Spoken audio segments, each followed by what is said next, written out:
Тансулпан Гарипова. Буренушка. Роман-эпопея. Авторизованный перевод с башкирского Марселя Гафурова. Часть 2. Надежда рядышком с печалью. Глава 1. В квартиру, в которой жила после выселения из общежития, Мадина вернулась запозднившись. Хозяйка квартиры, симпатичная, разговорчивая татарка Нафиса, встретила молодую квартирантку коризненным взглядом. «Миленькая, не то уж ты в бутырках собираешься родить». Мадина, с трудом нагнувшись, расстегнула промокшие боты. Сказала с досадой: «Ох уж эта московская зима! Батюшки, у тебя же чулки мокрые, хоть выжимай», — всполошилась Нафиса. «Снимай скорей, вот сухие носки, надень их». Пока Мадина, у нее зуб на зуб не попадал, сняла чулки и натянула на отекшие ноги носки, Нафиса успела поставить около нее поднос с чашкой чая. «Ну, повидалась?» «Нет». «И что же думаешь делать дальше?» Мадина оставила вопрос без ответа. Что она могла сказать? Сколько уж пережито, думанно-передуманно после того, как арестовали Абделяхата, а ничего не добилась. Вдобавок ко всему лишилась места в общежитии. Ладно еще эта женщина, работающая там комендантом, привела ее к себе домой. Временно, до возвращения мужа из дальнего плавания. «Пей чай, пока горячий». Голос Нафиса вывел Мадину из глубокого раздумья. «Давид не приходил? Ай, память моя дырявая». Заглянул в общежитие, просил передать, что вечером сюда придет. «Чтобы ты, значит, в это время не ушла куда-нибудь». Ах, вроде бы стучат в дверь. Должно быть, он. В самом деле, это был Давид Гредель. Из сокурсников Абделяхата он один остался верным дружбе. «Добрый вечер. Я вам не помешаю?» «Нисколько». Приветливая Нафиса тут же поставила на поднос еще одну чашку чая. «Азяб, наверно, присаживайся. Наша красавица только что пришла еле живой. Скажи ей, разве можно в ее положение, а?» Давид присел напротив Мадины. «Ну как?» Мадина отрицательно качнула головой. Нафиса ушла на кухню. Воспользовавшись этим, Давид достал из кармана листочек бумаги, протянул Мадине. Когда она увидела знакомый почерк, буквы запрыгали перед глазами. «Любимая», — прочитала она. «Как только получишь эту записку, собирайся и уезжай домой, в аул. Сбереги ребенка. Останусь жив, встретимся. А пока, прощай». Взглянула сквозь слезы на Давида. На его смуглом лице, в черных глазах, нетерпеливое ожидание, что она скажет. «Как тебе удалось?» «Я продал свою скрипку. Деньги понадобятся и тебе на дорогу». «Значит?» «Да, ты должна уехать». Когда Нафиса вернулась в комнату, они безмолвно стояли у окна, глядя на Москву-реку. Лица у обоих печальные. Нафиса понимает Мадину, большое горе пало на молодую головушку. Но и этот еврей горюет. Успел так крепко подружиться с ее мужем. В квартире царила тишина. Слышно было только, как текают настенные часы и на кухне из крана капает вода. За окном, словно отражая настроение стоявших возле него людей, вдруг крупными хлопьями повалил мокрый тяжелый снег. Мадине почудилось, что сейчас сверху рухнет еще что-то огромное, придавит ее трепыхающуюся в тисках безысходности душу. «Жаль твою скрипку». Ей хотелось закричать, а произнесла это шепотом. Давид сходил в прихожую, принес оставленный там сверток, развернул ткань. «Вот новая скрипка, о которой я говорил. Скоро я ее доделаю». Мадина прикоснулась кончиками пальцев к шершавому грифу. «Доделай скорей». Эх! Неожиданно она стиснула рукой ручку окна, прижалась лбом к холодному стеклу и негромко запела. «Ушел мой муж, мой милый, на охоту у Ашкадара норок добывать. И там погиб, молоденький оставил меня в печали век свой вековать». Печаль героини старинной песня, перекликаясь с переживаниями Мадины, словно бы обернулась непроглядным бураном, застигшим охотника на норок у Ашкадара, и унесла ее к далеким, покрытым глубокими снегами полям и лесам. Не только печаль была в этой песне. Она хранила память о страстном чувстве, возносившем два молодых сердца в заоблачные выси, вобрала в себя и восторг, присущий любви, и скорбь, вызванную невосполнимой утратой. «Спасибо. Спасибо тебе, Мадина». Голос Давида дрожал, в глазах стояли слезы. Такую мелодию, такое исполнение, мне больше ни от кого не доводилось слышать. Может, я сделал не все, чтобы тебя оставили в консерватории, может, нужно еще что-то предпринять? Нет, Давид, Абделяхат велит мне уехать. Значит, так надо.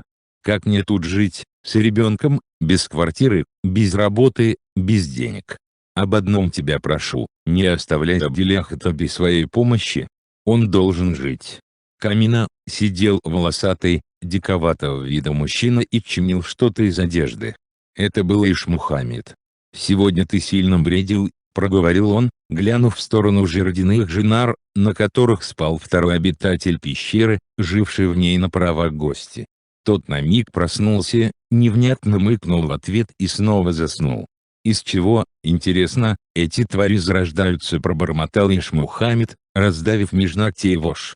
Придвинул одежду ближе к огню, опять посмотрел в сторону гостя. «Ты выкрикнул имена Сабили, Гульбану, кажется, еще Мадину упомянул. Вот я и говорю, не то уж». Услышав храп, Иш-Мухаммед замолк. А может быть, замолк от того, что вновь резнула по сердцу мысль, не Хсан-Бэй ли этот обезображенный до неузнаваемости человек? Не просто резнула, бросила в дрожь. В одном из писем из Тереклов, полученном на фронте, Иш-Мухаммеду сообщили, что его Зарифа спуталась с Ихсанбаем. Сама Зарифа написала, что своих мальчишек Гульбану нажила, оказывается, от того же Ихсанбая. Иш-Мухаммед сообщению об измене Зарифы не поверил, она ведь любила его, и он ее на руках носил. И все же зародились в душе сомнения. Жгучее желание узнать правду, мог ведь доброжелатель возвести поклеп на его любимую, побудило Иш-Мухаммеда выпрыгнуть, не подумав о последствиях, из эшелона, шедшего в Сибирь за воинским грузом. Он воспользовался тем, что был прикомандирован к вооруженной охране эшелона. О том, как стал дезертиром, добирался до родных мест, как набрел на пещеру и жил в ней, таясь от людей, Иш-Мухаммед откровенно рассказал этому одноглазому, да и то с обожженными веками калеке, живой головне, случайно обнаруженной им в лесу. Появился рядом такой же, как сам, несчастный человек, было теперь с кем словом перемолвиться, облегчить душу в разговоре. Гость, не назвавший своего имени, стал единственным свидетелем бессонных ночей и долгих, как годы, дней Иш-Мухаммеда. Путанная ворона, как говорится, и куста боится. Обреченный судьбой на одиночество, Иш-Мухаммед должен был опасаться любого человека, но нет-нет да возникавшее подозрение относительно гостя гнал прочь. Побывать в родном ауле, где каждая собака его знала, он так и не решился. Однако о событиях, происшедших в Тереклах, знал. Ошеломила его рассказом о них живущая на Украине райцентра старуха Муглифа, с которой сошелся также случайно. Через нее Иш-Мухаммед сбывая добытые им шкурки пушных зверей. Не верить услышанному от Муглифы у него нет оснований. Старуха отнеслась к нему с искренним сочувствием. Каждый раз, когда Иш-Мухаммед условленной ночью, крадучись, приходит к ней, его ждут истопленные бани и свежеспеченный хлеб. Иш-Мухаммед, подтерев заслезившиеся от дыма глаза, обвел взглядом свое жилище. Да, более удобное для беглого логово днем с огнем не сыскать. Лаз в пещеру расположен сбоку, к тому же его прикрывают оголенные корни и огромные лиственницы. И вот что удивило Иш-Мухаммеда, и до него в этой пещере жили люди. Судя по поставленной ими утари, обитало в ней не одно, а по меньшей мере 2-3 поколения. Последний обитатель умер здесь же.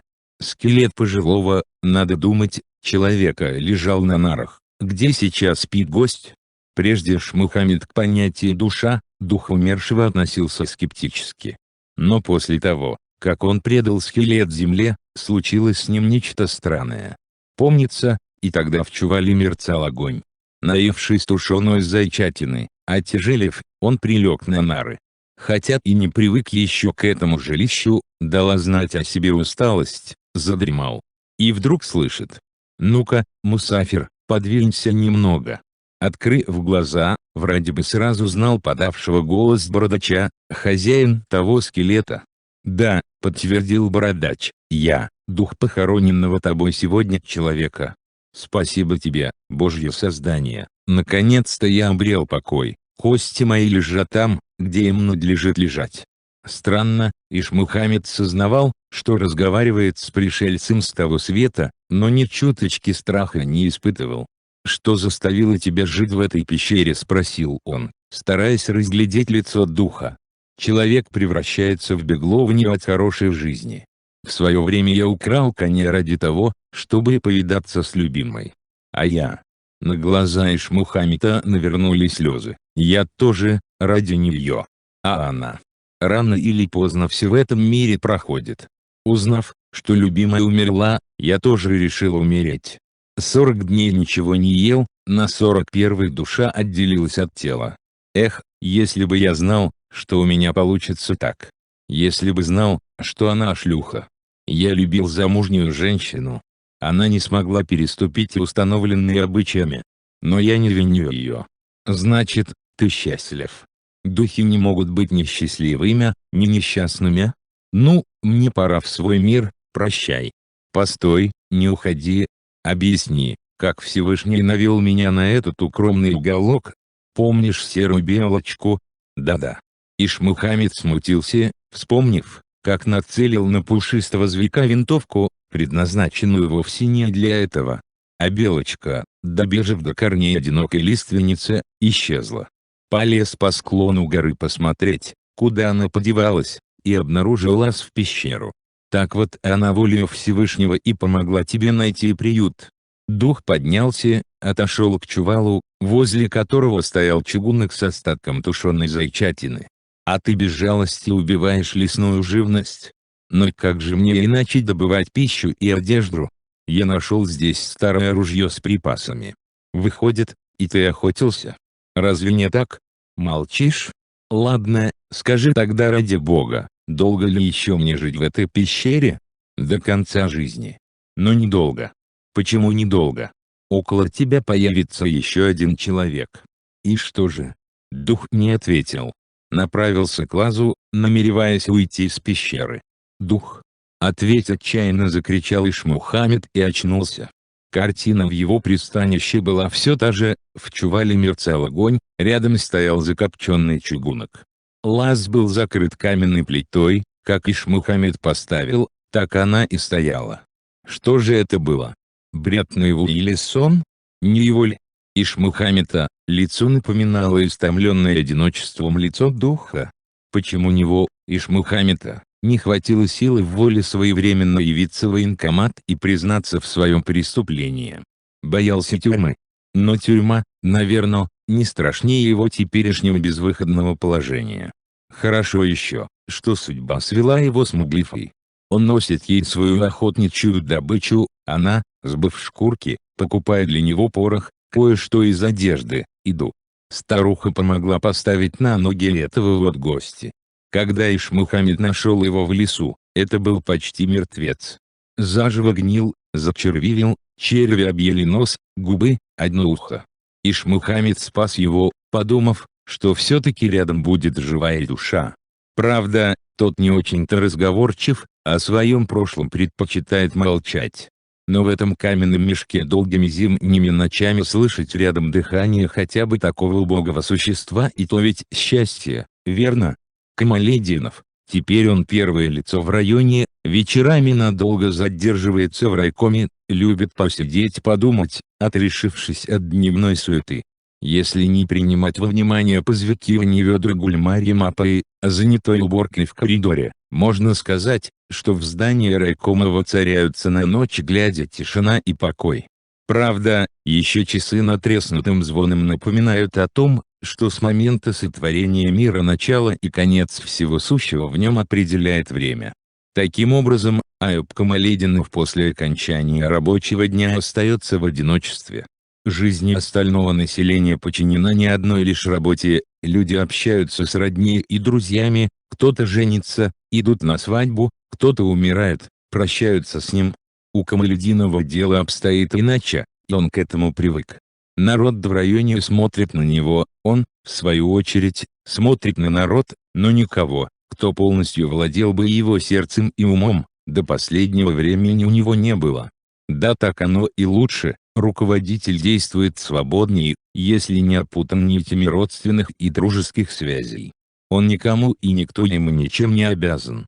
К сожалению, кого из председателей колхозов, местных уроженцев, не возьми, у каждого насчитывается 40-50 родственников и свойственников. Спросишь иного, почему поступил так, а не этак, 100 причин выложит, этот у него болен, у того, горе, сам в расстройстве. Может быть, от того, что вырос в детдоме, Камалетдинов родственные отношения считает помехой делу. Если бы это было возможно, поставил бы во главе всех учреждений и хозяйств района бывших детдомовцев. Айда, командуй, как на фронте. Там порядок был прост, хорош приказ, плох ли, обсуждению не подлежит, исполняй. Привычка Сталина работать по ночам приучила к ночным бдениям и нижестоящих руководителей. Вождь мог неожиданно позвонить главе республики или области, а тот в свою очередь, главе района. Камалетдинов засиживался в райкоме по этой причине. Сегодня тоже не спешил домой. Но причина на сей раз была другая.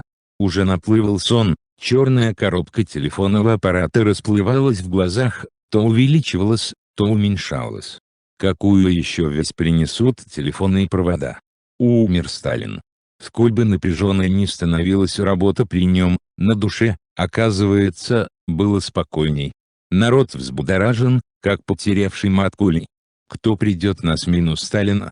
Не верится, что кто-то другой сможет повести страну дальше так же уверенно, как он. Тревожное, смутное наступило время. Перед пещерой нет тропинки. Ишмухамед и летом и зимой поднимался к своему приюту по каменным уступам. Поднявшись выше и присев под скалой, можно было оглядеть окрестные дали, докуда достанет глаз, в ясные дни справа увидеть дымы таулов, напротив, тереклинские крыши. Поблескивала вдалеке река, напоминая серебряные позументы на праздничной одежде, блики на излучине вспыхивали золотыми серьгами. И щемило сердце у Ишмухамеда, там, у Тереклов, покоятся его деды-прадеды, там его дом, там живет его, пусть и убогий умом, сын Шангарей.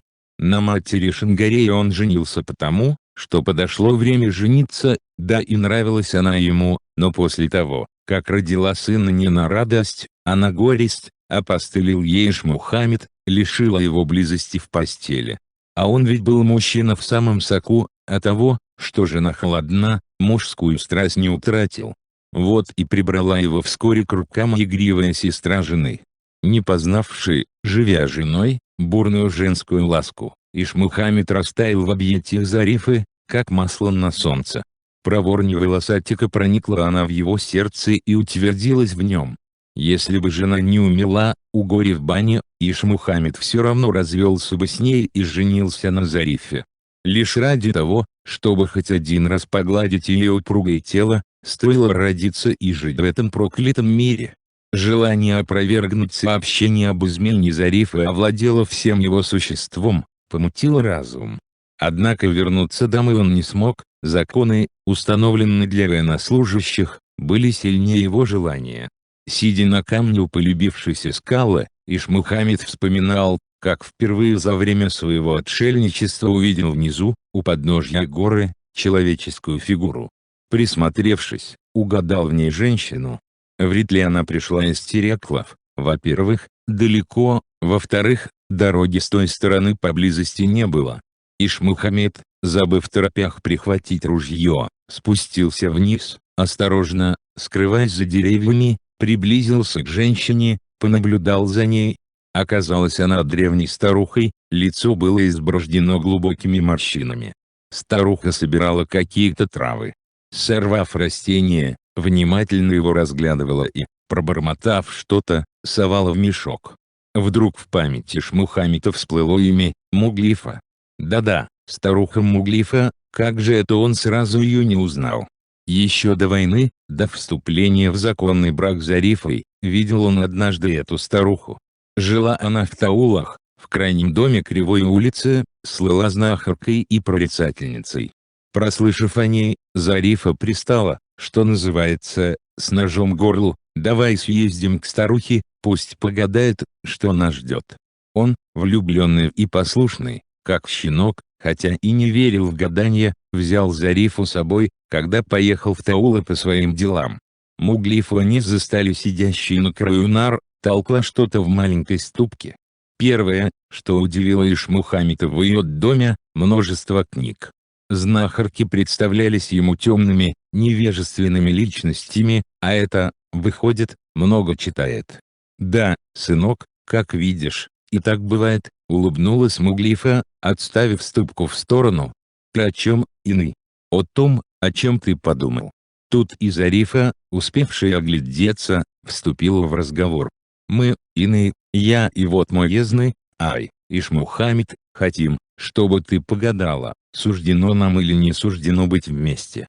«Садитесь», — предложила Муглифа и вытащила из-под сложенной по-старинному горкой постели небольшой кисет, развязала его, высыпала на посланный на нарах палас горсть гладких разноцветных камешков. Ишмухамед присел на лавку входа, Зарифа — на нары напротив знахарки. Длинные узловатые пальцы старухи замерли над камешками, и сама она замерла, закрыв глаза, словно задремала, придавленной усталостью. Посидела так некоторое время, затем коснулась пальцами камешков, начала передвигать их. Посмотрела, как они расположились, приложила руку к груди, тяжело вздохнула. Зарифа, теряя терпение, заерзала. Наконец, старуха заговорила. «Ты, сынок, терзаешься от того, что единственный твой ребенок родился с ущербным разумом. Не ты в этом повинен, род ваш помечен печатью возмездия за неправедные дела. Далее он не продолжится, твой сын, последний в нем, не будет больше мальчиков».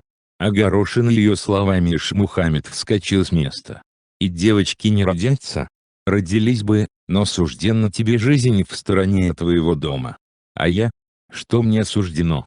Зарифа тоже поднялась. «Тебе, дочка». Старуха помолчала в раздумья. «Тебе не даст жить в радости тяжкая обида, нанесенная тобой близкому человеку. Не сердитесь на меня за правду, я не вижу, где вы обретете последний приют и проводит ли вас туда с почестями. Это все, что я могу сказать вам». Ишмухамед растерялся, красивое лицо Зарифы исказилось. «Не верю я тебе», — выкрикнула она. «Не обрадовала ты нас, иный. Все же прими на чай». Ишмухамед достал из кармана деньги. «Не надо. Купи на эти деньги гостиницу для сына. Не обижайте его, старайтесь почаще радовать. Сказано в священной книге: тому, кто обидит убогого, гореть в аду». Зарифа вышла из дома знахарки первой, в сердцах громко хлопнув дверью. Ишмухамед ненадолго задержался. «Побеспокоили тебя, иные, извини нас, не кори», — попросил он. «Не думал я, что все так обернется.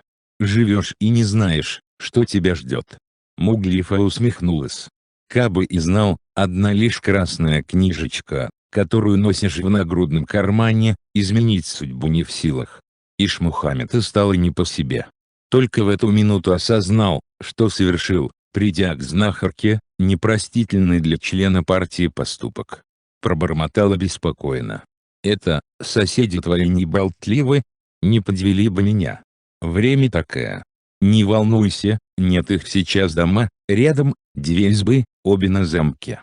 Ладно, иные, может, еще встретимся. Если помощь какая понадобится. Может быть. Только гора с горой, говорят, не сходится. Да, вот еще о чем хочу спросить.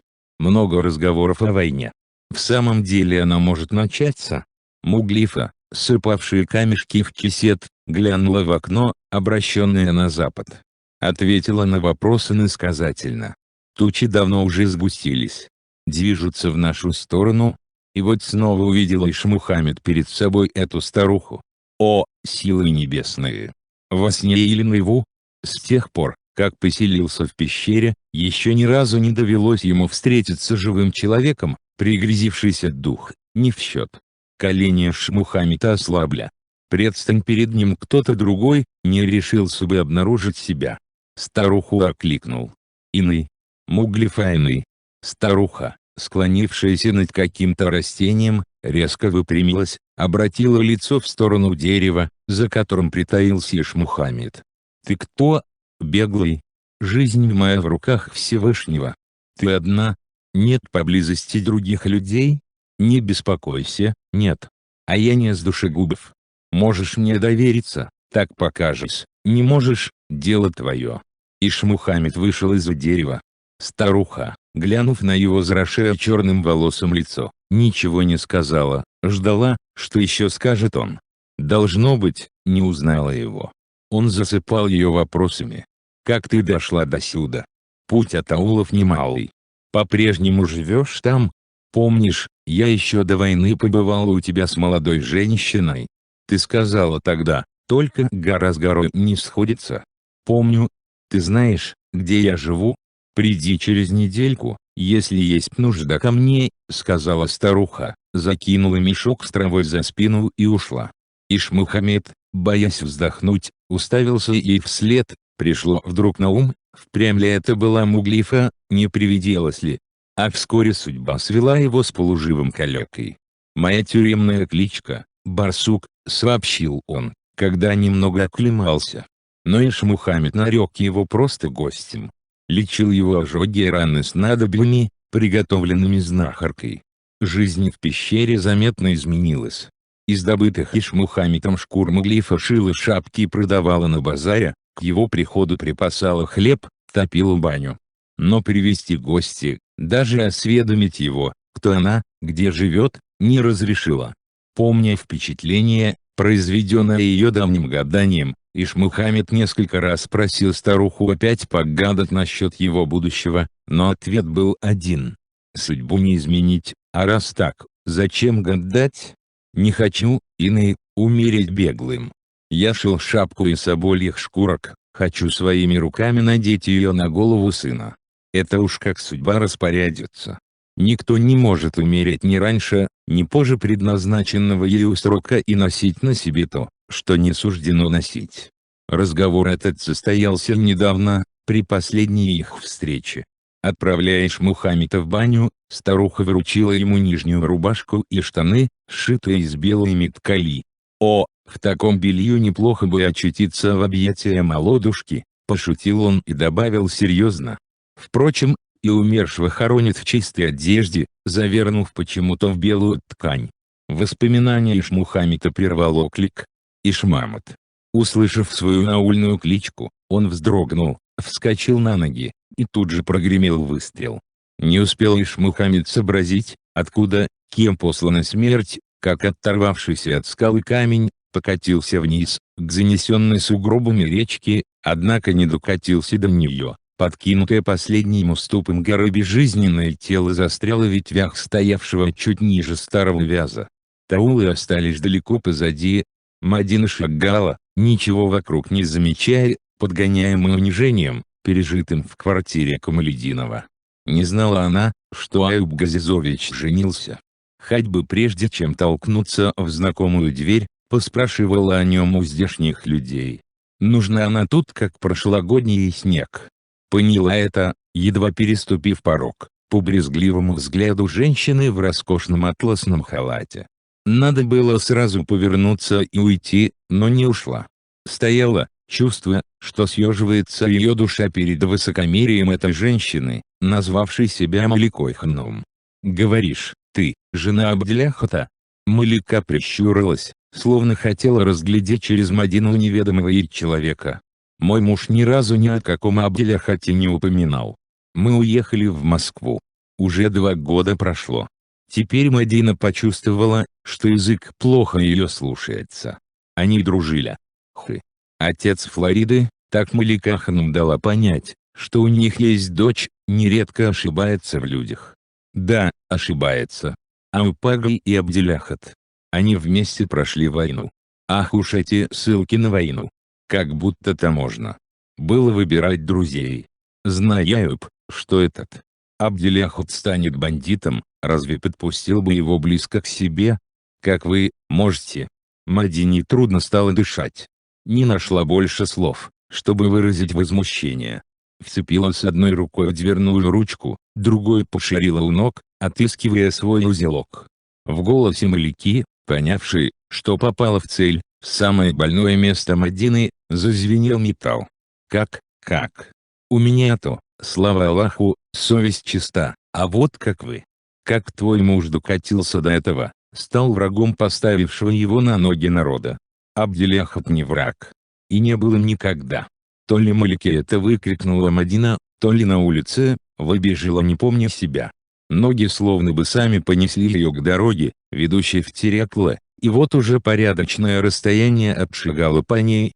Наверно, даже после исключения из консерватории и выселения из студенческого общежития не было и так тяжело, как сейчас. Тогда согревало душу сознание, что есть родные места, куда она в крайнем случае может вернуться. Есть люди, которые ее знают и приветят, в том числе Аюб Газизович, очень хорошо относившийся к Абделяхуту и к ней.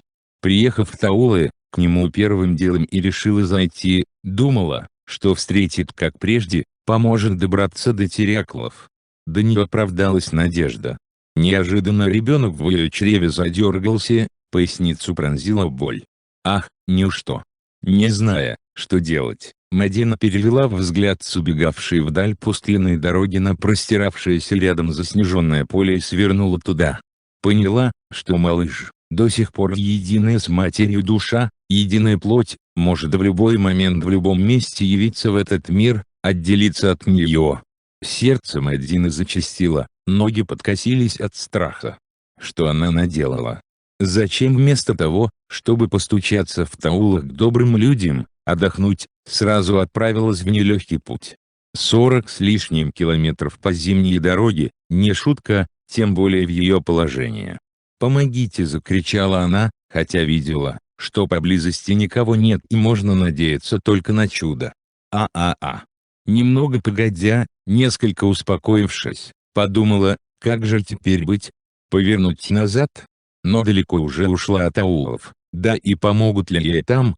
Решила, надо, во что бы то ни стало надо дойти до Теряклов, до родного дома. Мартовское солнце ослепляло, нанизывая на лучи крупинки зернистого снега. Хашим хотел было мимоездом постоять у могилы Гульбану, но глубокие, рыхлые сугробы не дали добраться до нее.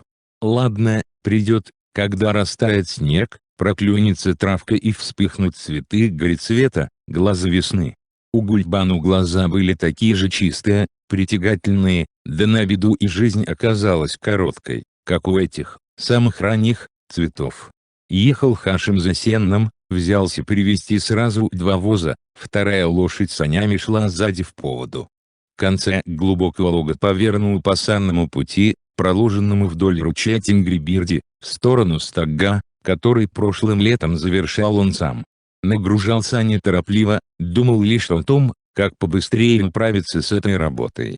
А не спеша разматывать клубок мыслей он примется на обратном пути, лежа на высоком вазу. Думам Хашима конца краю нет, и бездонны они, как синее небо над головой. Каждого человека, каждую живую душу, каждую травинку старается понять Хашим, но чем больше старается, тем сложнее становятся вопросы, требующие ответа. В последнее время не дает ему покоя судьба Шингари и разговор с Мирхайдаровым. К слову сказать, вспоминается Хашиму случай, происшедший в его раннем детстве. Это был, кажется, праздничный день, у взрослых закончился мусульманский пост. Он вышел на улицу в обнове, сшитой матерью из ярко-желтой в горошек бязи рубашки, зажав в руке сваренное вкрутую яйцо. Набежали его сверстники. Ого, новая одежка. 2-3 больно ущипнули Хашима. Он молча стерпел это. Таков порядок, раз надел обнову, день-другой терпи щипки. А что у тебя в руке? Яйцо. Хашим раскрыл ладонь. Это же картошка. Мальчики, чтобы подразнить его, прикинулись разочарованными.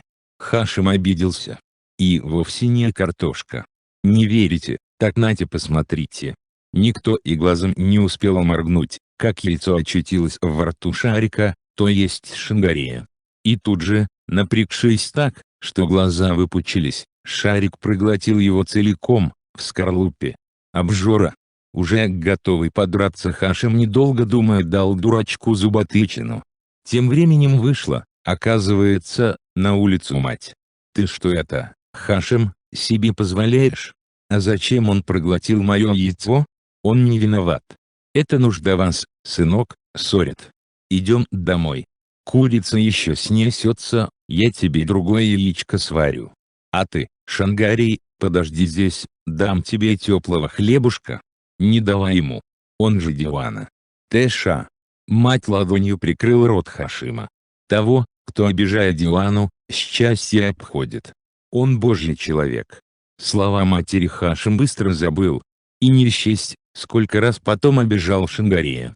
Высмеивал его дурацкую любовь к Гульбанну. Эх, если бы можно было исправить то, что натворил в прошлом. После возвращения в аул с войны взглянул Хашим на беднягу другими глазами, по мере возможности старался помогать ему, да что толку? Одним доставляло удовольствие потешаться над безответным дурачком, другие, как комары, как мухи, готовы были укусить, ужалить. Зарифа низвела пасынкой до положения собаки, для Ихсанбая он был не более чем вошь. Не для того ли Всевышний создал этого несчастного, чтобы служил он миру и добропорядочности других? Лошади, пофыркивая, натужно потащили тяжелые вазы в гору.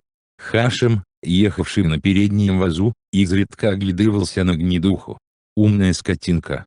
Если бы она умела разговаривать, Хашим поговорил бы с ней о том, о чем не может столковаться с людьми. Когда он отправляется в путь с этой лошадью, душа у него спокойна. Вот как сейчас. Вокруг тихо. Иногда только сороки застрекочут, шумнут крыльями, перелета с дерева на дерево. Нет, оказывается, не одни сороки тут обитают. Вон, будто выпавшие из чьих-то саней яблоки, сбились в кучку красногрудой снегири. Откуда-то издалека, сзади вроде бы донесся крик «А-а-а». Хашим натянул вожжи. Гнедуха застригла ушами.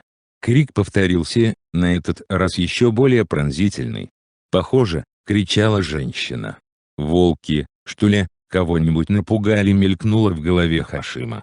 Он довольно долго всматривался в оставшийся позади глубокий лог, но никто там не показывался. Увидев скорчившуюся у придорожного сугроба женскую фигуру, Ихсанбай остановился в замешательстве. Ба, это же Мадина. Не раз представала она перед его мысленным взором, когда он, выпущенный Ишмухамедом почти с того света, мало-помалу поправился и мужское естество вновь стало давать знать о себе. Но не ожидал Ихсанбай такой встречи. И вот она сама перед ним, виновница его ссоры с матерью той окаянной ночью, ниспосланное ему Божье наказание. Чего только мать не напридумывала, чтобы он отказался от намерения увести Мадину с собой, дескать, Гульбану, ха-ха, его родная сестра, а Мадина, стало быть, родная племянница. Умру сейчас. Ихсанбай безмолвно наблюдал, как Мадина корчится, хватаясь за гребень сугроба, пока она не обернулась к нему. «Помоги мне, помоги, Агай». «А как?» Сбросив лыжи, Ихсанбай попытался приподнять ее, но Мадина забилась в его руках и вновь вцепилась в гребень сугроба. «Не еет. Лошадь, в аул».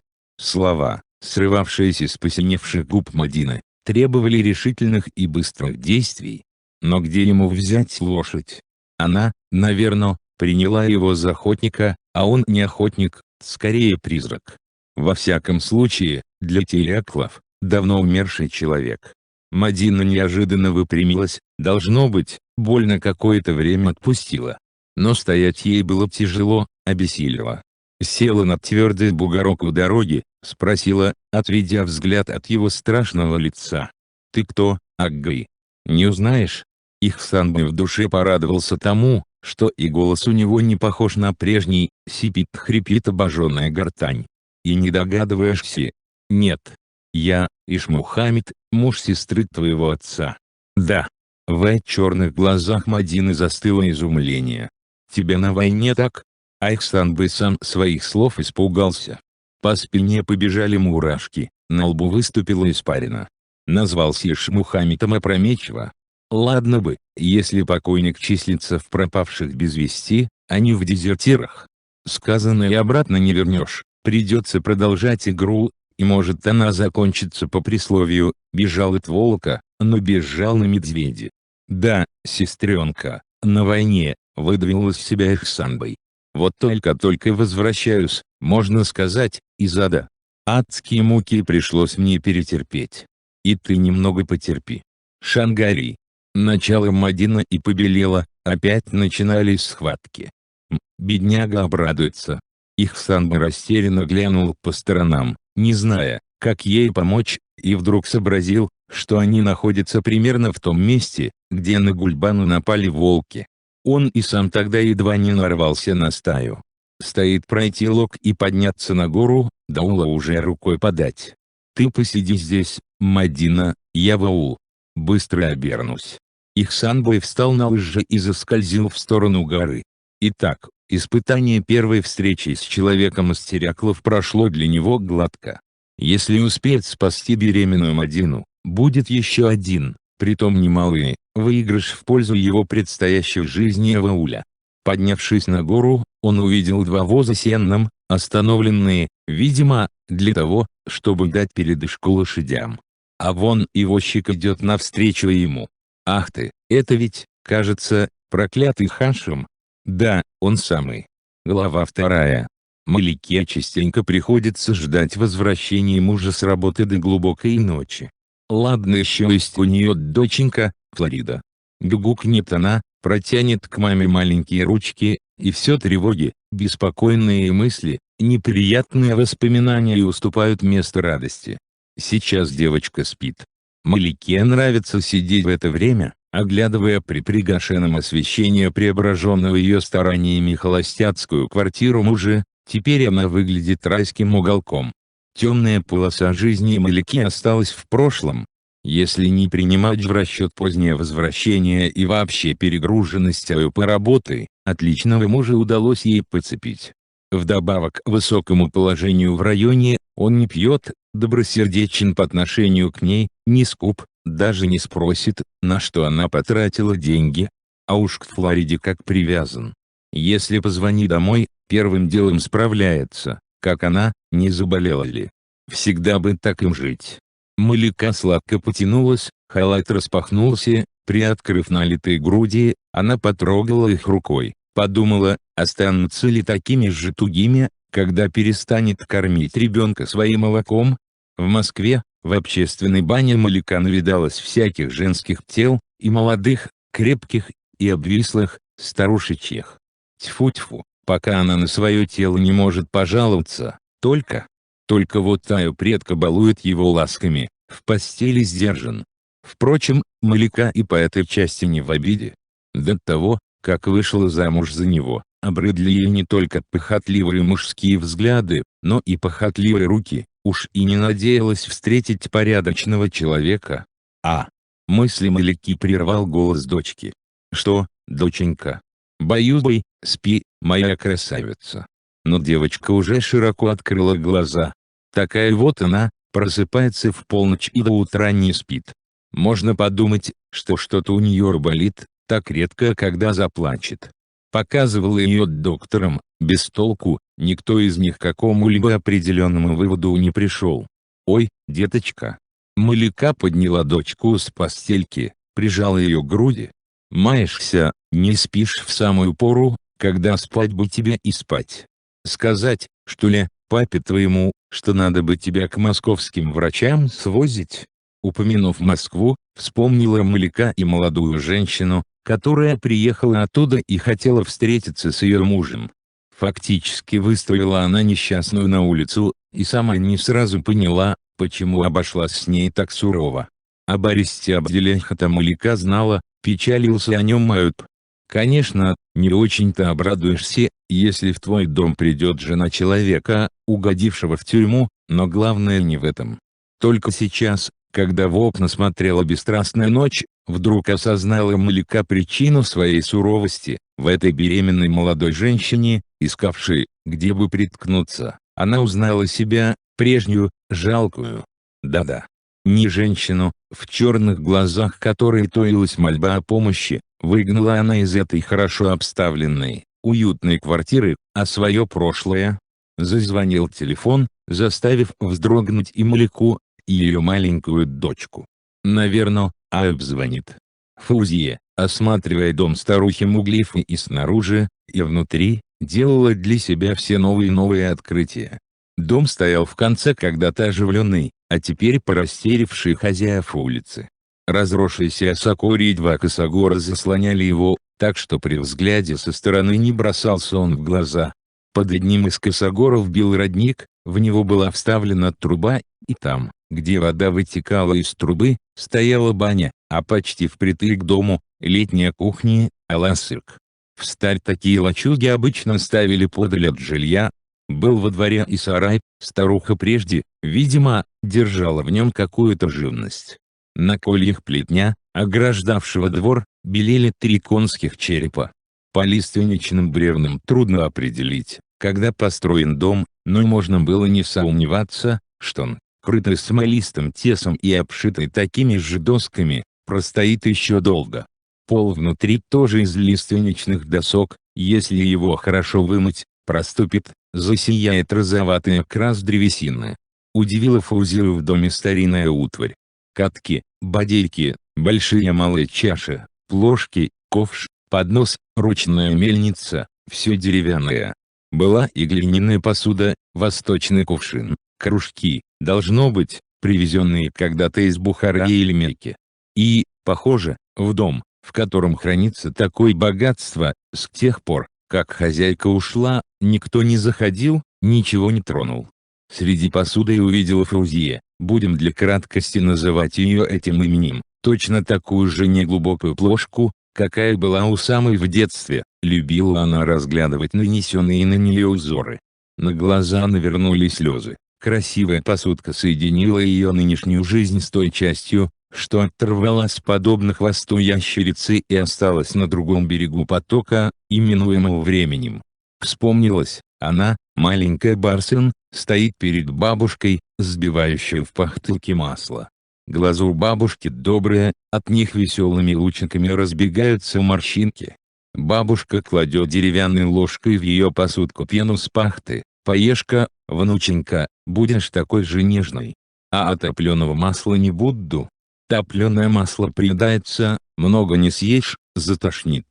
Нежный возраст Барсенбики прошел быстро, словно опал и исчез как, та пена которой угощала бабушка, от оставшейся части жизни затошнило похлеще, чем от топленого масла. Но хватит думать об этом, нет уже мочи вспоминать о пережитом. Сегодня повеяло на нее покоем, как будто от этой старой утвари, от старых стен передалась ей сила духа людей, живших здесь, и защищает ее. Однако снаружи послышались какие-то звуки, заставив ее напрячься, как тогда, когда родной Ихсанбай нацелил на нее наган. Кто-то ходит, что ли, во дворе. Посмотрела в окно, ничего там не видно, темно. А звуки повторились, будто кто-то поскребся в дверь в сени. Ну, будь что будет. Фаузия с лампой без стекла вышла в сеня, открыла дверь и разинула рот в удивление. На крыльце стояла собака, вперив в нее прямо-таки по-человечьи умоляющий взгляд усталых желтых глаз. «Ах-ах, чего тебе, божья тварь?» Собака, не услышав голоса Фаузии недоброжелательности, обрадованно завиляла хвостом. «Ладно, раз пришла, айда заходи. Особых угощений у меня нет, все же чем голод утолить найду». Собака в ответ на приветливые слова словно бы вздохнула с облегчением и осторожно, как человек, впервые входящий в чужой дом, последовала за незнакомой женщиной. Камалединов заснул, сидя за своим столом, а когда проснулся, не сразу всплыло в затуманенном сознании, что приснилось. Ощутив в руке карандаш, тоже не сразу сообразил, откуда он взялся. Ах да, забыла его на приставном столике хирург Лидия Николаевна Башкирцева. Приходила днем жалобы на неудовлетворительную организацию питания больных. Эта смуглая женщина с озерно-синими глазами, майор медицинской службы в запасе, прошедшая войну от начала до конца, никак не может поладить с главврачом районной больницы Лукманом Талиповичем. Тот в свою очередь жалуется на нее. Из-за ее резкого характера нервничает весь медперсонал больницы, что, естественно, не лучшим образом сказывается на лечебном процессе. Вот и такими делами приходится заниматься Аюпу Газизовичу. В сердцах вызовет к себе Башкирцеву, решив как следует отчитать, но натолкнется на ее взгляд, грустноватый, как бы безразличный по отношению к самой себе, и вся его решимость пропадает. Кажется, когда-то где-то этот взгляд ему запомнился. Впрочем, мало ли дорог он прошел, с кем только не встречался. Вот сейчас заснул с карандашом Лидии Николаевны, а приснилось ему, что тихонечко подошел к кроватке Флориды. Нравится ему стоять около спящей дочки. То ли ничем не замутненная душа ребенка его притягивает, то ли ищет он на безгрешном личике свои черты и такие далекие теперь черты своей матери. «Флорида, доченька!» – прошептал он. Девочка услышала, открыла глаза. Но у нее на голове черные кудряшки, глаза синие. Это не Флорида, хотя отдаленно похожа на нее. «Ты кто?» «Твоя сестренка, Хатира. Не помнишь меня?» «Хатира». Аюп Газизович разбудил его собственный голос. Молния во тьме блеснула в памяти это имя. Хатира. Да-да, была у него сестренка. Была. Вспомнил, мама металась на нарах, вскрикивая: «Ай, умру!» У нее опухли груди, не могла кормить ребенка. «Малышка с голоду умрет», — это опечаленный голос отца. Потом за окном остановилась подвода. В дом вошла женщина в тулупе. Вспомнилось еще, что она взяла ребенка из колыбели на руки, и цепочка событий тех дней в памяти оборвалась. Аюпу Газизовичу захотелось рассказать об этом жене, позвонил домой. Сонный голос другого конца телефонного провода пригасил его волнение. «Да, поняла. Вспомнил, и что дальше?» «Грустно, но что поделаешь, в такое время живем». И то правда, ни одного только Аюпа жестокое время осиротило, ни одну лишь его семью пропустила через свою мясорубку. В память о тех, кому он обязан жизнью, осталась фотокарточка. На ней – его отец, мать и сам он, ростом чуть выше отцовского сапога. А сестренки нет, должно быть, к тому времени, когда сфотографировались, еще не родилась. Карточка, единственное, что досталось Аюпу от родителей, сумел ее сберечь, пронести через суровые годы. Выпив воду из графина, Камалединов окончательно успокоился. Взглянул на часы. 3 час ночи. Повертел в руке карандаш Башкирцевой. Надо будет вернуть его хозяйке. Карандаш необычный, в серебряной оболочке, скорее всего трофейный. Видимо, кто-то на фронте ей подарил. Да, жизнь и эту женщину не баловала, может быть, Лукман зря к ней придирается. Мадина открыла глаза. Понадобилось некоторое время, чтобы осознать, что лежит она в просторной комнате. Через большое окно, что из тьмачи, светила луна, высвечивая поставленные рядами кровати. Кровати. Тут рядом с ней что-то зашевелилось, что-то живое. Мадина протянула руку, коснулась маленьких влажных губ и окончательно вернулась в реальность. Она, Мадина, стала матерью. У нее родился сын. Абделяхат говорил, если родится дочка, назовут ее Нафисой, будет она в соответствии с именем красавицей, а если сын, то в честь его друга-скрипача, Даутом, так по-башкирски звучит имя Давид. Мадина и не подумала вытереть слезы, покатившиеся по ее щекам. Это были счастливые слезы, подтекли они от того, что рядом сопел малыш, выношенный под ее сердцем и благополучно явившийся в этот мир. Господи! Возглас, сорвавшийся с потресканных, горячих губ, никто в погруженной в сон палате не услышал. «Я бесконечно благодарна Тебе за моего малыша. Теперь, Господи, огради его от бед и горя». Нельзя сказать, что Мадина веровала в полном значении этого слова. Она выросла в условиях ярого насаждения в стране безбожия. Но религия уже глубоко проникла в сознание народа, особенно в аулах, наложила свою печать на обычаи, на весь жизненный уклад. К тому же во время войны власти стали терпимее к вере. И бывает, что и неверующий искренне обращается к Богу, вот как сейчас Мадина. Она почувствовала себя обязанной счастьем обретения ребенка небесам, поверила, что судьба каждого в руках Божьих. Иначе могло ли случиться так, чтобы в отчаянный для нее момент, когда она и ребенок были уже на краю гибели, будто с неба свалился ее отец, Хашим. Он положил ее, завернув в тулуп, на кучу сена в санях и, нахлестывая кнутом соврасового жеребца, помчался в райцентр. Малыш беспокойно зашевелился, повернул голову, открыв рот. «Пососать просит». Мадина еще не кормила его, не научилась. Как начать? Посмотрела на спящих соседок. Хорошо, что никто не видит ее в минуту растерянности. Расстегнула верхние пуговки платья, выпростала набухшую грудь, чувствуя, что краснеет из-за своей неловкости. Примет ли малыш грудь и не будет ли ей больно? А он, учуяв то ли запах молозива, то ли ее тепло, тут же нашел сосок, и по телу Мадины пробежала сладостная дрожь. Ребенок зачмокал, принялся за первое в жизни дело. Мадина, ощущая удовольствие от того, что напряженная до боли грудь мало-помалу расслабляется, смежила веки. Ихсанбай не мог нарадоваться. С тех пор, как он вышел на дорогу, обстоятельства складывались в его пользу. Верно сказано, если Всевышний решит чем-то наделить раба своего, то выставляет это на его пути. Во-первых, встреча с Мадиной, притом, в момент, когда она отчаянно нуждалась в помощи, ему, Ихсанбаю, зачтется. Он не бросил ее одну на погибель, постарался помочь. Во-вторых, в аул он вернется не с пустыми руками, а на вазу сена.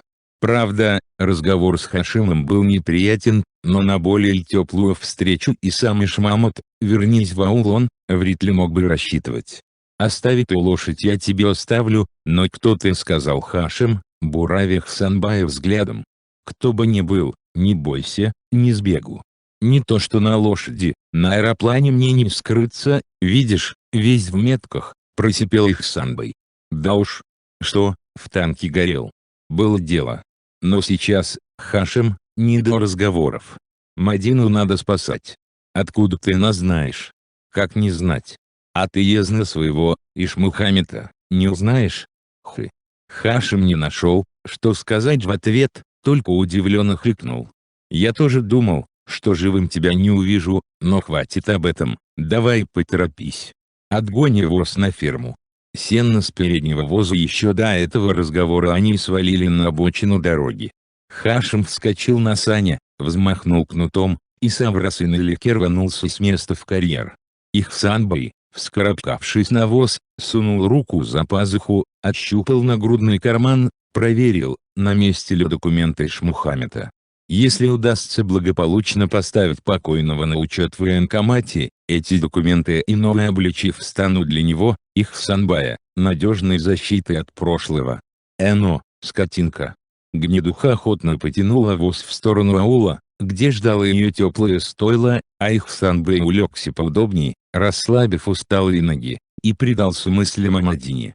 Представились ее расширившиеся от боли глаза, искусанные до крови губы, но и такой образ вызвал вожделение. Ихсанбай почувствовал напряжение в паху, по телу разлилось сладострастное томление.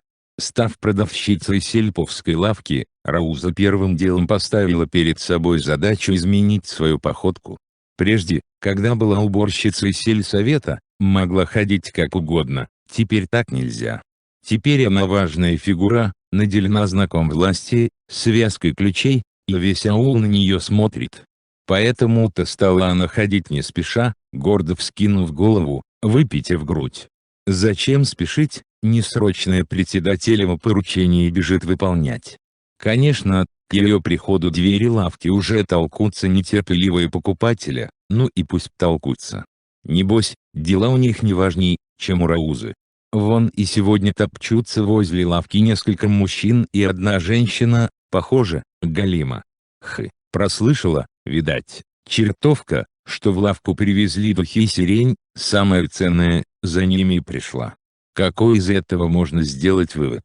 Вот какой: слухи о том, что Галима путается с заведующим фермой, верны.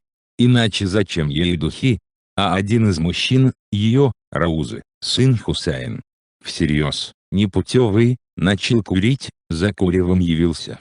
За 30 уже человеку перевалило, а по-прежнему ни жены у него, ни ребеночка нет, некого Раузе понянчить. Хусайн опять домой не приходит, при лошадях своих живет, там и ночует. Еще один из мужчин, что в лесье Малахая, Касим, дяди Хашима. Этому, интересно, что понадобилось. Жена его, Хусниемал, обычно сама приходила за покупками. Хай, не берегут иные жены своих мужей. Это какую же душу надо иметь, чтобы могучего, как дуб, мужика гонять за всякой мелочью в лавку? Или уж вовсе не души у Хусниемал? Двое стоят особняком, если один из них – Галял, тот другой, конечно же, Валял. Они братья-близнецы. Галял хочет выпить, а Валял ходит следом, чтобы не дать ему такую возможность. Но разве за выпивохой следишь? Кроме того, как бы Рауза без людей, которым наплевать на свое счастье, выполняла план? Выполнение плана не только Раузе, но и государству нужно. А раз так, она, разумеется, не должна обижать жаждущих выпить. В этом мире все по-своему с ума сходит. Вон Касим тину из речки на свой огород таскает, от этого, дескать, земля становится плодородней. Так вот, насчет выпивок, чем больше люди пьют, тем больше выручки у Раузы и пользы государству. Это политика. Уж Рауза-то, с младых, можно сказать, ногтей работавшая в сельсовете, в политике разбирается. Первым поприветствовал Раузу Галяу, это ее насторожило, ясное дело, опять намеревается выпить в долг. «Здравствуй, Раузаупи. Как себя чувствуешь?» «Терпимо, Галяуддин Кустым, вашими, как говорится, молитвами», отозвалась Рауза и обернулась к Хусаину. «Хоть бы за хлебом пришел, совсем от родного дома отбился. А я не голодаю». Хусайн безмятежно осклабился. «И тебе экономия? Вот покажу я тебе экономию, дождешься. Ладно, приду сегодня». Касим, никак Хусниямал заболела. Не едет, некогда ей, еще и за хозяйством Хашима ведь присматривает. А где он сам? Уж не свататься ли куда уехал? У Раузы, подумавший, не прибрать ли к рукам бабыля Хашима, голос задрожал. Не едет, Мадину свою в Таулы, в больницу повез. Мадину. Неожиданная новость взволновала Раузу до такой степени, что у нее на носу капельки пота выступили. «Мадину, говоришь?» «Ну да». Встретил в глубоком лагу и тут же помчался с ней в Таулы. «Ах-ах! А зачем?» Забыв обо всем на свете, насторожившись, как кошка, учуявшая мышь, Рауза смотрела Касиму в рот. «Зачем в Таулы?» «Говорю же, в больницу, у нее срок рожать подошел». «Эста-10 откуда знаешь?» «Кто тебе сказал?» «Бэй, не слышал разве?» Ишмухамед вернулся. Ишмухамед. Услышав сногсшибательную новость, Рауза вцепилась в рукав Касима. «Правду говоришь?» «Правду. Сам его видел. Шангари давно не показывался, дай-ка, думаю, в дом Зарифа заглянул. Заглянул, а там зять мой, Ишмухамед, стало быть, сидит». Он и сказал. А так. Рауза поняла, что не успокоится, пока не увидит Ишмухамеда своими глазами, ведь такие события случаются в Теряклах, может быть, раз в 100 лет, и заторопилась. «Ну, кому что нужно. Заходите поживи. Но когда торопишься, тебе обязательно что-нибудь помешает». Дверной замок, будь он не ладен, заупрямился, не отмыкался. Пока Рауза возилась с ним, топтавшийся рядом Касим сказал. «Раз зять вернулся, сама знаешь, что. И для Мадины нужно ей Хусниямал велела купить». «Ах-ах, велела. Пускай сама придет. Не мужское это дело. Надо же, за такими вещами мужа послать». Рауза глянула поверх голов собравшихся на Хусаина. «Курева для тебя дома припасла. Ты не Галяу или Валяу, чтобы возле лавки крутиться. Так ведь, Галяудин Кустым». Наконец, Замок подался, лавка открылась. Рауза прошла за прилавок, сняла варежки и выставила перед Касимом, стукнув донышками, 2 бутылки водки с баночкой рыбных консервов. Протянутые им деньги не стала пересчитывать. Правильно подсчитал? Вроде бы правильно. Ладно. Гляудин Кустым, ты мне 4 рубля задолжал, пока с долгом не рассчитаешься, ничего не получишь. 4 усомнился было в Валеу, но Рауза быстро нашлась, ответила пословицей. Не едок знает, сколько съел, а тот, кто кормит. Идите, не торчите здесь. И ты тоже. Кинула все же Хусайну пачку Казбека. Через несколько минут Рауза, заперев лавку, уже летела в сторону дома Ишмухамеда. Да-да, летела, не чуя ног под собой, забыв о своей новой походке. Ее, проработавшую почти всю жизнь в органе государственной власти, то есть сельсовете, не устраивают новости, разносимые мочальным телефоном, привыкла получать их свежими, видеть все своими глазами. Поэтому, пока она дослушала Касима и обслужила покупателей, сердце едва не выпрыгнуло из ее груди. Вот ведь, жив человек, так сколько времени спустя вернулся, а Йоси-богатушка лежит там, откуда не возвращаются. Лучше бы вместо страстной натуры достался ей хоть плохонький муж. Нет, не выпало женское счастье на ее долю. Как говорится, привалило нищему еды, да рот раскровавлен, жевать не может. Так и у нее. И у Ишмухамеда вроде этого, сам вернулся, Зарифа нет. Не смогла она умерить свои дурные желания, а того, знать, и пропала. Тьфу-тьфу-тьфу, упаси Аллах о такой участи. Трижды плюнув через правое плечо, Рауза торкнулась в ворота двора, в который в последнее время, кроме Шангарея, можно сказать, ни одна собака не заглядывала. Через оконце караулки на ферме света проникает мало, Шангарею, чтобы лучше видеть, приходится прищуривать глаза. Дел у него по горло, готовится к свадьбе. Чьей? Мадины с Абделяхатом. В каждой сане он запряжет пару коней. Кони стоят наготове. Шангарий взглянул в угол подоконника на привязанных ниточкой за ноги тараканов. Вот с Аврасой, он лучший, но и остальные не подведут. Помчат с ветерком. Осталось еще одни сани сделать. Шангарий потянул к себе клочок блескучей обертки плиточного чая, заодно придвинул к тараканам хлебные крошки. Свадебные кони должны быть сыты. Так, сани тоже готовы. Теперь надо рассадить у них всех, кто поедет в свадебном поезде. В блескучую кошовку запряжет Саврасова в паре с гнедухой, а поедет в ней бумажная фигурка по имени Шангарий. Красивая фигурка. Самая красивая. Так и должно быть, потому что посадит он рядом с собой Гульбанну. А как же иначе, мужу с женой положено сидеть вместе. С ними поедут 2 мальчишек, Емтимер с Биктимером, они тоже гости. Вот на эти большие сани сядут его отец, Ишмухамед, с мачехой, теткой Зарифой. А куда же посадить родную мать? Она к свадьбе шила себе новое платье, купила новые белые валенки. А так, пусть сядет с ним, Шангареем, места хватит. Теперь очередь вот этих кособоких, сделанных кое-как саней. Ладно, сойдут для их санбай-сабилей. И лошади у них должны быть захудалые, чтобы отстали от других. Тогда на них нападут волки. Шангарий взглянул на волков 2 посаженных в пузырек лопов, и сожрут. Нет, жену не тронут, зачем волкам костлявые сабили? А их в санбай пусть сожрут, так ему и надо. И для старухи Фаузия Сибагатом приготовил Шангарий сани. Узковатые, правда, получились.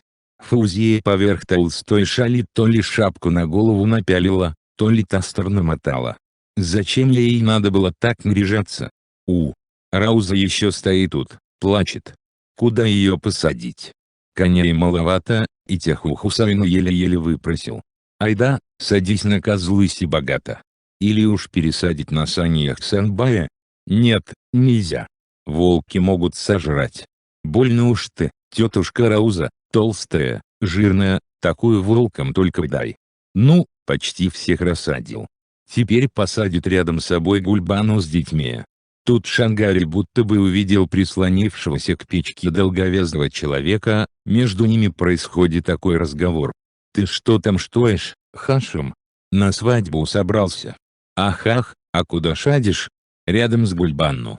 Кукиш тебе. Шаня, я поеду. Она моя законная жена. Как бы не так. Ты ее мне же бутылку водки продал? Продал.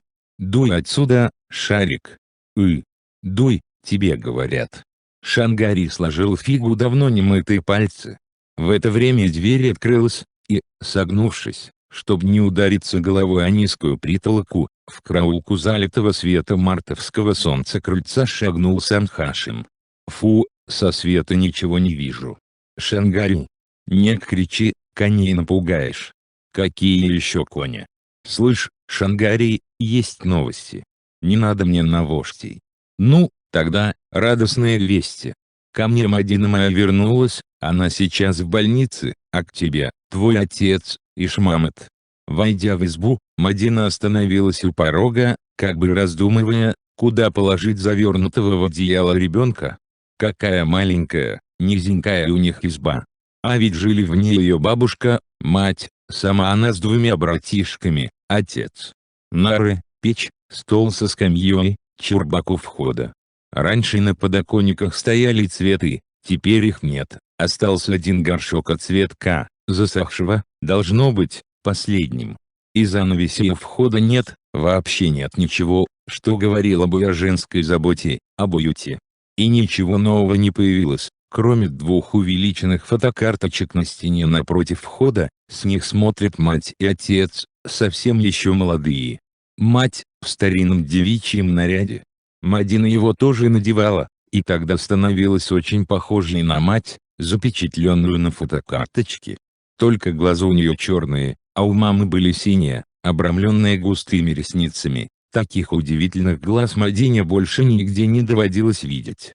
Отец увеличил свою карточку, снятую на фронте. На карточке глаза у матери, как у заблудившегося олененка, у отца, задумчиво суровые. Айдук 11, дочка. Хуснияму, жена Касима, протянула руки к ребенку. «Предлагала я мужчинам, чтобы тебя в наш дом привезли, а Хашим не согласился, у Мадины, мол, есть свой кров. Спасибо, апа, я и так, гляжу, много хлопот тебе доставила». Передав ребенка в руки Хуснияму, Мадина расстегнула застежки бот. Согрела избу, пол вымыла. Пустяки. Положив младенца на подушку на нарах, Хуснияму потянулась к заранее приготовленным чайным ложечкам. По обычаю ребенка надлежит встретить угощением, дать капельку чего-нибудь вкусненького. Это вот, детка, мед, чтобы речь у тебя была сладкой, а это, чтобы характер был мягкий, как масло. Тем временем в двери показалась соседка Магинур. Ах, с утра ждала, прилегла маленько отдохнуть и проглядела. «Мадина, дочка, здравствуй». У Мадины, когда увидела добрую женщину, сделавшую для нее столько хорошего, брызнули слезы. «Вот, апа, опять я, одинока». «Не говори так, дочка, у тебя есть отец». «Да-да», присоединилась к разговору Хусниямал. «Что людской суд против Божьего? Вон, рассуждено было, Ишмухамед, хоть и покалеченный, вернулся домой. Волею Аллаха, глядишь, и твой Абдиляхут приедет. Брось, не плачь». Встав перед Мадиной, Хусниямал принялась расстегивать пуговицы ее шубки. «Ты теперь, мать, а мать должна быть терпеливой. Ты видела когда-нибудь, чтобы Гульбан убилась, отчаявшись, головой о стену? Вот человек. Все свои горести, все печали в себе унесла. Хоть полын рот кровью был, на людях не выплевывала. У тебя для утешения есть теперь дитя, дай ему Аллах здоровья, добрую душу». «Верно, верно». Магинур посадила Мадину на край нар. «Возьми, к примеру, меня, и дом есть, и бабой, и живность на дворе, а детей нет. Случись что с бабаем, останусь одна. Хоть и говорят, что среди людей и воробей не пропадет, боюсь одиночества. Я тебя так ждала.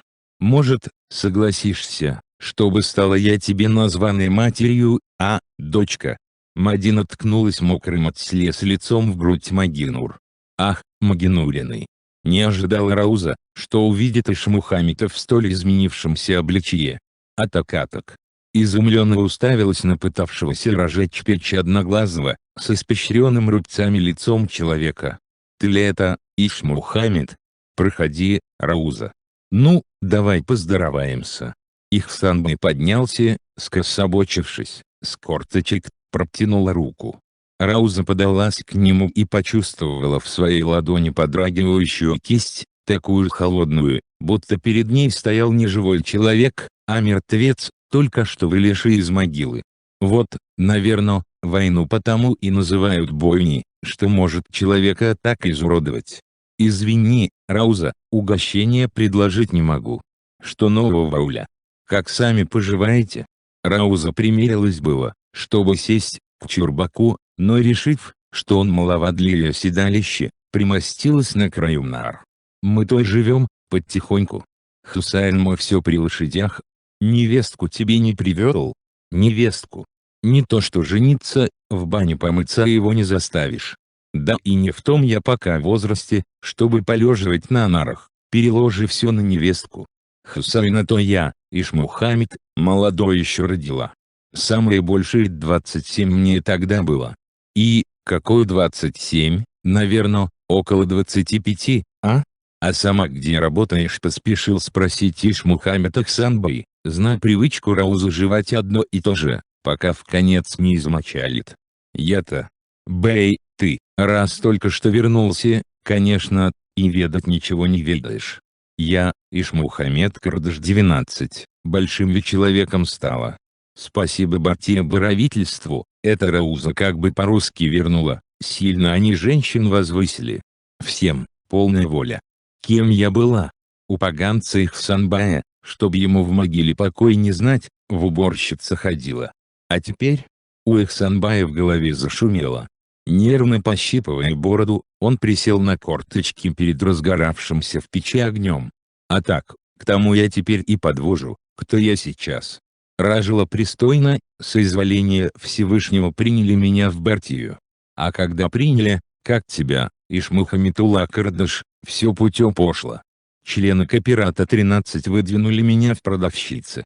Ладно еще я в сельсовете, при этом племенном жеребце Ихсанбая, научилась на счетах считать. Специальность, значит, получила. Без нее не выдвинешься. Кабы у твоей Зарифы была специальность, может, вместо того, чтобы блудничать день и ночь с Ихсанбаем, трудом себе на жизнь зарабатывала бы. Я ведь застала их за этим, тьфу, прости, Господи, делом. Поставили беднягу Шангарею у ворот лаять, а сами блудной игрой занялись. Вижу в окно, Ихсанбай, горит он вечно в аду, голышом за Зарифой под дому скачет». Не обращая внимания на тяжело задышавшего собеседника, Рауза продолжала. «Вот так, Кордыш. Жизнь, колесо, когда-нибудь да задавит. Скажи-ка, смог бы ты убить детишек, которых сам же породил?» «Брось, пустое несешь», — просипел Ихсанбай, почувствовав озноб, от которого распылавшийся в печи огонь не мог спасти его. «Вовсе не пустое. Косточки пропавших мальчиков нашлись бы, кабы они как-то сами погибли, но ведь до сих пор не нашлись. Не иначе, как этот Газраил, об Ихсанбае говорю, утопил их в болотной кокоре. Весь аул так считает. Будь Ихсанбай сегодня жив, забили бы его насмерть камнями. Пустое. С чего бы Ихсанбай зуб над детишек имел? Ах, как и раз об этом говорю, близнецов Топакайна и Гульбану родила от него. Вдосталь понадругались оставшиеся в тылу мужчины над солдатками, а больше всех, проклятый Ихсанбай. Надо было ему следы замести. А сама ты, Ихсанбай, стараясь скрыть злость, закурил. Сама то святая была. Ах, что сама? Может, я никогда не заставила бы своего Хусайна смотреть в глаза отчима, хоть таким, как я, женщинам в соку мужики проходу не дают. Но тут кузнец Сибагатула, земля ему пухом, посватался. Посватался? Ну да. Замуж выйти меня попросил. Так у него ведь жена была? Не было у него жены. Рауза, вывернув подол платья, громко высморкалась. Да была же. Кто старуху Фрузию не знал. А они вместе не спали. Бедняга Сибагатула сам мне об этом сказал. А коль вместе не спят, какая она жена? Зачем мужчину зря при себе держать, а? Ихсанбай кинул уже начавший обжигать пальцы окурок в огонь. Как я понял, Сибагат, Агай, умер. А старуха Фаузии? Жива-здорова? Где Ихсанбай? А так, не писали, что ли, тебе? Все ведь они поумерли. Все. Хоть бы Сибагатула мой остался жив. И Фаузия, и Ихсанбай, и Сабиля. Уй, ты уж о той ночи не спрашивай. И Зарифа той же ночью пропала. На месте Ихсанбаева дома только куча глей и золы осталась. Люди подходить к ней боятся. А твой Шангарель говорит, ночью приходит туда Фаузия, вся в белом, роется в золе, косточки этими разбитыми ищет. Выпить бы, Рауза. Ах! Рауза вытащила из-за пазухи бутылку. Сама-то я не пьющая. Но вот прихватила, чтобы горе твое разделить. Выпей, Иш Мухаммед, и Шангари отыщи, приведи домой. Он без тебя, бедняжка, совсем измаялся. И Гульбану не может забыть. Посмотришь на него, безумный, а огонь любви, оказывается, и безумных не щадит, а? Когда Рауза ушла, оставив запах карамели, пряников и еще чего-то вкусного, Ихсанбай прилег, подложив под голову думку Зарифа. Да, немало приятных ночей провел он на этих нарах. Зарифа дала ему то, что другие женщины, с которыми он сходился урывками, ненадолго, дать не могли. Правда, его отношение к Зарифе сильно отличалось от отношения к Гульбану. Гульбану вызывало жгучее чувство, словно бы опалявшее его изнутри и снаружи. Всего лишь раз испытал Ихсанбай телесную близость с ней, но ее испуганно умоляющие глаза и солоноватый вкус губ преследовали его с тех пор, вызывая сердечную муку. Нет, к Зарифе не тянуло Ихсанбая так сильно, но чего только она не делала, чтобы удовлетворить его мужское желание. Искусная в любовных играх, она обладала способностью пробуждать каждую клеточку его тела, превращала его в неистового зверя. Ее стоны сквозь зубы лишь еще сильнее распаляли Ихсанбая. Он уходил, оставляя ее предельно изможденной, но к следующему его приходу она опять была готова все повторить, встречала, обрызгав колыхающиеся груди одеколоном, и сияя, как полная луна. Эх, жизнь!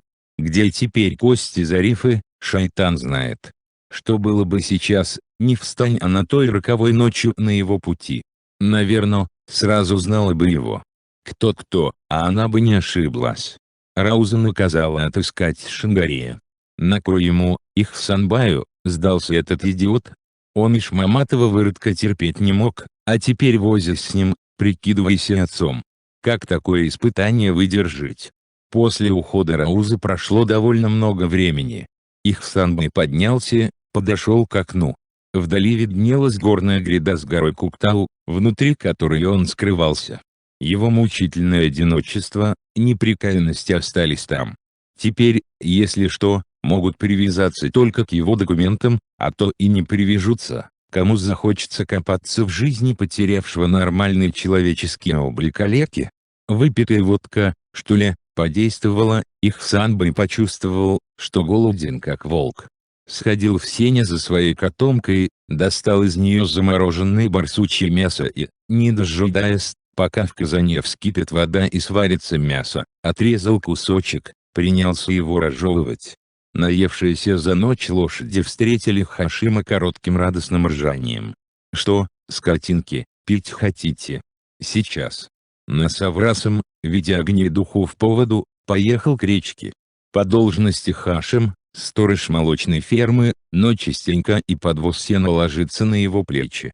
Скотники и Гафар с Гафаром, его двоюродные братья, пользуются покладистым характером старшего по возрасту родственника, находят всякие поводы отлынить от выполнения своих опытных обязанностей. Вот Хашим и заботится о закрепленных за фермой лошадях, ездит за сеном. Скандалить с хитрыми братцами, выставлять их в невыгодном свете не хочется, не чужие ведь, родня все таки. К тому же надо как-то улучшить отношения с заведующим фермой Саяфом, младшим братом Ишмухамета, задобрить его усердием в работе. Саиф – своего рода неразгаданная загадка. Смотрит на Хашима косо, будто мстит ему за то, что Ишмухамед в свое время связался с Зарифой. До того, что Хашим с Зарифой, хоть и рождены одной матерью, характерами совершенно не были схожи, Саяфу дела нет. Хашим свою красивую на вид, но легкомысленную сестру не понимал.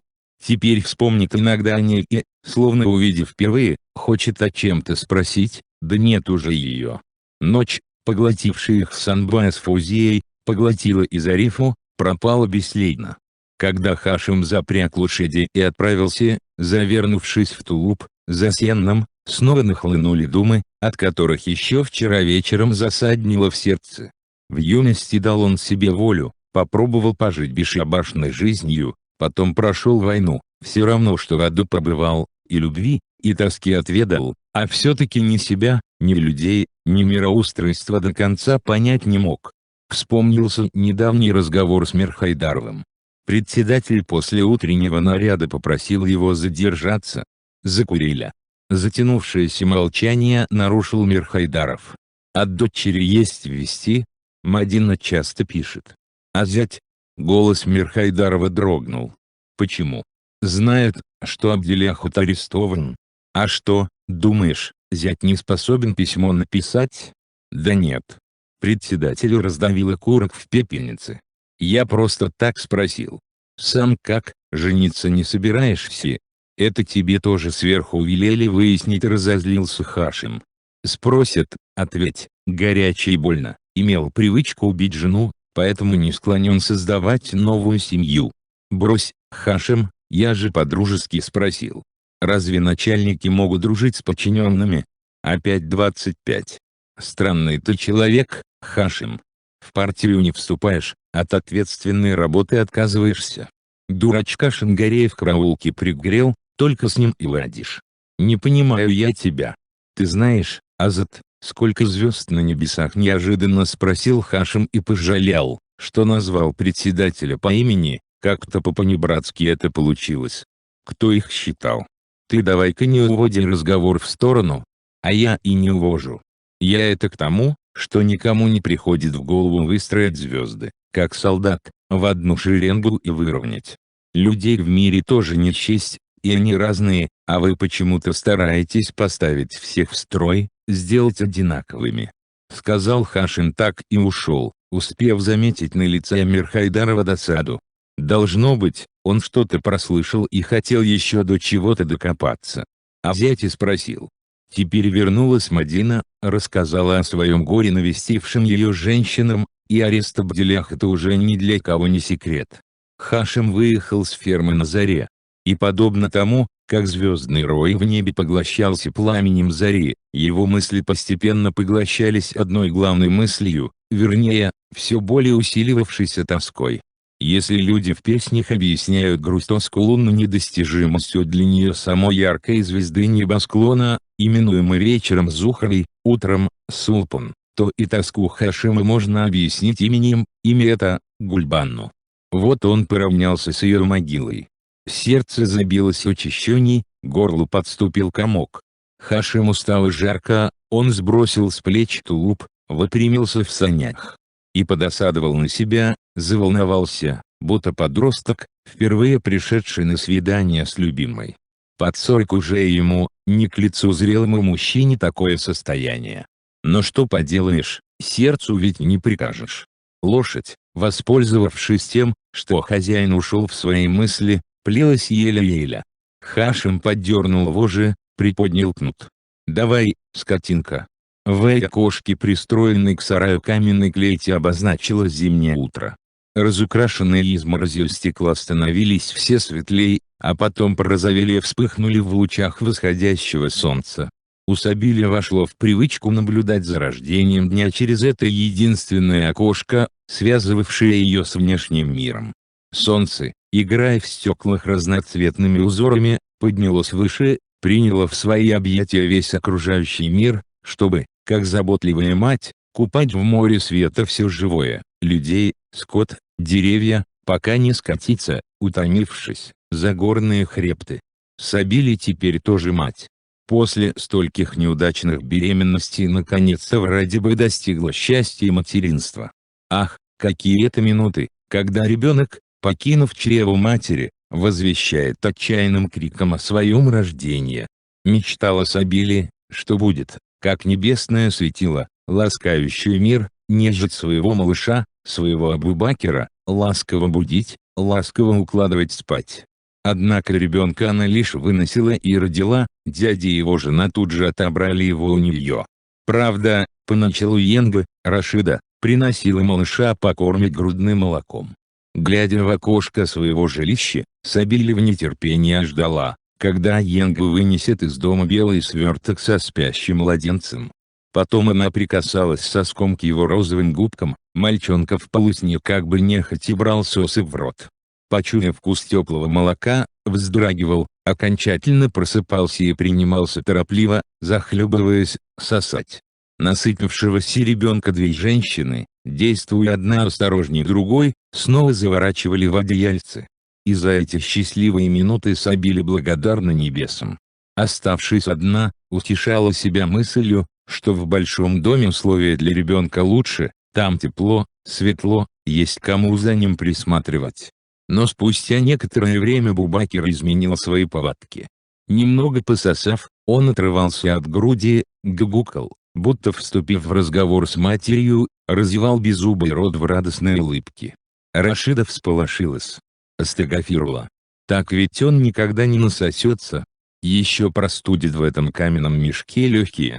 Соглашаясь с ней, Сабили сказала: «Может, мне самой ходить в дом, кормить моего сыночка там? Боже упаси! Как бы дядя не услышал тебя». Йенга опасливо глянула на дверь. «Ты для всех, просто кормилица, не забывай об этом». «Забыту не забываю». Сабили почувствовала, что кровь у нее прилила к лицу. «Нет, не забываю». Рашида неожиданно взяла разнежившегося на коленях матери малыша и начала завертывать его в одеяльце, приговаривая: «Сыночек у нас уже подрос, теперь ничего не случится, если перейдем на коровье молоко». Йенга умоляюще вскрикнула Сабиля. В ответ хлопнула дверь. С тех пор прошло уже довольно много времени. Сабили по-прежнему встает на рассвете у окошка и ждет, надеясь, что откроется дверь большого дома и Йенга вынесет белый сверток с дорогим ей, Сабили, маленьким существом. Но ребенка к ней больше и не приносили. Мадина впервые приготовилась уложить своего младенца в подвешенную отцом на матице колыбель. В этой хранившейся на чердаке зыбке когда-то лежала она сама, потом качала в ней братишек. Сколько времени с тех пор прошло? Не сгнило ли полотняное дно? Впрочем, оно же соткано из конского волоса, чтобы влагу не задерживало, и не гниет. Ах, мама ведь говорила, что бабушка Шихарбану заказала зыбку для нее, дочки своей, то есть для мамы Мадины. Это та самая колыбель. Бисмиллахи. Малыш зачмокал губами, как бы собравшись пососать, но глаз не открыл. «Спи, сыночек, и пусть на 4 углах колыбели 4 ангела охраняют твой сон». Что еще, касающееся младенца, знать Мадина. Нож нужен. Если придется ненадолго отлучиться, оставив не достигшего 40-дневного возраста ребенка без присмотра, надо на него, произнеся бисмиллу, положить нож. Иначе. «Можно к вам?» Из-за занавеси на колыбели Мадина не сразу видела, кто к ним пришел. «Входите, входите. Галима, ты, встретиться в другом месте, я бы тебя не узнала, как ты изменилась». Заметно раздавшаяся в теле, округлившаяся Галима поздоровалась с Мадиной, протянув обе руки. «А ты все такая же». «Нет, еще красивее стала. Городские калачи, наверное, сказались». «Ну, как поживаешь? Дочку ращу». «За кого замуж вышла?» «Не за кого. Не каждый достается приехавший из района начальник. Эх, счастливый ты. Хоть и арестован, есть у твоего ребенка законный отец. Каждый ребенок, подружка, рождается со своим счастьем. Работаешь? Где? На ферме. Где же еще? Коров даю. А ты, Наверно, в канцелярии или в клубе устроишься. Как-никак в Москве училась. Мне, Галима, ферма привычней. За окном показалась въезжающая во двор подвода. Мадина схватила самовар. Отец приехал. Раздевайся, Галима, вместе чаю попьем. А ты знаешь, Ишмухамедова увернулся. Видела бы, какой он. Знаю. Видела. Внутри у Мадины будто что-то оборвалось, она содрогнулась, как от озноба. В избе у нас вроде бы тепло, что это меня затрясло? Ты раздевайся, раздевайся. Вода у меня в казане вскипела, сейчас перелью в самовар. Я тороплюсь. По пути на вечернюю дойку зашла. Взглянуть на твоего. Галима кивнула в сторону колыбели. Мальчик у меня. Да утром его запишу, так друга Абделяхата зовут. Здорово. Почему здорово? Да я просто так. Слушай, если бы знала, что Абделяхат окажется врагом народа, ты вышла бы за него? Галима. Мадина задохнулась от гнева. Ты мне больше об этом. Все. Сболтнула с чужих слов. Ладно, я пойду. Не сердись, подружка. Галима ушла так же внезапно, как пришла. Мадина обессиленно опустилась на край нар. Началось? Да, это только начало судов-пересудов ауля. Ой, сейчас ведь отец войдет, лучше будет, если не увидит ее в расстройстве. Он радуется, что дочь приехала, а она в таком виде радость у него отнимет. Мадина взяла себя в руки. Быстренько перелила кипяток из казана в самовар, насыпала в трубу жарких углей. Вытащила ухватом из печи чугунок. В избе вкусно запахло тушеной картошкой. Спасибо Магинуриной, сметаны и масла занесла, будет заносить, пока корова не отлится. Налив кунгун теплой воды, Мадина повесила себе на плечо полотенце, отец распряг лошадь, вот-вот войдет, руки вымоет. Глава 4. Камалединов собрался с работы домой раньше, чем обычно. Площадка перед двухэтажным, срубленным из сосновых бревен зданием райкома была очищена от снега. Конюк Жаханурга и уборщица Гульмарьяма полюбит порядок, удовлетворенно отметил Аюб Газизович. К вечеру похолодало, но чувствовалось, что дни уже повернули на весну. С удовольствием вдыхая свежий бодрящий воздух, Камалединов направился к райкомовской конюшне, чтобы приласкать своих любимцев. Конюшня, 5 лошадей, 2 из них из потомства Тереклинского Солового. Айкашка, жеребец с белой звездочкой на лбу, первым учуял приближение хозяина, заржал. Судя по овцу в кормушках, Жаханургай был где-то рядом. И в самом деле, скрипнула боковая дверь и в конюшню просунулась голова в лисье малахая. А, Камаледины в кусты, оказывается, это ты. Надо куда-нибудь поехать? Сегодня нет. Сена у тебя достаточно. Пока дороги не разрезала, не мешало бы потянуть трактором сток с Карагай-Тюбы. Завтра напомнишь мне. Ладно. Старик долго разговаривать не стал, скрылся за боковой дверью. Да, скотинки, весна наступает, весна. Камалединов приласкал лошадей, тойло погладил, этой, холку. Жеребцу по кличке Чапай дал припасенный на такой случай кусочек сахара. Чапай к этому привык, не дашь, так начинает ощупывать чуткими губами его карман. Наверно, нет животных умнее лошадей. Можно сказать, душа в душу с конем прошел Аюб войну. Как тогда сдружились его чубары и Гренька Абделяхата. Когда Игренька пал, сраженный осколком мины, из глаз Чубарова горошинами покатили слезы. Как он ржал, как бил копытом по земле, стараясь поднять дружка. Потом перестал есть, исхудал, а худой конь командиру не спутник, пришлось расстаться с ним. Сколь бы ни старался Аюб Газизович не думать об Абделяхате, не выходит он из головы. Не верится, что парень, которого знал с молоду, к которому относился как к сыну, как к близкому другу, мог стать врагом народа. Но прислали из Москвы бумагу с указанием проверить благонадежность его семьи, родни. А откуда у выросшего сиротой Абделяхата взяться родне? Знает лишь его жену, пообщался с ней дважды.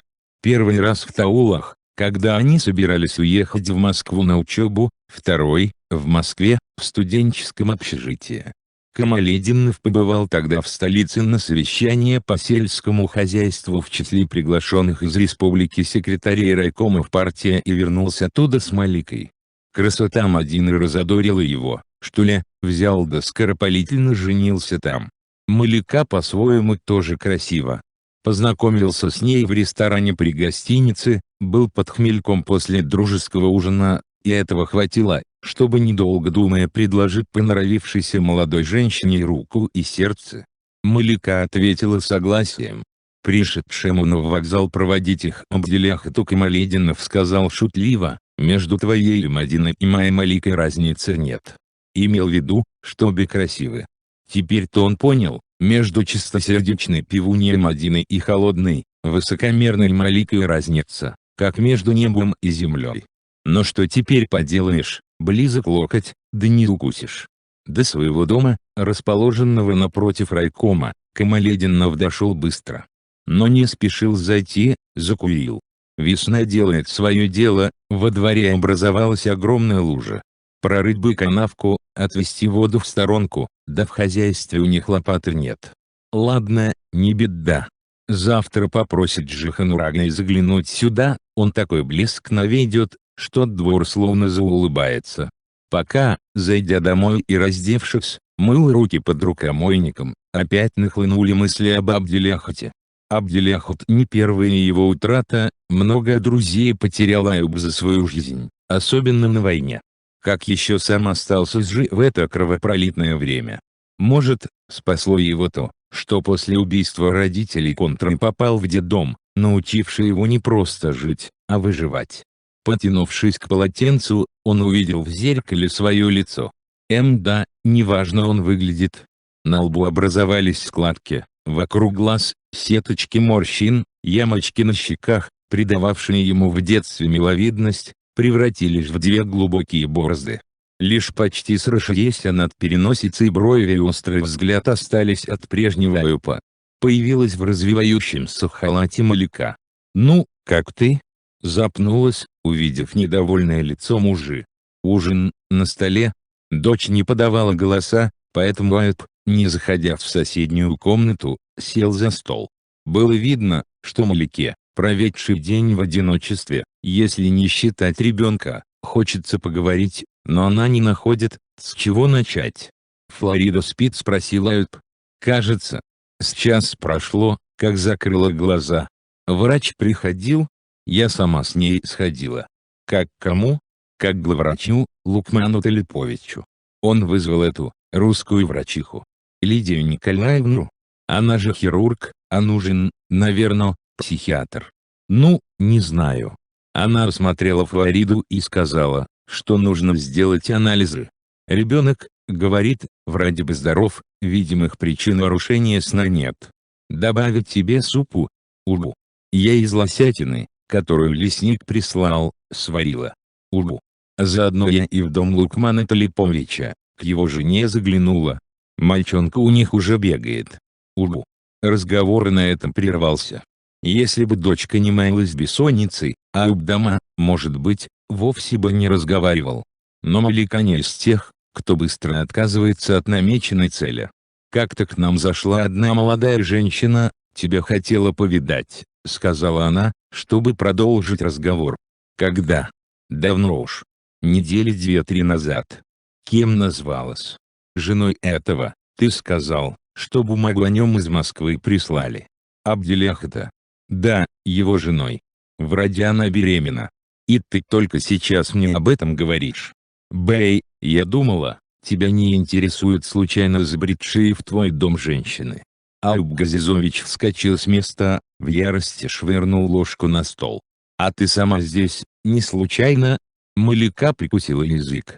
Да, ей с ее прошлым лучше держать его за зубами. Камалетдинов больше ничего не сказал. Снял с вешалки ватную телогрейку, перекинул через плечо и ушел во двор курить. Оставив принявшуюся мыть пол Мадину и зашедшую понянчить ребенка соседку Магину родних, Хашим отправился на ферму. Ехал по дороге, испещренной выступившими из-под ноздреватого снега комками конского навоза, клочками сена и соломы, предавшись мыслям, одновременно и радостным, и грустным. Радостным от того, что стал дедом, а грустным от того, что Гульбану не дожила до рождения внука. Обеспокоило еще и подавленное настроение Мадины. Уж не пришло ли ей в голову, что с таких лет останется вдовой? На работу, говорит, выйду. А какое сердце должен иметь он, Хашим, чтобы позволить ей оставлять ребенка без присмотра? Возле клети, где хранился фураж, на куче соломы в санях что-то чернело. Вроде бы человек лежит. Хашим повернул туда. «Эй, кто там?» «Никто, а я». Оказалось, Шангарий. Греется под мартовским солнышком. Вон и корова с удовольствием подставили спину под его долгожданные лучи. Шангарий боится быка по кличке Гифрит, поэтому, видать, зарылся в солому. «Что ты тут делаешь?» — спросил все же Хашим. «Смотрю. В небе война идет». «В небе? А кто там воюет?» «Белые и черные ангелы». «Говорят, все ангелы, белые, откуда черные могли взяться? Они из нашей трубы вылетают. Их сегодня больше». «Выдумываешь ты все». «Не выдумываю. Я думал, ты дома с отцом сидишь». «У меня нет отца». «Ты что, не сходил домой, не видел отца?»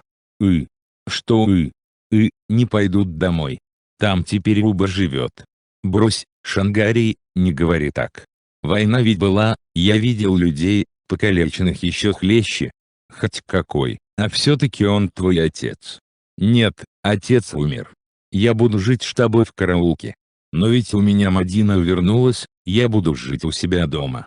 Кто еду тебе будет готовить?» «Не надо. Еды много. Молока, по горло. Хлеб да иркяпы дадут». Шангарий не только неразумен, но и упрям. Хашим попытался переубедить его новыми доводами. «И, если бы вернулся мой отец, разве я усидел бы тут? Наверно, у него много медалей. А может, он и сахар привез?» Шангарий пропустил это мимо ушей. «А детенок у Мадины красивый». Хашим улыбнулся. «Красивый. На меня похож? С чего это он должен быть похожим на тебя? Он на своего отца похож». «А где он спит?» «В колыбели. И мой отец лежит в колыбели». «Далеко». Хашим бросил окурок цигарки в лужицу. «Тебе хоть говори, хоть не говори». «Не говори. Я сам знаю». «Черта с два ты знаешь». «Знаю». Раздосадованный Хашим двинулся дальше. Подумал, у Ишмухамеда хватило сил вернуться из ада, а прийти на ферму повидать сына не может. Парень валяется где попало, еще простудится. Мирхайдаров, послав уборщицу правления за Мадиной, задумался о ней. Вспомнилось время, когда по всей республике искали талантливых юношей и девушек для направления на учебу в Московскую консерваторию. Способных молодых людей нашлось немало, но такой голос, как у Мадины. Короче говоря, тереклинская девушка привлекла к себе особое внимание, послали ее учиться. Когда случалось выступить в школе, Мирхайдаров непременно хвалил Мадину, гордился тем, что в Тереклах выросла такая девушка. При встречах с Хашимом справлялся, как она там, есть ли от нее вести. Дома, за чаем тоже нередко заходил разговор о ней, не сходила Мадина и с языка Сарбинос, его жены. И нате вам, нежданно-негаданно Мадина вернулась, да не одна, с ребенком на руках. Абделях это Мирхайдаров тоже хорошо знал. Трудолюбивый был паренек, куда ни пошли, там и работал, не делил работу на чистую и грязную. Войну до конца прошел, полна грудь медалей. А теперь вот позвонил Камалединов, велят, говорит, держать семью Абделях это под контролем. И что же, в горячее посевное время, когда человеку, чтобы всюду поспеть, впору разорваться на 5 частей, Мирхайдаров должен сидеть, караули Мадину? Будто иных забот у него нет. Снега нынешней весной выпало много, таял он медленно, а сверху ведь потребуют отрапортовать о завершении сева к 1 мая. Неприличного агронома не пришлют, непорядочной техники нет, мужчин на пальцах пересчитать. Обрадовался было, узнав о возвращении Ишмухамеда, сходил повидаться с ним, но ему самому, оказалось, помощь нужна, еле-еле душа в теле. Ага, Мадина пришла. Мирхайдаров встал, решив, что будет неприлично, если встретить молодую женщину сидя за столом. «Здравствуйте, Азат Агай». Мадина вложила худенькую руку в ладонь председателя колхоза. «Здравствуй. Садись, рассказывай, как там Москва». Мадина покраснела. «Не знаю. Я мало что успела увидеть». Мирхайдаров внимательно посмотрел на нее и понял, что перед ним сидит не простодушная девушка, какой ее помнил, а многое пережившая, испытавшая нужду и горе женщина. «Да», — протянул он, соображая, как повести разговор дальше. «Вот, скоро сяв, а рабочей силы в колхозе маловато. Так уж у нас, нос вытащишь, хвост увязнет, хвост вытащишь, нос. Зачем, меня вызвали? Тебя-то. Сама не заходишь. У нас клуб стоит пустой, человека, чтобы наладить там работу, нет. Агитбригаду создать, концерты ставить. Может, ты возьмешь все? Я подумаю, Агай. Ребенок ведь у меня еще очень маленький. У нас в аулах не принято ссылаться на ребенка. Как говорится, в поле родится, так в поле, на ферме родится, так на ферме растет». Мадина поднялась. «До свидания, Азат Агай». Она ушла, оставив пропитанным запахами табака, солярки, дегтя, конской сбруи помещение какой-то особый аромат, присущий, может быть, молодости или красоте. Мирхайдаров последил через окно за удаляющейся женской фигурой. Есть в Мадине помимо красоты еще что-то, что заставило его, 50-летнего мужчину, внутренне вытянуться перед ней в струнку, как в солдатском строю, и растерянно мямлить в разговоре. Но ладно, в работе всякое бывает, в следующий раз он поговорит с красавицей пожестче. Раз велено держать ее под контролем, придется выполнять приказ. Настроение у Ихсанбая после того, как побывал в Таулах, в военкомате, заметно приподнялось. Военком, молодой еще майор с покалеченной кистью левой руки, увидев перед собой изуродованного до нельзя человека, постарался поскорее выпроводить его. В долгие ночи, проведенные в пещере, Ихсанбай тщательно обдумал легенду о том, как он, то есть Иш-Мухаммед, был назначен сопровождающим воинский эшелон, как эшелон якобы попал под бомбежку, как вытащили его из горящего вагона, и все это изложил в письменном заявлении. Может быть, в придуманной им истории не все концы с концами сходятся, но за годы войны были разбомблены сотни эшелонов, госпитали, в которых будто бы лечили его, давно свернуты. Их документации, наверное, хранится в каких-нибудь архивах, но кто будет рыться в них, разбираться в судьбе одного из миллионов людей, покалеченных войной? Вон и военком, бегло прочитавший заявление, не минул этой участи. «Эх, теперь уж нам на гармошке не сыграть», — просипел мнимый Иш-Мухаммед, намеренно намекая на скрюченные пальцы военкома. «А вы играли?» «Что уж об этом вспоминать», — махнул скривившийся в огне рукой Иш-Мухаммед. «И жена меня не дождалась. Кому калека нужен?» Строгое выражение на лице военкома сменило жалость. «Ладно, Агай, поезжайте домой», — сказал он. «Поставим вас на учет, я позвоню вашему председателю, вам помогут». «Спасибо, спасибо, браток. Вот ведь, не перевелись. У нас добрые люди».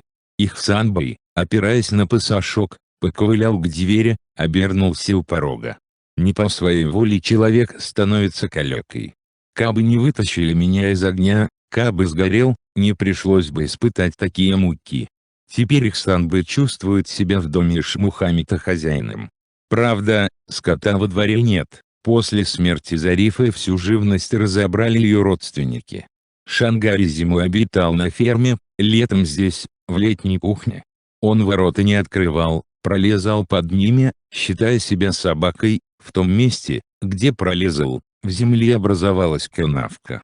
Поскольку Иш-Мухаммед ходил в начальниках, дворовые строения добротные, сарай, баня срублены из сосновых бревен, довольно большой картофельный огород обнесен штакетником. Словом, хозяйствовать здесь можно. Только ведь Ихсанбай самостоятельно хозяйствовать не умеет, привык жить на всем готовом, прежний двор обустроил отец, о еде заботилась мать. Да, тяжело ему будет без женщины в доме.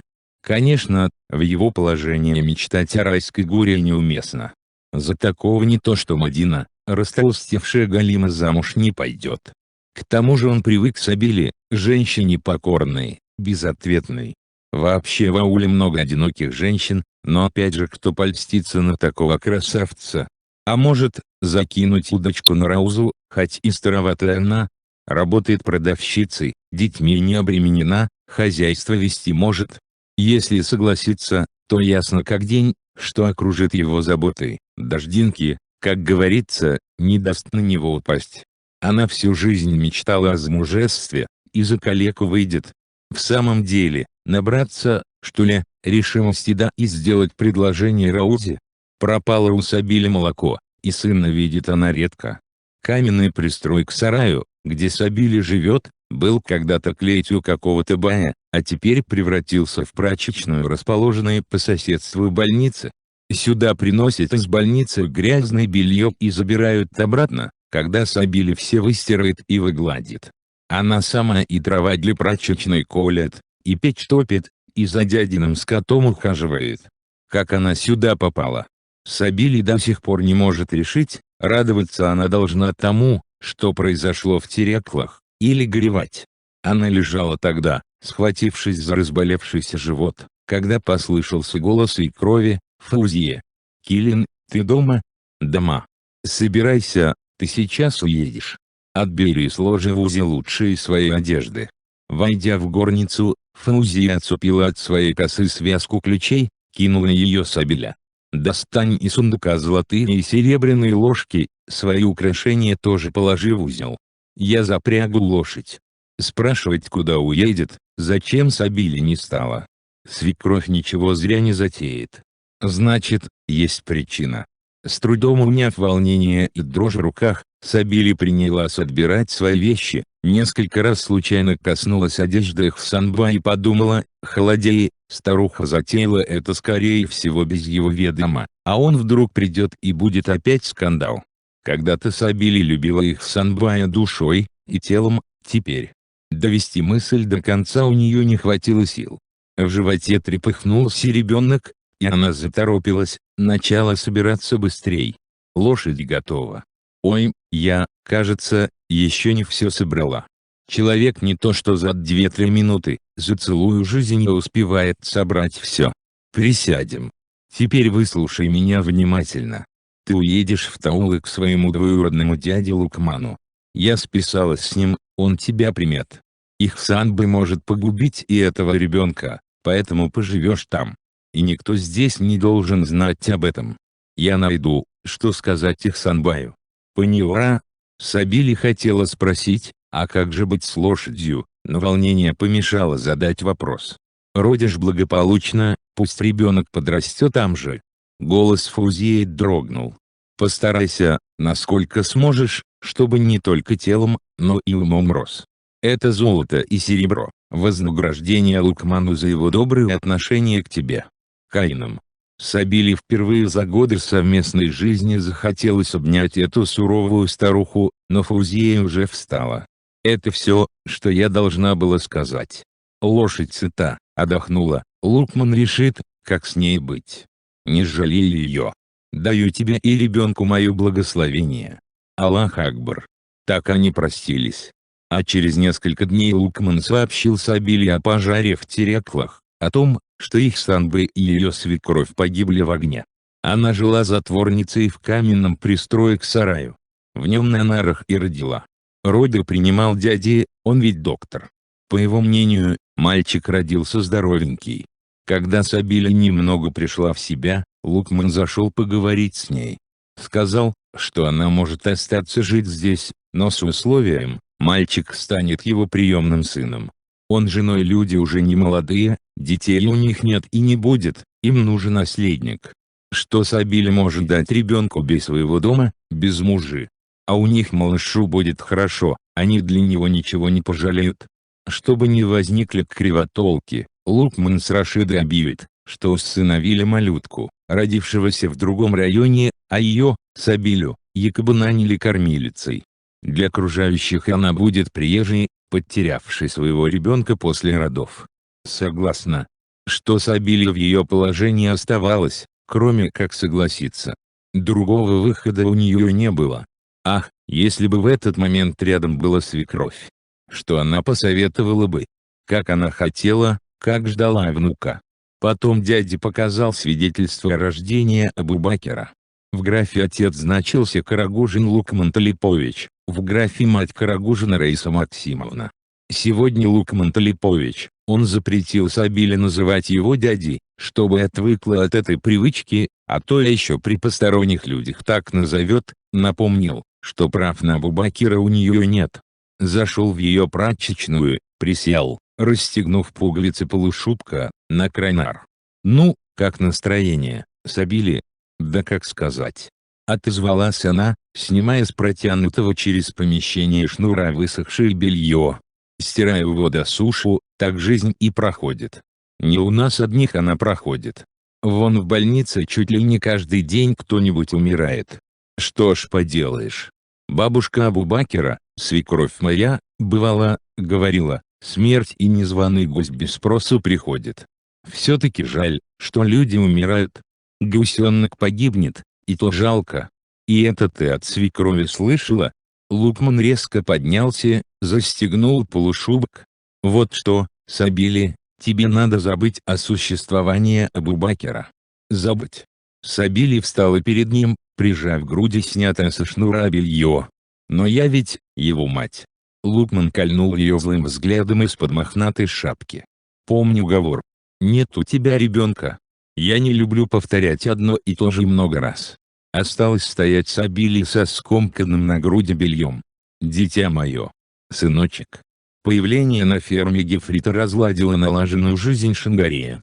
Раньше он чувствовал себя среди животных как рыба в воде, но племенной бык почему-то сразу не возлюбил его.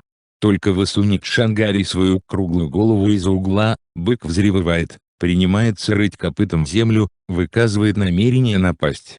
Правду сказать, и доярки побаиваются Гефрита, и скотники предпочитают держаться подальше от него. Удивляется Шангарий, раз все боятся этого чудовища, зачем его купили? Вон в ауле быков запрягают, если надо зачем-нибудь съездить или вспахать огород, и никто их не боится. Почему? Шангарий спросил об этом Хашима. Хашим, как обычно, ответил коротко. Те, оскопленные. Ну, яички у них отрезали, а у этого нет. С запозданием дошло до Шангария, почему Гефрит устрашающе силен, сила его, в мошонке. У других быков кое-что отрезали, а у этого все осталось на месте. Шангарию, когда он был еще маленьким, один бабой, приведенный отцом, тоже сделал обрезание. «Тебе не больно?» — спросил бабой, присыпав кровь на срезе каким-то порошком. «Нет», — сказал Шангарий. «Если хочешь, еще отрежь». Бабой больше резать не стал, взял протянутые отцом деньги и быстренько ушел.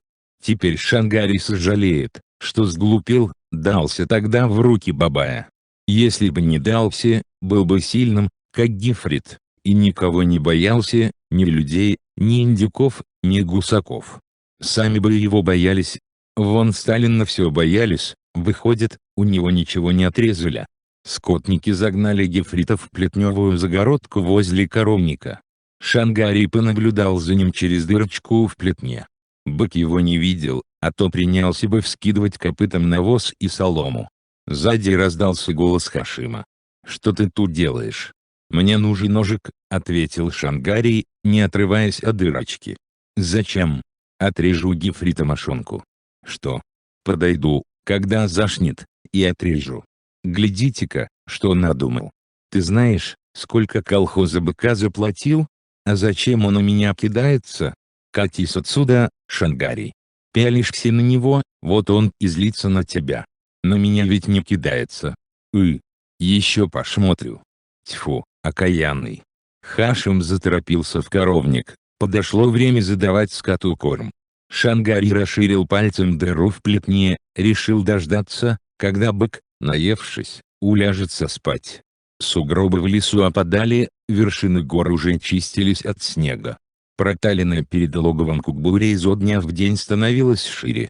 Кукбури вылезла из логова погреться на солнышке. легла на подсохшую землю, вытянув передние лапы, подняла морду, принюхалась к веющему у запада ветерку. Он доносил со стороны аула запахи оттаившего навоза и дворовой живности. До аула далеко, а зайцы и прочие мелкие обитатели леса сейчас не оставляют на ноздреватом снежном насте заметных следов. Трудно стало Кугбуре добывать пищу, да к тому же после гибели бывалого охотиться ей не хотелось. Вспомнив о бывалом и почувствовав болезненную тягость в теле, Кугбуре заскулила, покрутилась на проталине, снова легла. Эх, недолго длилась их радость.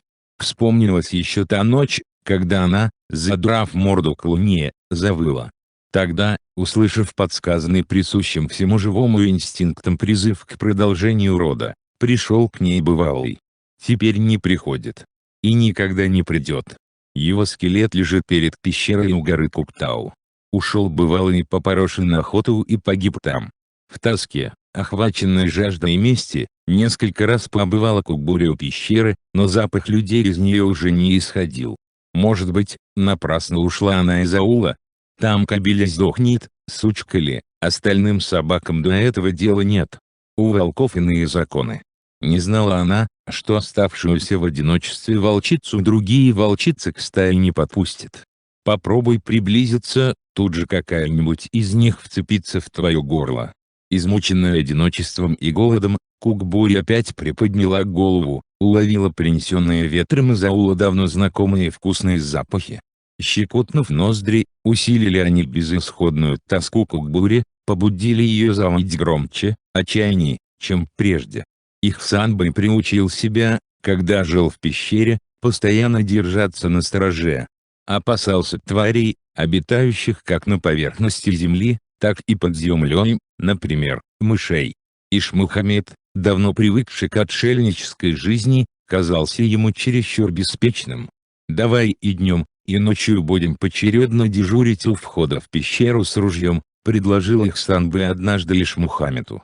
«Зачем? Люди здесь не появляются, а со зверем я живу в ладу. В Эладу.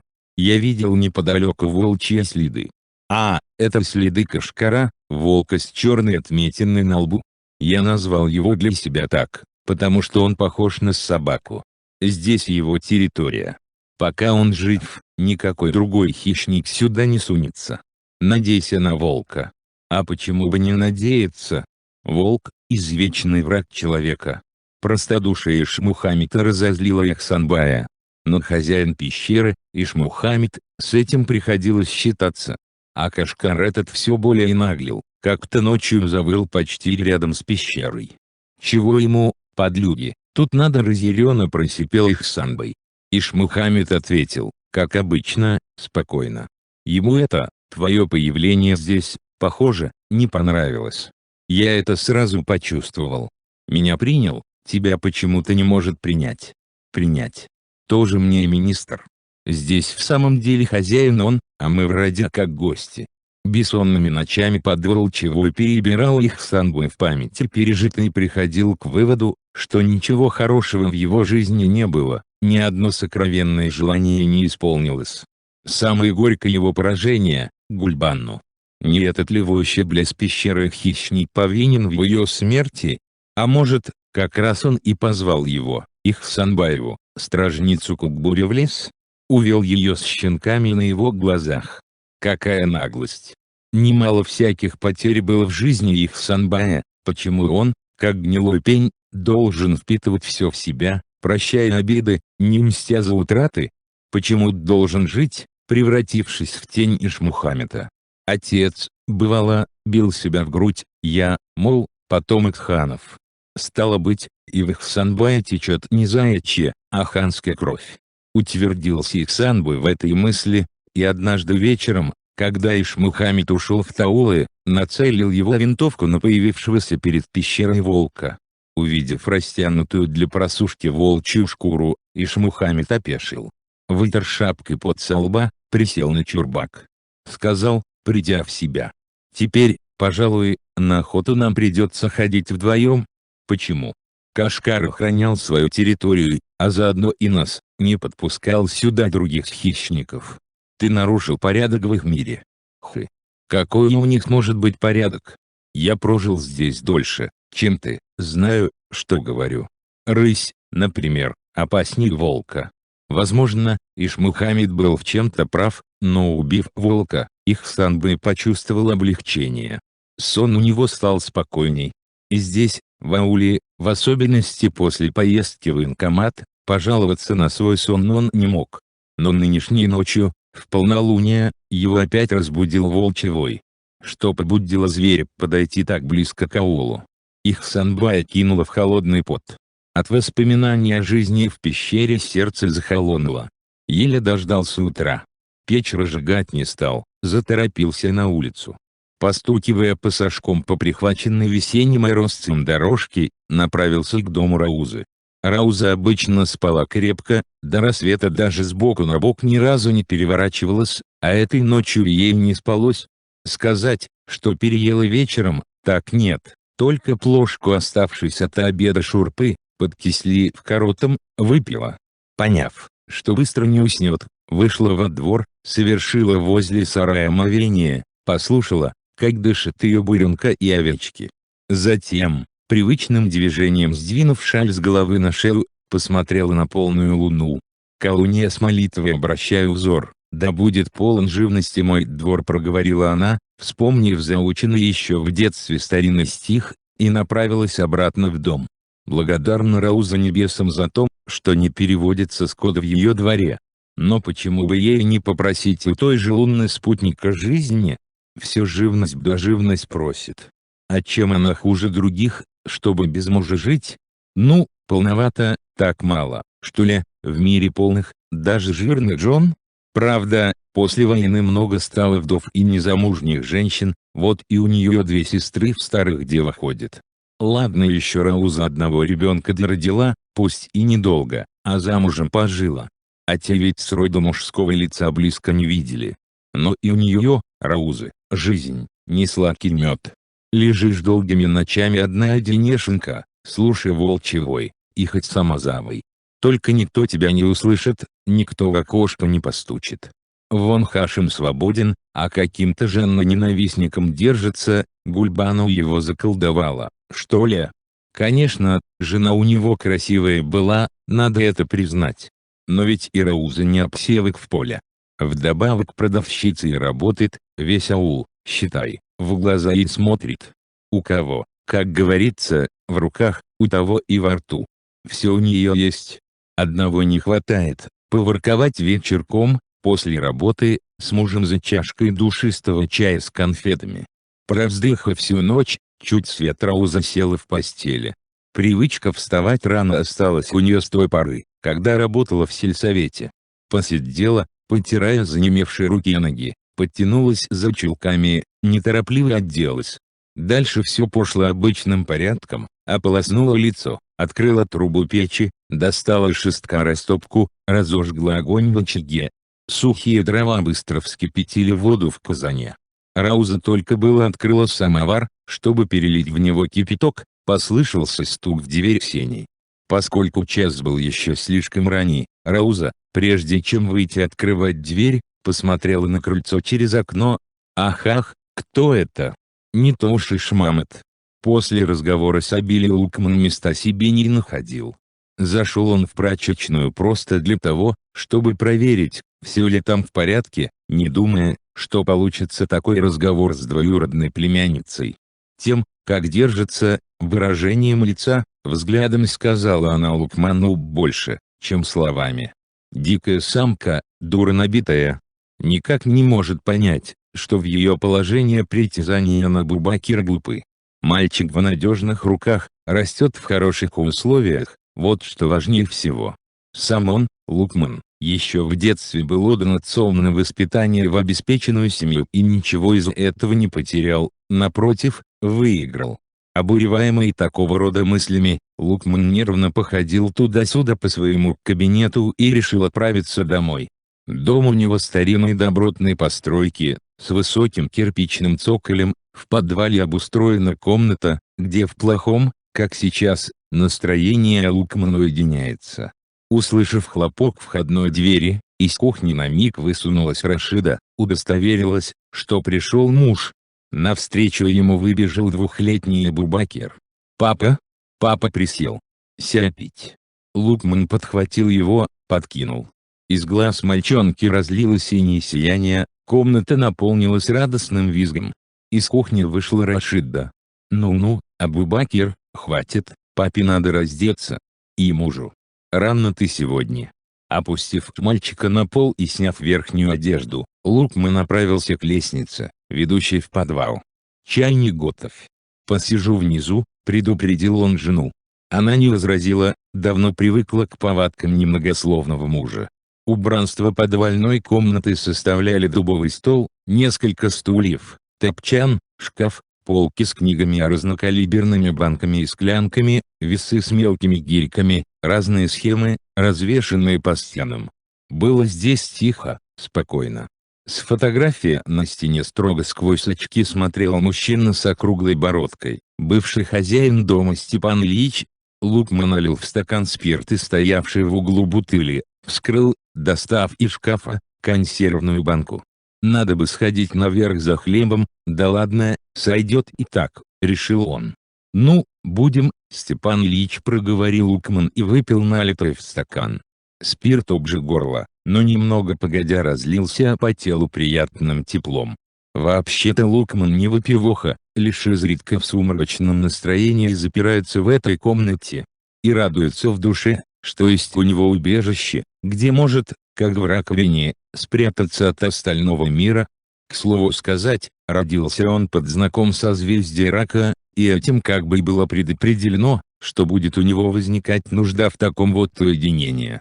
Если подумать, не так уж много лет прожито, только-только ступил Лукман в свой 6-й десяток, но сколько за эти годы рытвин и ухабов, крутых обрывов и поворотов пройдено. Его отец, Талиб, был в Теряклах скотным доктором, а занимался кастрированием животных. В ту пору, когда Лукман осознал себя, жил неплохо. Благодаря своему ремеслу отец и познакомился со Степаном Ильичем. А отец Степана Ильича, Илья Николаевич, еще в XIX веке поселился в Таулах, лечил население уезда. Сосланный из Петербурга по политическим мотивам лекарь обрел не только пристанище, но и известность среди башкир заслужил, в высокую степень их доверия. С открытием в этих краях золотоносных участков Илья Николаевич женился на дочери хозяина султановского прииска Новолихина, приумножил свое состояние, однако не перестал ездить по аулам, врачуя народ, не изменил своей профессии. И смерть свою встретил здесь. Когда возвращался домой из глубинного аула через горы, лошадь, напуганная каким-то зверем, понесла, повозка перевернулась, и доктор погиб. Степан, помогавший отцу в сборе лекарственного сырья, изготовлении разных снадобий, иногда сопровождавший его в поездках, остался с матерью жить в этом доме. Средств на жизнь у них было достаточно, но привыкнув с детства работать в подвальной комнате, он продолжал трудиться в ней, не поднимая головы. Человек ли заболеет, скотина ли какая, жители Таулов и окрестных селений обращались за помощью к нему.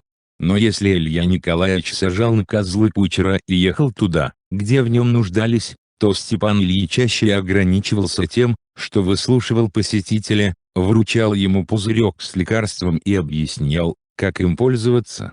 Беда одна не ходит. Вслед за отцом вскоре скончалась и мать Степана. Спустя некоторое время он женился на дочери приискового мастера Михаила Любаша. Но и Любаша прожила недолго. Ширококосная, на вид здоровая, она почему-то не смогла нормально родить. Пометавшись в отчаянии, Степан послал человека в Терякло за тамошней бабкой-повитухой. Пока бабка ехала, и Любаша, и не успевший родиться ребенок покинули этот мир. Похоронив Любашу, приехал Степан в печаль к своему тереклинскому знакомому, Талипу. Засели они в пропахшей дегтем и карболкой, наполовину ушедшей в землю хозяйственной лачуге. Гость привез с собой спирт. Лукман заносил им приготовленное матерью угощение, бишбармак, казы, тултырму, нафаршированную яйцами курицу, шурпу, корот. Из лачуги слышались то буранбай, То шумел камыш, отец наигрывал на курае то мелодию Карабая, то барыню. Этот шайтанов пир завершился тем, что отец посадил Лукмана на Степановы козлы и сказал: «У меня мальчишек и без тебя хватит. Степан выведет тебя в люди, обучит ремеслу. Я оставить богатство в наследство не смогу, вот ремесло и будет тебе наследством. Слушайся Степана, не бузи. Прощай». Отец открыл ворота, хлопнул лошадь ладонью по крупу. «Айда, скотинушка, с Богом». Мать, никогда не перечившая отцу, безмолвно плакала, прикрыв рот уголком шали.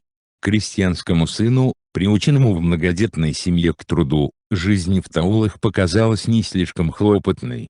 Колол дрова, топил печь, помогал Степану по хозяйству и с особым интересом и удовольствием, в изготовлении лекарств. Сносно овладев русским языком, начал читать книги по анатомии и физиологии человека, заинтересовался всей богатой библиотекой, собранной еще Ильей Николаевичем. Поднаторил в некоторых медицинских вопросах настолько, что Степан стал обращаться к нему за советами. После того, как Степан вновь женился, Лукман с головой ушел в изучение медицинской литературы. Его опекун высватал в ауле, расположенном в 70 верстах от аулов, дочь державшего там мельницу предприимчивого русского мужика Раису. Раиса разговаривала по-башкирски так же свободно, как воду пила. С легкой руки кого-то из посетителей ее переименовали в Рашиду, и она с этим свыклась. Следуя примеру Раисы, и Степан мало-помалу научился говорить по-башкирски. Имея молодого, старательного помощника, он заметно укрепил свое материальное положение. Для Лукмана приобрели и отдельную лошадь и тарантас. Когда разражалась какая-нибудь эпидемия, Лукман, набив кожаный баул лекарствами, один выезжал лечить народ. А уж то, что хозяйка неожиданно увлеклась им, превратила его из неотлинявшего стригунка в молодого лоснящегося жеребчика. Степан уехал в какой-то аул к женщине, четвертые сутки маявшейся родами. Лукман, плотно поужинав, спустился в эту комнату, прихватив книгу «Криминальная анатомия». Вскоре скрипнула лестница, следом спустилась Рашида. Лукман оторвался от книги. «Что, Степан Ильич вернулся?» «Нет». «Зачем?» Рашида вдруг перешла на русский. «Я больше не могу. Сокол ты мой ясный, не томи меня, не гони».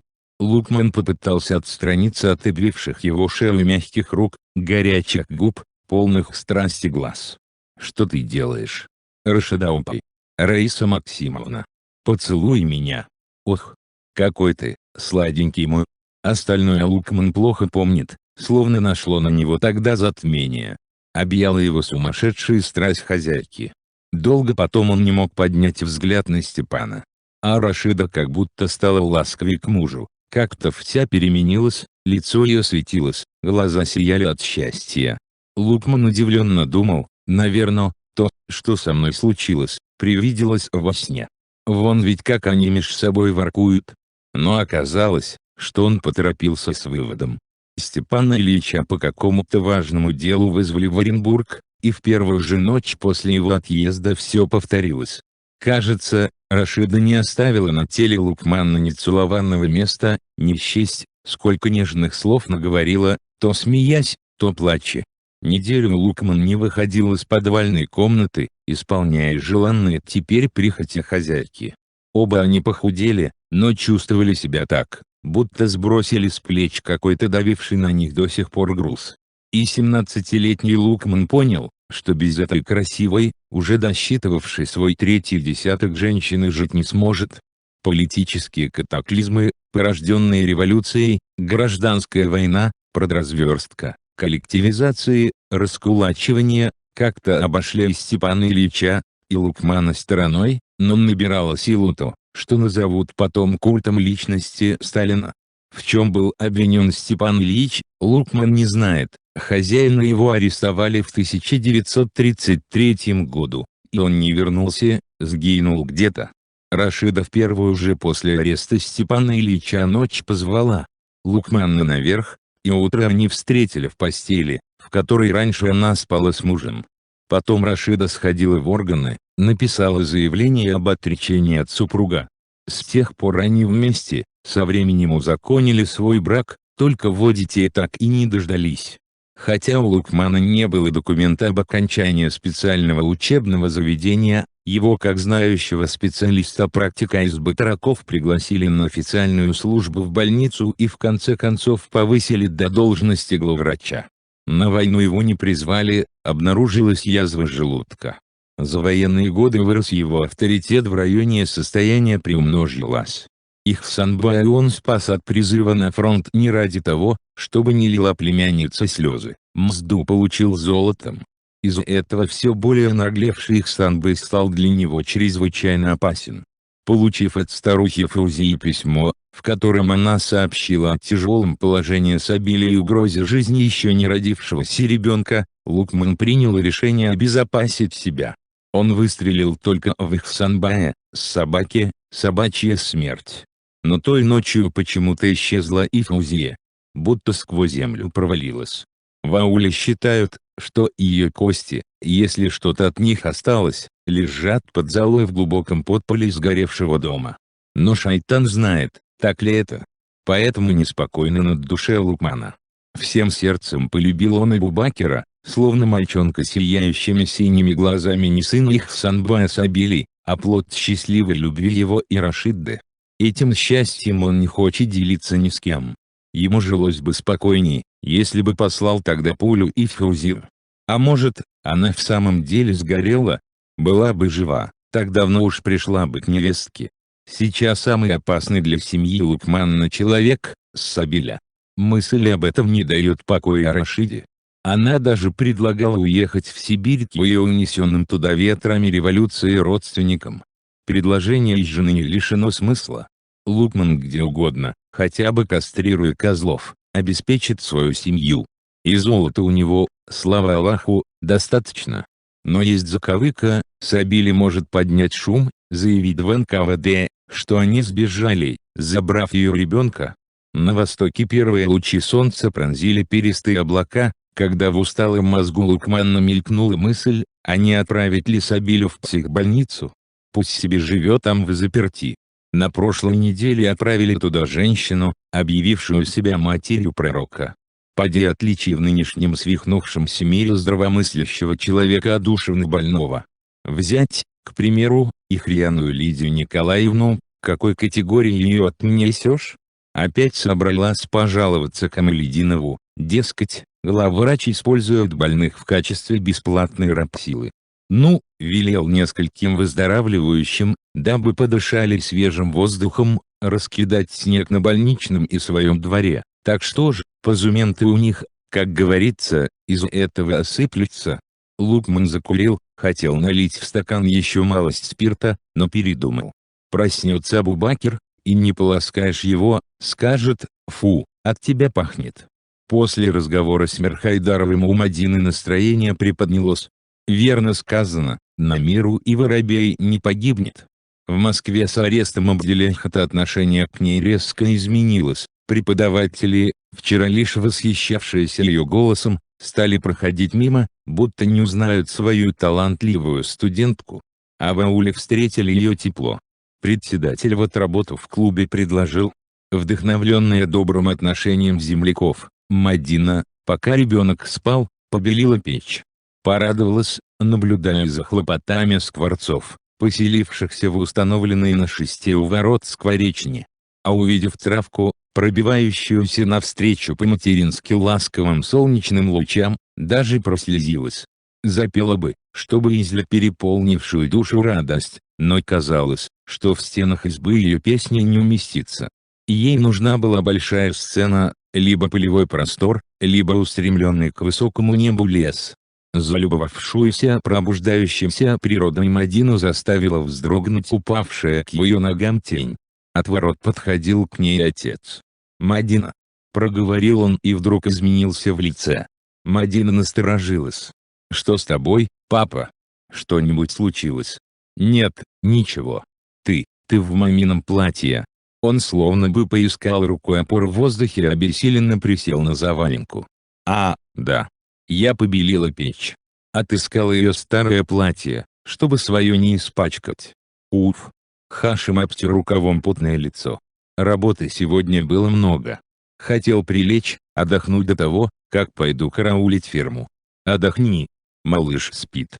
Я схожу за водой к колодцу Мунавары, в речке мутноватая пошла. Далековато. Но сходи, коль так решила. Мадина сняла со столбиков ограды начищенные до блеска ведра и, подвешивая их на коромысло, торопливо вышла на улицу. Она каждый день поглядывала через окно на нетронутую огнем малую избу, в которой обитали тетушка Фаузи и старик Сибагат, но не думала, что пройти мимо их двора будет так тяжело. Мадина почувствовала, что ноги у нее ослабли. Надо же, большой красивый дом, стоявший горделиво, как бы говоря, смотрите, каков я, за несколько часов превратился в золу. Огонь перекинулся на сарай с клетью, только до избы, предназначенной для телят и ягнят, а потом превращенной стариками в жилье, не достал.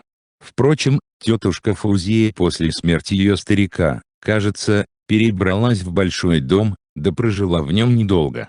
В этот двор теперь разве лишь какая-нибудь скотина забредет, а люди обходят его стороной, может быть, потому, что о тетушке Фаузии ходили слухи, будто бы она то ли колдунья, то ли убыр, словом, связана с нечистой силой.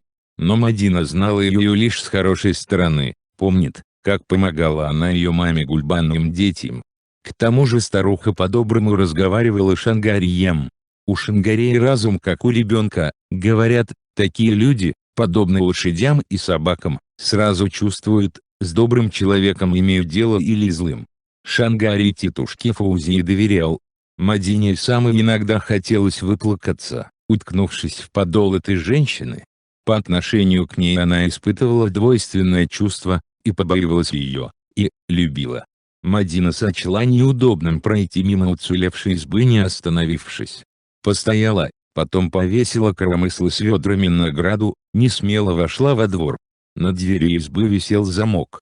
Зная, что люди имеют привычку оставлять ключ над дверью, Мадина как-то непроизвольно пошарила рукой на выступе притолоки. Вот он, ключ. А что если она сделает шаг, на который не решалась, когда тетушка Фаузия была жива, и войдет в ее избу? Поколебалась, но взяло верх любопытство. Открыла дверь, вошла. Окинула взглядом внутренность избы. Небольшая печь с боковым очагом под казаном. Вдоль всей стены напротив входа, нары, накрытые паласом. Рядом на сундуке высокой горкой уложены тюфяки, одеяло. Далее на глаза попались кумган, большая деревянная чаша, мелкие чешки и плошки на полке. Пучки каких-то трав, засохшие кисти калины, смородины на стенах. Недопряденная шерсть с веретенном, будто тетушка Фаузия, оторвавшись от работы, вышла во двор и вот-вот вернется. Ах, а это что? Увидев на прибитом к стене оленьем роге знакомые вещи, Мадина едва не лишилась чувств, присела на корточки. Это же, ее пропавших братишек, вещи. Проводив взглядом отправившуюся за водой Мадину, Хашим вошел в избу. Осторожно, чтобы не разбудить ребенка, разделся. Ополоснув руки теплой водой с кумгана, подошел к колыбели, приоткрыл занавеску над ней, послушал ровное дыхание малыша. Чистота и порядок в избе, свежевыбеленная печь, появившиеся на подоконнике цветы с готовыми раскрыться бутонами, колыбель со спящим в ней внуком — все это затрагивало самые тонкие струны в душе Хашима. Прилежная у него дочка, любит уют. Точь в точь как мать, Гульбану такая же была. Так же, как в ней самой, и вокруг нее все было уместно, опрятно. Вот он только что чуть не упал, приняв Мадину за Гульбанну. Чудак, разве же умерший человек может ожить и вернуться? Хашим намеревался прилечь, поспать, но взволновался, и теперь сна, что называется, ни в одном глазу не было. Хорошо, что есть у них Дауд. Он похож на его пропавших мальчиков. Удивляет это сходство Хашима. Мадина говорит, малыш похож на мою маму. Пусть будет так. У Даута глаза Гульбанну. И Бектимир с Интимиром были похожи на нее.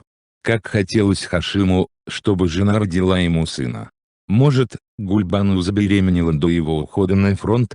Хашим, конечно, знает, что дети у людей рождаются через 9 месяцев.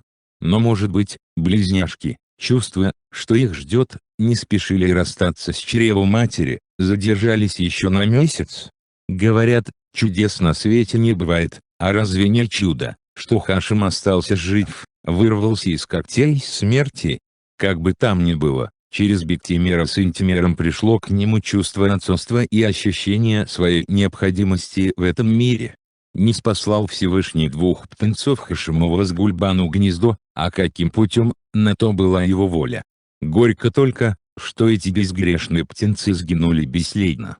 Может, забрала их Гульбану от того, что стало ей одной на том свете невесело, или же для того к себе позвала, чтобы не маялись детки без матерей, получая от жизни одни точки да подзатыльники. Эх, Гульбану, ушла ты, не узнав, как к дороге стали Хашиму эти мальчонки. Не заглянув в сердце у мужа, и ушла. Сейчас крикнул бы он так, чтобы весь мир услышал: «Я люблю тебя», да не достигнет человеческий голос тех мест, где обитает твоя душа. Отец. Мадина влетела в избу, запыхавшись, будто преследуемая кем-то. Хашим вскочил с места. Что? Вот. Дочь протянула ему черную фуражку с кокардой и детскую сандальку. Перед мысленным взором Хашима предстали его мальчишки, один в фуражке железнодорожника, другой в пилотке с красной звездочкой. Они носили эти головные уборы поочередно, меняя имя каждый день. Поскольку пилотка у Хашима была одна, он достал с чердака свою старую фуражку железнодорожной эмблемой. «Папа ваш не только воевал, но и на железной дороге работал», — сказал он тогда, глядя на Интимера, насадившего на голову слишком большую для него фуражку по самые глаза. «Кто знает, может и ты, когда вырастешь, будешь работать как я». Хашим и сандалия помнил. После того, как вернули положенных им коров, он одну зарезал, мясо продал в таулах и привез сыновьям в гостиниц яблоки по паре сандалий. Мальчишки, не носившие прежде никакой обуви, помялись, привыкая к ним. «Где?» — нашла, хрипло выдавил из себя Хашим, проглотив ставший в горле комок. Мадина отвела полные слез глаза в сторону. «Я в избе Фаузиины побывала, там...» Выдохнул побелевший Хашим, не зная, что сказать. Ни разговор с Мадиной за чаем, ни тетюшка, ни проснувшегося ребенка Хашима не успокоили. Так и не одохнув, пошагал он по раскисшей дороге на ферму. Буравила его мозг неотвязная мысль: выходит, старуха Фаузия была близка к разгадке загадочной истории с исчезновением мальчиков. Но почему она не показала свои находки ему, Хашиму, или Мадине? Что ей помешало? Жаль, не получить уже от нее ответов на эти вопросы. Неужели фуражка с сандаликом нашлись лишь для того, чтобы Хашим всю оставшуюся жизнь метался в паутине безответных вопросов? Или же это кончик нити, подтянув который можно вытянуть правду об обстоятельствах гибели его сыновей? То ускоряя, то замедляя в раздумье шаги, дошел, наконец, Хашим до фермы, в ноздри ударил запах силоса и прющего навоза. Ага, вон и Шангари идет в загон для выгула скота. Постой, что у него в руке? Не топор ли? Что еще надумал? Хашим припустил трусцой к воротам загона, за которыми скрылся дурачок. Шангари. Эй! Коровы, увидев Хашима, поприветствовали его дружным ревом. Тем временем в дальнем углу загона поднялся переполох, послышались вопли доярок. «Убьет! А-а-а! Вилы! Дай твои вилы! А-а-а!» Хашим кинулся туда и увидел Шангаре лежащим навзничь на рогах племенного быка. Гифрит мотал головой, мог либо размазать несчастного по стене коровника, либо затоптать, сбросив его с рогов. Хашим с разбегу вскочил сзади на широкую спину быка и, приподняв Шангарея, перекинул на другую сторону изгороди, затем, пока бык не сообразил, что произошло, сам прыгнул туда же. Доярки разбежались кто куда, потом собрались возле лежавшего на земле Шангарея. На кой черт ты полез к быку? Шангари лишь простонал, ничего не мог выговорить. Что теперь с ним делать? Хашим зачерпнул горсть снега и сохранившегося в тени сугроба, обтер им окровавленное лицо дурачка. Давайте отнесем его в караулку. Потом вместе присмотрим за ним. Зачем в караулку? Языкастая Галима уставилась на Хашима. У него что, своего дома и отца нет? Ишмамат после возвращения ни разу не пришел повидаться с сыном, вот пусть теперь поухаживает за ним. И то правда. А кто его отвезет? Как это кто? Ты, Хашим. Ишмамат твоезна. Хоть и не лежала душа Хашима к Ишмамату, не оставалось ничего другого, кроме как согласиться с женщинами. Мирхайдаров обеспокоился, весть о происшествии с племенным быком разошлась по аулу, наверное, дойдет, обрастая всякими домыслами, и до районного руководства. Как это Камалединов до сих пор не позвонил? Дойдет до него, так может вызвать для объяснений, а то и приехать сюда. Лучше будет, если не приедет. Полевые работы из-за медленного таяния снегов толком еще не развернулись, на ферме туго с кормами, телята запоносили, гибнут. Может быть, ему, Мирхайдарову, под каким-нибудь предлогом самому съездить в райцентр, зачем ждать вызова от Камалединова? Народная мудрость гласит, коль замахнулся, так ударь, задумал дело, так исполни. Мирхайдаров направился к конюшне. Надо предупредить Хусаина, пусть подкормит лошадь, чтобы завтра ранним утром можно было выехать по затвердевшей ночью дороге. Не обнаружив Хусаина в караулке, прошел к лошадям. Ага, вон стоит Саврасый, сена в его кормушке достаточно. Услышав доносившееся сверху голоса, Мирхайдаров полез по приставной лестнице к лазу на сеновал. Приостановился, когда оттуда уже отчетливо донесся басок Хусаина. Эх, ребята! Вы вот не верите, а Акбузат в самом деле летал. Он ведь был из потомства Дульдули и Тулпаров. Наш Саврасый, той же породы. Когда он мчится галопом, где коснется земли копытом, где нет. Только пламя из ноздрей не пышет, как у тех. А почему он не летает? Разучились теперь лошади летать. Увлеклись подножным кормом. К тому же их кровь смешалась с кровью тарпанов. Ну, скрестились они, как случается и у волков с собаками.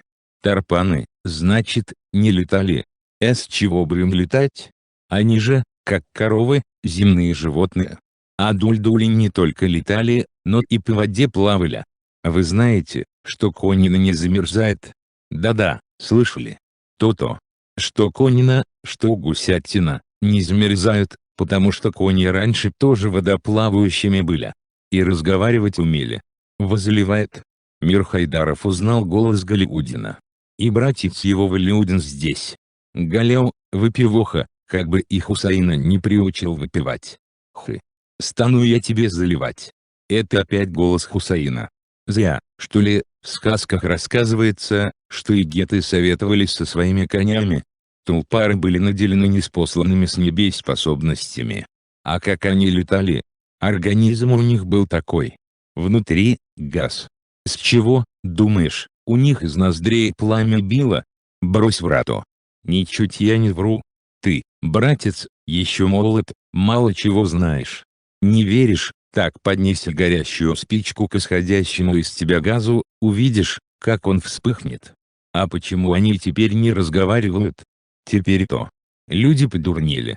Считают себя умнее всех. Иной всю жизнь на лошади ездит, и не то что ее послушать, в глаза ей ни разу не посмотрит. Тебе бы, Хусайн, книгу написать. Коль я примусь книгу писать, кто о том же Саврасом позаботится? Я за ним присмотрю, отозвался Галяу вроде бы вполне искренне. Тебе доверить, так. Послышалось, что Хусайн цыкнул слюной сквозь зубы. Лошади запах водки не любят. Саврасый пьяных начальников на дух не переносит. Ладно, еще наш нынешний председатель не пьет. Мирхайдаров, удивленно слушавший трепотню обычно немногословного Хусаина, раз уж речь зашла о нем самом, кашлянул. «Эй, Хусайн, где ты?» Над лазом показалась взлохмаченная голова. Мирхайдаров, может быть, впервые с явной симпатией посмотрел веселое лицо уже отпустившего бороду и в то же время простодушного, как ребенок, конюха. Забавный, оказывается, человек этот Хусайн. Мне, кустым, завтра с утра надо выехать в Таулы. Приготовь лошадь. Мирхайдаров не назвал Саврасова. Назовешь, Хусайн может взвиться, всем нужен Саврасый. А так, если уйдешь, не расстроив его, сам сделает все, как надо. Камалединов принял Мирхайдарова сразу же, без задержки в приемной.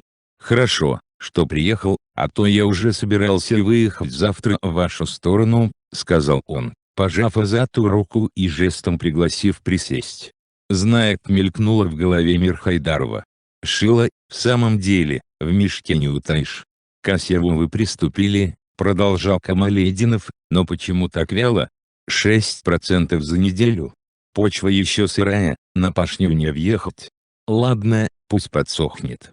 Камалединов тронул перекидной календарь на столе. «От меня требуют отрапортовать о завершении сева к 1 мая, я должен требовать от вас».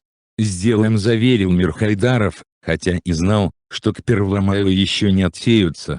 «Как только земля подсохнет, будем работать в 3 смены. Семян у нас достаточно. Теперь по животноводству. В расчете на 100 коров вы получили 50 телят. Так? Что ж тут поделаешь, многие коровы яловыми оказались», — солгал Мирхайдаров. «Телята-то у них рождаются, но насчет того, что трудно сохранить весь приплод, лучше было промолчать. Скоро у вас, я гляжу, коровы вообще перестанут телиться. Что уж вы так. До этого дела не дойдет. Дойдет, раз на единственного племенного быка с топором кидаются. Это, Аюб Газизович, случайность. В социалистическом хозяйстве не должно быть случайностей. Преступник задержан». На лбу Мирхайдарова выступил пот. «Так ведь, идиот Шангари кинулся. В каждом ауле найдется свой идиот. Это не оправдание. Кто же мог подумать? Сторож. Кто сторожит ферму? Хашим.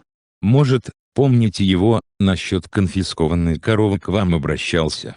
Человек, у которого жену волки съели. Тесть. Абдляхата. Он. Отец Мадины. Понятно». Камалединов задумался.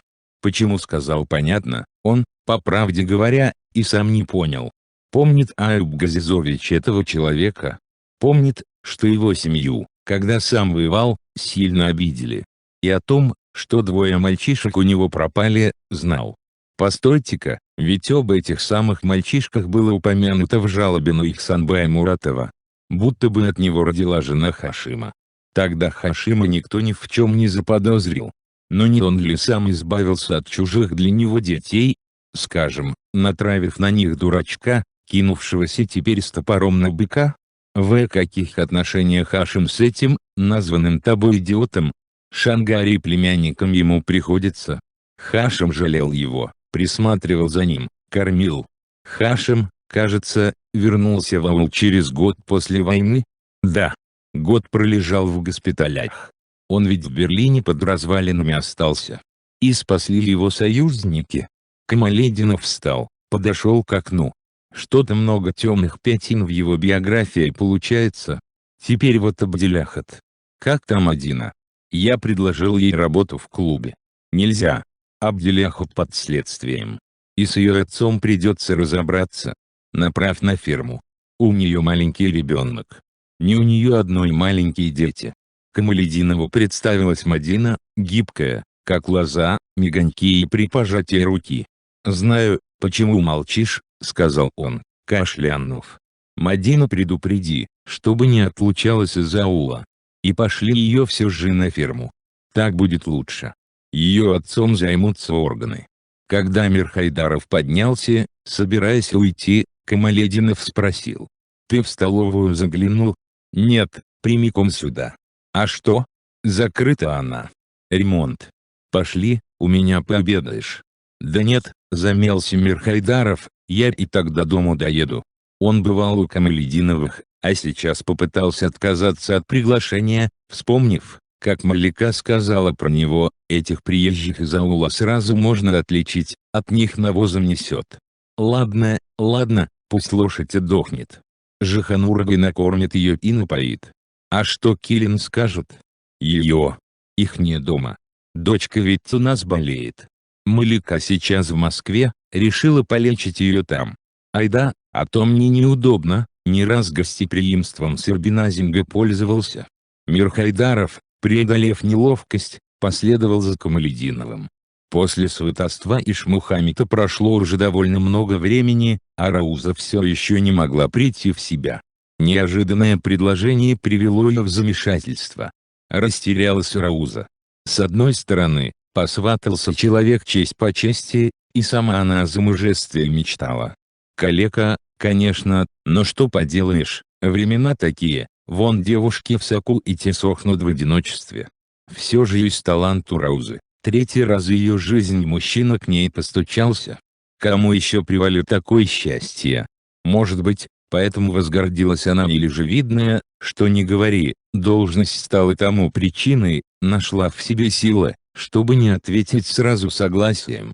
«Постой, как тебя, Ишмухамед?» — сказала она, — «надо подумать». Да, именно так сказала. У нее, как-никак, есть сын, не лишний поговорить с ним, посоветоваться. А то, приняв на себя стороне мужское хозяйство, может обидеть его. Хоть и говорят, что Хусайн только о лошадях думает, вон как близко к сердцу принял он ее отношения с Ибагатом, загоревал после его смерти, даже разговаривать с матерью по-русски на некоторое время перестал. Поэтому на сей раз решила Рауза не спешить. К тому же ее надежды на Хашима не успели оборваться. Тот все еще, смущая ее душу, ходит неженатым. Обрек себя, видите ли, на лебединую верность. Подумав и о нем, сказала Рауза Ишмухамеду: «Давай отложим этот разговор до осени». Потом загрустила. На дворе весна. Ее мать, бывало, говорила, весной даже в щепочке кровь играет. А Рауза ведь живой человек. И почему это она, оттолкнув готового на все жениха, должна ночами лежать наедине шинка, слушая волчий вой? Когда шла Рауза, погруженная в думы обо всем этом, из лавки домой, встретился Иргалеу. «Слышала, Раузаупай, новость?» — спросил он заискивающим из-за неоплаченного до сих пор долго голосом. «Какую новость?» Шангари угодил на рога Гефрита. Лежит весь израненный. Ах. Где он сейчас? Дома. Хашимагай домой его привез. Оттуда иду. Состояние у бедняги тяжелое. Ах. Галео отправился дальше своей дорогой, Рауза затопталась на месте, не зная, как быть. Ишмухамед сам калека, а теперь еще и Шангарий, божий человек. Им помощь нужна. Если она, Рауза, откажется, кто за двумя калеками согласится ухаживать? Пойти, что ли, к ним? Она глянула по сторонам, как бы выискивая кого-нибудь, с кем можно посоветоваться. Хоть бы Хусайн появился. Нет никого. Ладно, будь что будет. Придя к твердому решению, Рауза пошагала к шестистенному, под четырехскатной крышей, дому Ишмамата. Только был им Мадина с отцом сели за утренний чай, как за окном показалась торопливо идущая к ним Агинур. «Рано сегодня наша соседка», — обронил Хашим. Мадина ничего не успела сказать, Магинур уже вошла в избу. «Айда, соседка, отведай с нами благословенной утренней пищи», — сказал Хашим, придвигая к нарам табуретку. «Уй, я не за этим. Апа ваш, не встает». Магинур прикрыла рот уголком платка. «Апа, не встает». Мадина вскочила с места. Она все поняла, некоторые пожилые люди, помня древний суеверный обычай не говорить о смерти напрямую, сообщают они его так, иносказательно. Хашим, обуваясь, попытался успокоить ее. «Ты сядь. И не ходи туда. Тебе нельзя волноваться, кормишь ребенка». Вскоре после того, как отец и Магинур ушли, к соседнему дому потянулся народ. Мадина видела в окно, что несколько мужчин пришли с лопатами и ломами. Апа умер. Вчера только ходил по двору. Вон и отец пошел на кладбище копать могилу. А ей нельзя даже зайти проститься с покойным. Уф. Ладно, хоть Магинурин и опять к ней идет. Мадина. Покинул нас твой апа, Мадина. Обняв худенькое тело названной матери, Мадина тоже заплакала. Вот жил рядом тихий, небольшого росточка человек с улыбчивыми глазами, был немного загадочный, но доброй частью ее мира, и нет его теперь. «Только ты у меня и осталась», — сказала Магинур, и, Осушив слезы уголком платка, присела на край нар. К возвращению копающих могилу надо приготовить обед. Ты замеси тесто, нарежь лапшу. Мне к вам пойти? Нет. Сказал же тебе отец. Матери младенцу в дом, из которого вынесут покойника. Нет, нет, нельзя. Тут, у себя, этим займешься. Я вот муку и яички принесла. Ладно уж, тут до сюда побегаю. Что поделаешь, вслед за покойным в могилу не ляжешь. Бедняжка мой. Святой был человек. В пятницу в землю ходит. И ей ведь такие нужны. С уходом соседки Мадина, надев фартук, замесила тесто. Мать говорила ей, если хорошо промесишь, лапша в казане не разварится. Старается Мадина делать все основательно, как мама учила. А так удивилась она, глянув в окно. Милиционеры. Что им тут? Можно. Хашим здесь живет? Здесь. Вошли двое, один средних лет, другой, молодой. «Здравствуйте», — сказал молодой. «Здравствуйте. А вы ему кто?» «Дочь. А отец?» «Он на кладбище». «Как то есть на кладбище?» «Сосед умер. Могилу для него там копают». «А. Тогда, пока он вернется, придется задать пару вопросов тебе». «Опять». Старший из милиционеров сел на табурет, достал из полевой сумки бумагу и карандаш. Мадина поняла, что будет официальный допрос.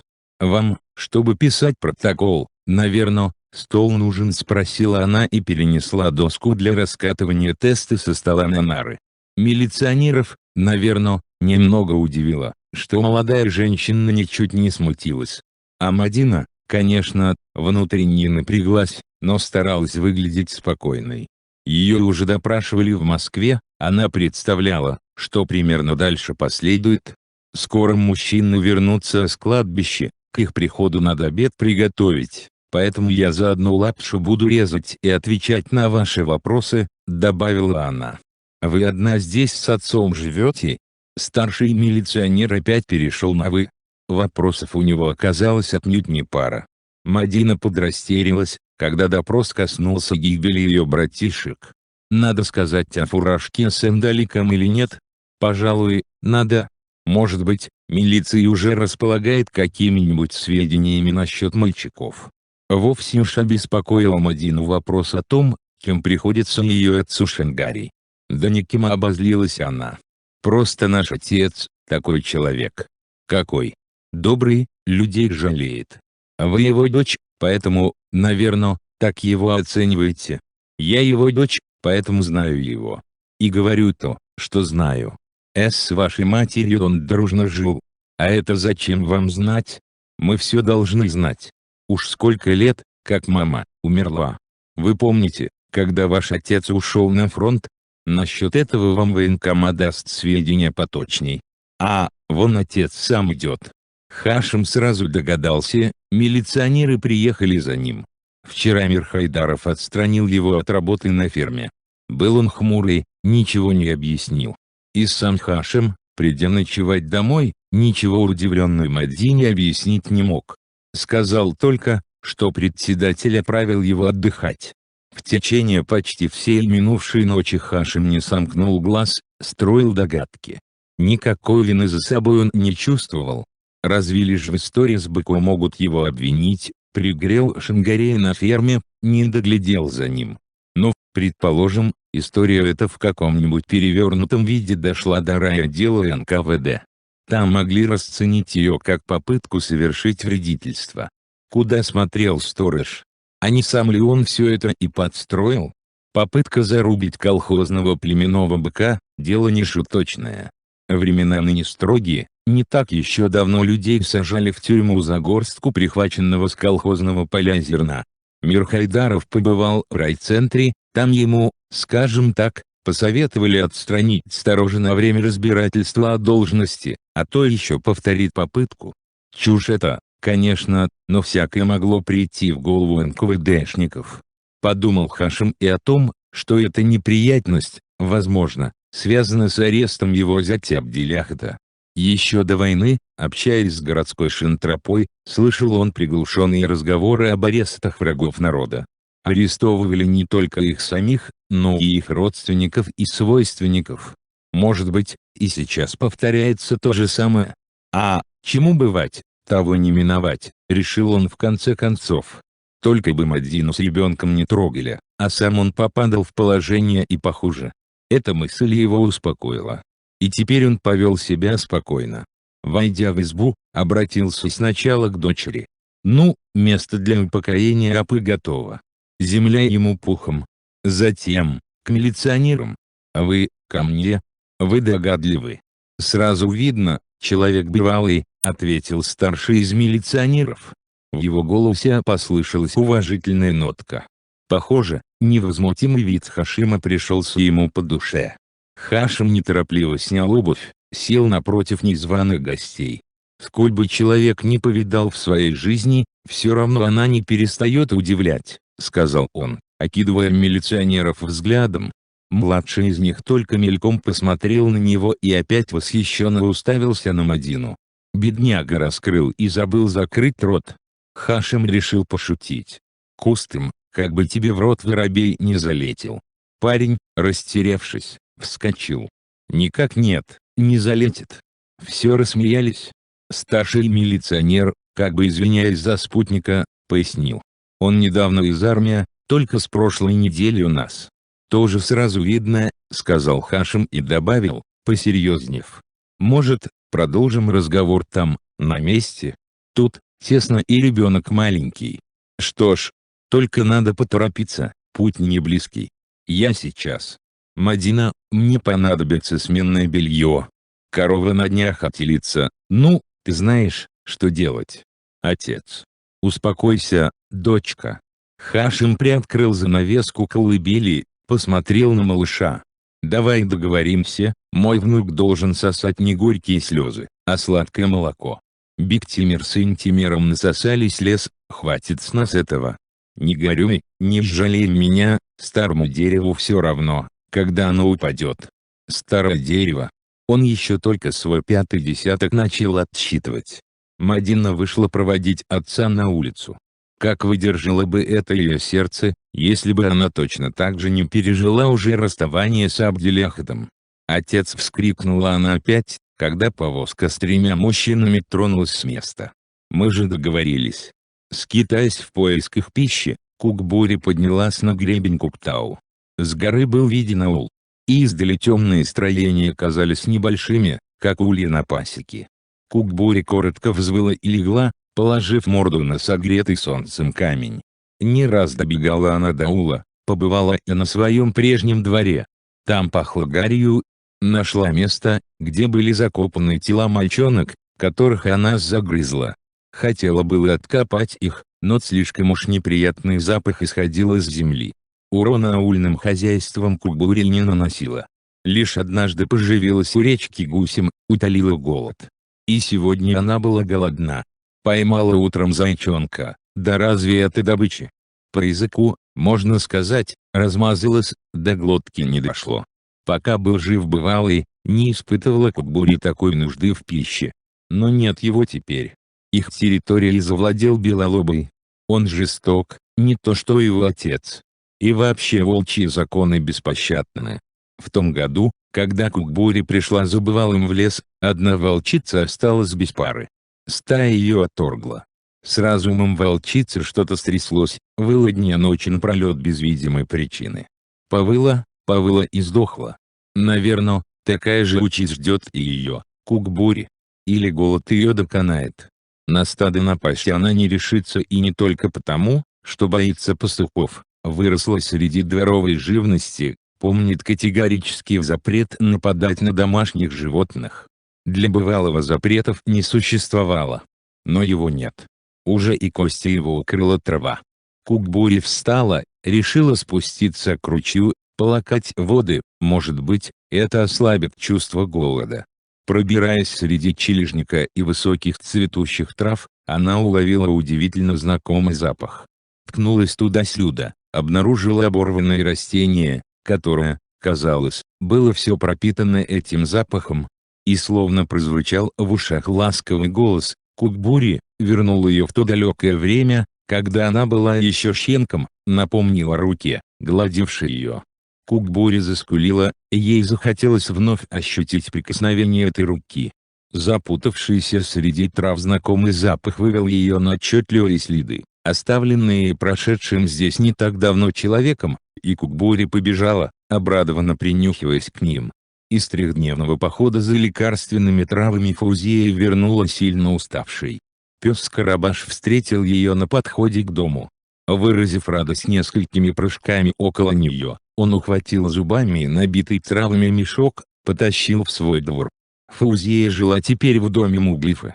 Соседей это особо не удивило. Умерла старуха-знахарка, вместо нее прижилась другая, вроде бы дальняя родственница покойной. Она и раньше здесь появлялась. Приезжая в Таулы на базар, Фаузия навещала Муглифу. У них были общие интересы, делились знахарскими секретами и знаниями о целебных свойствах трав. Дома и во дворе все было в порядке.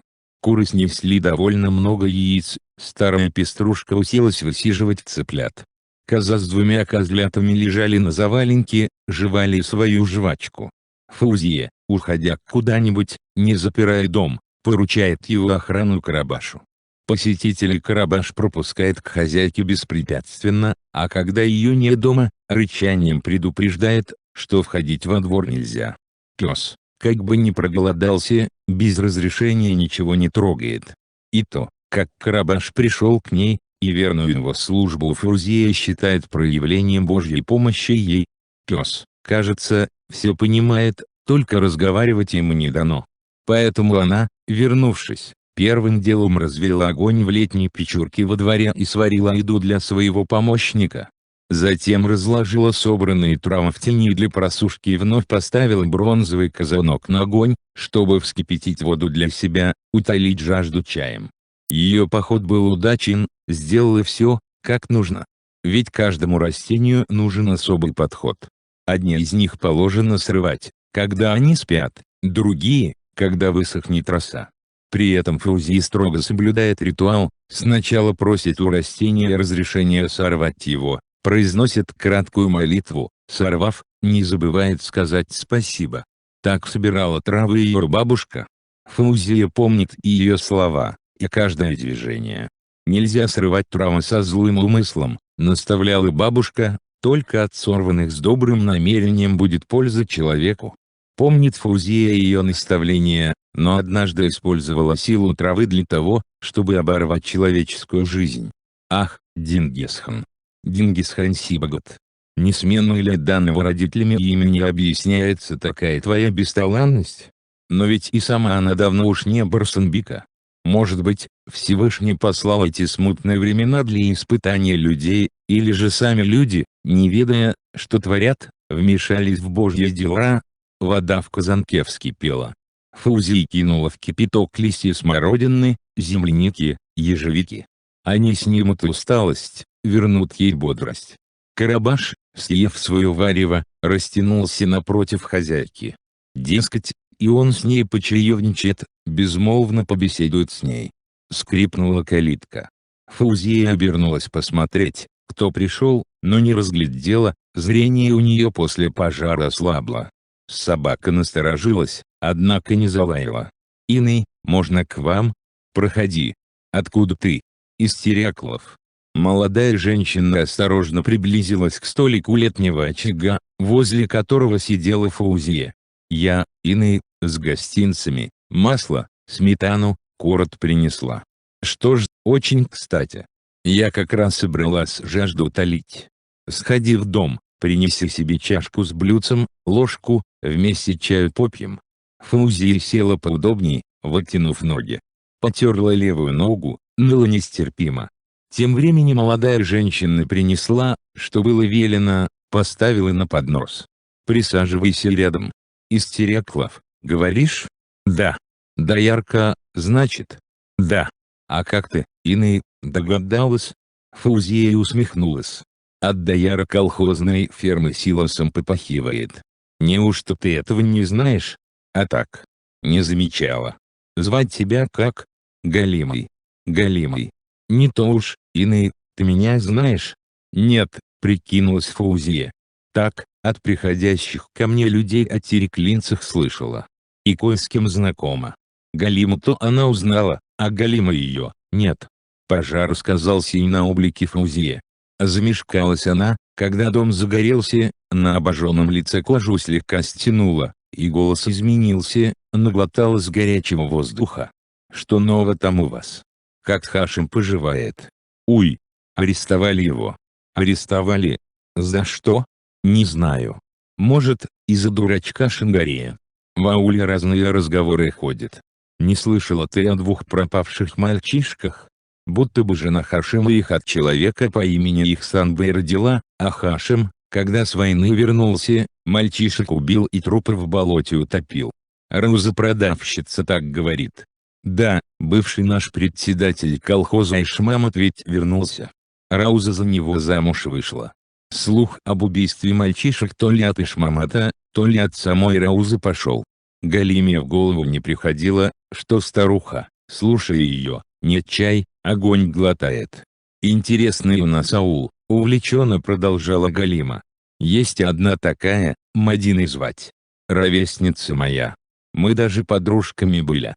Она вообразила себя не зная кем, выскочила замуж за начальника из района, уехала с ним в Москву и на тебе, вернулась. А куда было ей деться? Собака и та возвращается туда, где ее кормили. А почему она вернулась? Мужа арестовали. Думала, за большого человека замуж вышла, а он не больно-то большим оказался. Беда, говорят, не по верхушкам деревьев, по человеческим головам ходит». Стенала душа у Фаузии, но она старалась держать себя в руках. «Какая у тебя нужда ко мне?» Галима спохватилась, вспомнила, зачем пришла. «Уф, Иной. Я ведь передовая доярка. На карточку меня тут сняли, ее перед райкомом повесит. Очень хорошо. Было хорошо, но если эту вернувшуюся из Москвы Мадину на ферме коров доить поставит. Думаешь, твоих коров ей отдадут? Моих коров? Ей?» Галима сложила красные, огрубевшие, как у всех доярок, пальцы в кукиш. «Вот ей. Так что же тебя беспокоит? Человек, кто бы он ни был, должен где-то работать. Пускай работает. Только не на ферме. Не понимаю. Ну, Иные, она же, эта Мадина, красивая. Стоит мужчине на нее взглянуть, сразу влюбиться. Ну и что? Как ну и что? Любой за фермой ее в передовике выведет. Если не за фермой, так районные начальники. В депутаты выдвинут, орденом наградят». Галима, вывернув подол платья, вытерла повлажневшие глаза и нос. «Ты, Иные, повиражи, придет Мадина на ферму или нет? Что еще? Еще. Не буду от тебя скрывать, Иный. Саев, за фермой твердит, что любит меня. С женой, говорит, разведутся, на тебя, говорит, женюсь. Правда ли это?» Фаузия задумалась. Нахлынули вихрем, закружились мысли об Ихсанбае, о мальчиках Гульбану, о Мадине. Она долго молчала, так долго, что угли в очаге подернулись пеплом, и Галима обеспокоилась, ей еще предстояло вернуться в Теряклы. «Почему молчишь, Иной? Мне так и уехать, ничего не скажешь? А? Да-да, поезжай. Я не ворожея, только лечу людей травами.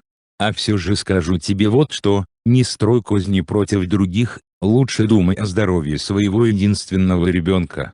А откуда ты? Знаю, что есть у тебя дочь, что отцом ее ты записала человека, не имеющего к ней никакого отношения. Это нехорошо.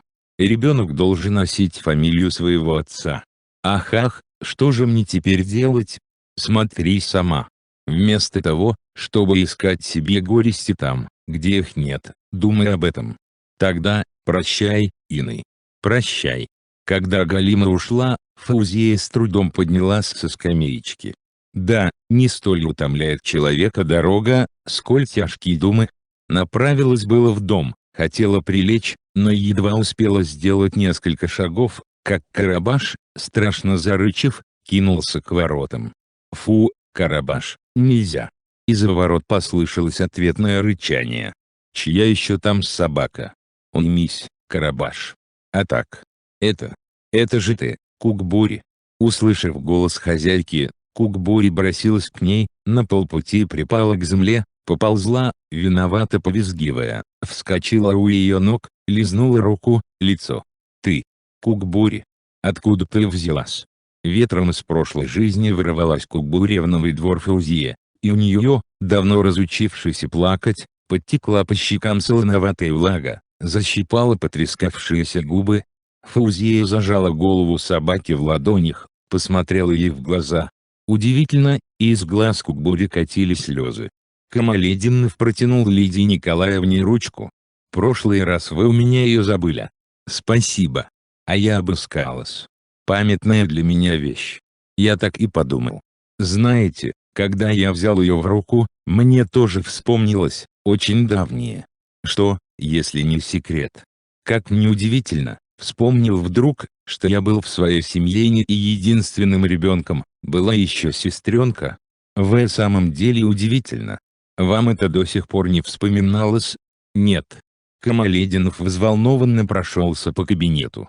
То, что мне пришлось пережить, могло отшибить память не только у ребенка, но и у взрослого. Значит, ручка возбудила ваше подсознание. Возможно. Я в медицинских вопросах не силен. Послал запрос в республиканский архив, жду ответа.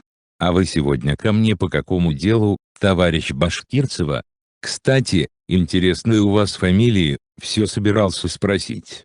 Качество пищи в больнице, особенно в психиатрическом отделении, никуда не годится. Прошу дать указание провести проверку. Это, собственно, все, ради чего я пришла. Что касается моей фамилии, дали мне ее в детском доме? Почему такую, сказать не могу. Может быть, потому, что я смуглая, решили таким образом обозначить мое происхождение. А записали русской. Выходит, вы тоже. Да, детдомовка. Когда исполнилось 7 лет, меня взяла в свою семью медсестра Анастасия Павловна. У нее выросла. Окончила школу и институт. После войны отыскать приемных родителей не смогла. Перед началом войны они переехали в Ленинград, видимо, погибли во время блокады. В общем, положила букет цветов на братскую могилу и поехала в Уфу искать фронтовую подругу. Но ее не нашла. Мне было все равно, где жить, получила назначение сюда. Вон оно как. Человека не поймешь, пока не поговоришь с ним. Теперь характер Башкирцевой стал Камалетдинову понятней. «Вы захаживаете ко мне», — добавил он по-дружески. Женщина улыбнулась. «Я уж, наверное, надоела вам своими просьбами? А вы, Лидия Николаевна, и просто так заходите. Мы ведь с вами как бы, однополчане. Пожалуй». Уже взявшись за ручку у двери, Башкирцева обернулась. «У меня, Айб Газизович, возникло ощущение, что вам хотелось спросить еще о чем-то». «Да. Как бы это правильнее сказать?» Камалетдинов подошел к окну, взглянул на свой дом.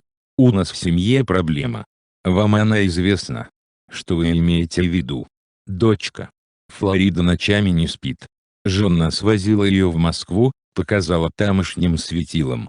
Никакой болезни не нашли. В медицине такие случаи зафиксированы. Объяснений нет. Могу дать лишь один совет: не расшатывайте организм девочки лекарствами. Со временем это само собой пройдет. Я Флориду осматривала. Красивый у вас ребенок. Спасибо. До свидания. До встречи». Слова Лидии Николаевны Камалетдинова не успокоили, не уняли тревогу за дочь, возраставшую изо дня в день. Айб Газизович почти физически ощущал, как стискивает его сердце безысходность. Дверь кабинета приоткрылась, заглянула уборщица. «Уй, я думала, на обед ушел. Заходи, заходи, Гульмарьям апай. На улице грязно, если 2 раза за день не потирать пол. Я же сказал, заходи. Подотре. Некоторые начальники не любят, чтобы прерывали их работу», — сказала Гульмарьям апай, зашоркав по полу шваброй. Говорили, Килин уехала в Москву, не вернулась еще. Вернулась. Вот что я скажу, Кустым, люди теперь чуть что, бегут в больницу. А мы, считай, без всяких больниц выросли.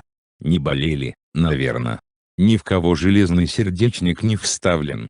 Тоже болели. Кого мулла молитвой лечил, кого знахарки нашептываниями и снадобьями. И сейчас у нас в таулах есть одна старуха, которая от какой угодно хвори излечит. Сходили бы с дочкой к ней. Мне, секретарю райкома, сходи к знахарке. Будешь, ауп кустым, сидеть, оберегая авторитет, так дочки можете лишиться. Килин, жена твоя, уже не шибко молода, то ли родит еще, то ли нет. Ладно, извини. Я, старая, как думаю, так напрямик и говорю. Ауп Газизович чуток рассердился на пожилую женщину, а все же потом, когда она ушла, завершив свою работу, задумался над тем, что она сказала. Может быть, не лишены смысла ее слова? Хашим все же надеялся, что его допросят насчет происшествия на ферме и отпустят. Но его положение оказалось посложней, чем он думал. К истории с Гефритом добавились обстоятельства гибели Бектимера и Антимера. Хашима посадили в камеру предварительного заключения, оттуда водили на допросы.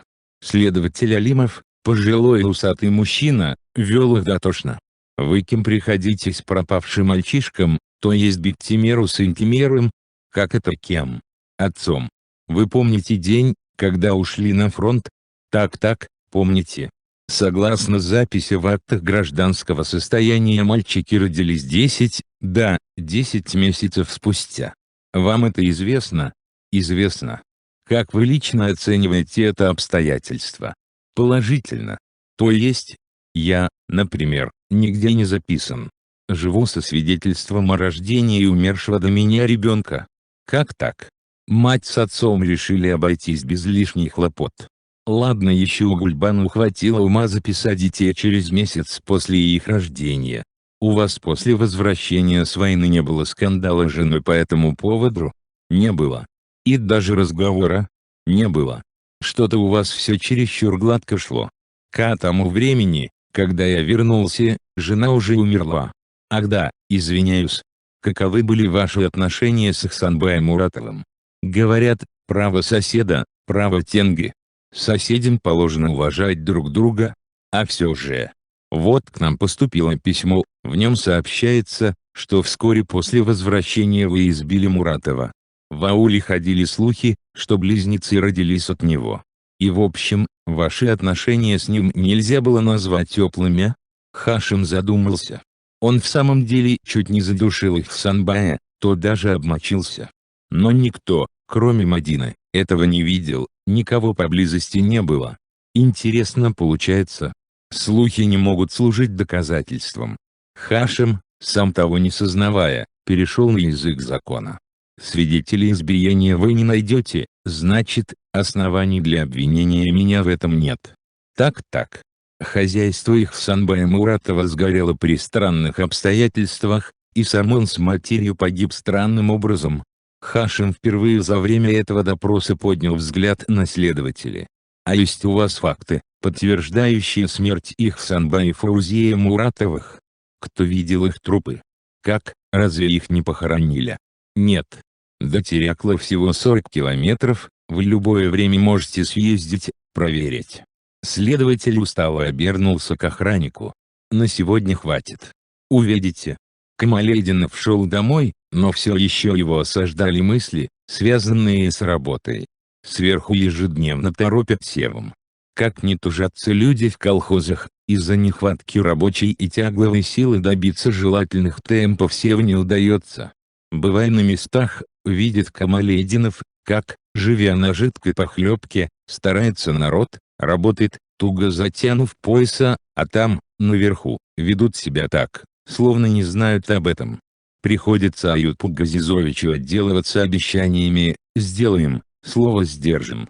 А дома встретит его Малика с недовольным лицом, начнет жаловаться. Флорида сегодня опять не спала, как будто в том, что девочка родилась с каким-то отклонением, один Аюп виноват. Он загасил окурок, зашел домой. Малика возилась на кухне. Лицо усталое, веки припухли от слез. Первое, что сказала: «Эта девочка родилась, чтобы свести меня в могилу». «Зачем ты так говоришь?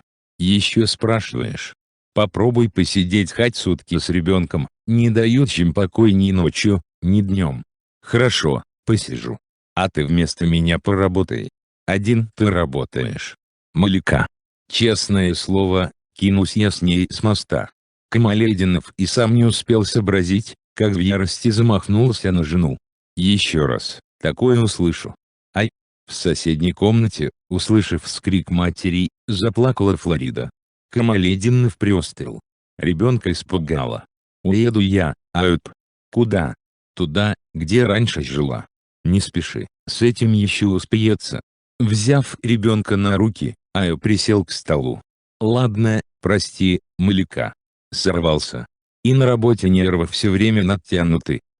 Когда стемнеет, сходим с доченькой к одной бабке-знахарке. К бабке. Ты ли это говоришь? Я. Поужинали молча. Прибрав на столе, Малика подошла к игравшему с дочкой мужу. Ты давеча, серьезно сказал? Насчет чего? Насчет бабки. Да. Одевайся, зайдем по пути Гуль-Марьямыпой, узнаем, где эта бабка живет. Фаузия не знала, как истолковать возвращение к Укбуре. Что это? Возвращение к ней, ну, несчастье, так удача, что ли? Или же предвестие какой-нибудь новой беды? Карабаш поначалу никак не мог принять суку, пришедшую из леса, потом снюхались, даже подружились. Уходили со двора куда-то вместе, уж не свадьбу ли справляют? У них то отношения наладились, только у Фаузии душа не на месте, как бы урон соседям не нанесли. Раньше Кукбури дворовую живность не трогала, а теперь, после того, как долго где-то пропадала, кто ее знает. Да, неспокойно на душе у Фаузии. Вон ведь еще какие новости сообщила ей приехавшая из Теряклов Галима. Значит, внучка, свет ее очей, вернулась в аул, и не одна, с ребенком. Каково ей сейчас без мужа и отца? Может быть, проклятие, лишившее счастья Гульбану, отыскало теперь и Мадину? Отыскало и накинуло на ее грядущие дни, на предстоящие рассветы черное покрывало? Хватило бы уж и того, что лишилась Фаузия недавно сына. Ни душу его, ни тело не смогла она уберечь. Той ночью, когда в доме вспыхнул пожар, Фаузия простояла какое-то время в оцепенении, потом схватила одеяло, пыталась погасить им огонь, но пока гасила в одном месте, пламя взвивалось в другом. Горящий керосин растекся по половицам, поджигал все, что могло загореться. Дом наполнялся удушливым дымом. Увидев, что горит одежда на бесчувственном Ихсанбае, Фаузия бросилась к нему, потащила, обернув одеялом, к выходу. А там уже горели дверные занавеси. Искры, сыпавшиеся с них, подожгли ее платье. Благо рядом с крыльцом, под водостоком, стояла бочка с водой. Облилась из нее, облила Ихсанбая. Уйти, бросив у огня человека, которого выносила под сердцем, не смогла. Потащила, задыхаясь, дальше. Куда? Просто подальше от этого проклятого места. Прочь, прочь от него. Тащила долго, пока не упала, потеряв сознание. А когда очнулась, мучимая жаждой, никого рядом не было. Весь наступивший день она пробродила по лесу, обожженная, почти обезумевшая. Ее черное платье висело клочьями. Сняла его, бросила, осталась в белом исподнем, прогоревшем лишь в нескольких местах. Как теперь быть? Вернуться в аул, где ничего у нее не осталось, где перенесла столько страданий, где родной сын, признавшись в тройном убийстве, собрался выстрелить в нее? Одна лишь мысль об этом вызывала содрогание в сердце. Нет, нет. Она уйдет из Теряклов. Пусть люди думают, что сгорела. А куда уйдет? В Таулы, к Муглифе. Все же следующей ночью Фаузия пришла к пепелищу в надежде найти на ограде что-нибудь из висевшего на ней старьи, чем могла бы прикрыться, защититься от ночного холода. Оказалось, уцелела скотная изба, а в ней вся ее одежда. Подойдя к двери, замерла, кто-то шел по улице. Уф, кажется, дурачок Шенгарий. Прошел мимо, вроде бы не заметил ее. Быстренько переоделась в избе, собрала в узелок самое необходимое из одежды, Нашла припрятанные деньги и кое-какую припасенную впрок еду, несколько головок орота, сушеные ягоды. И ушла, простилась с проклятым аулом навсегда. С потолка, наращивая невидимую при тусклом, падавшем из очага свете паутинку, спускался к столу паучок. Заметив его, Фаузия удивилась. Если примета верна, к ней кто-то идет. Кому это могло прийти в голову на ночь глядя? Она теперь живет без лампы, встает вместе с солнцем и ложится спать после его заката. Так живут цветы, раскрываются утром, засыпают заходом солнца. А примета оказалась верной. «Можно к вам?» «Ах!»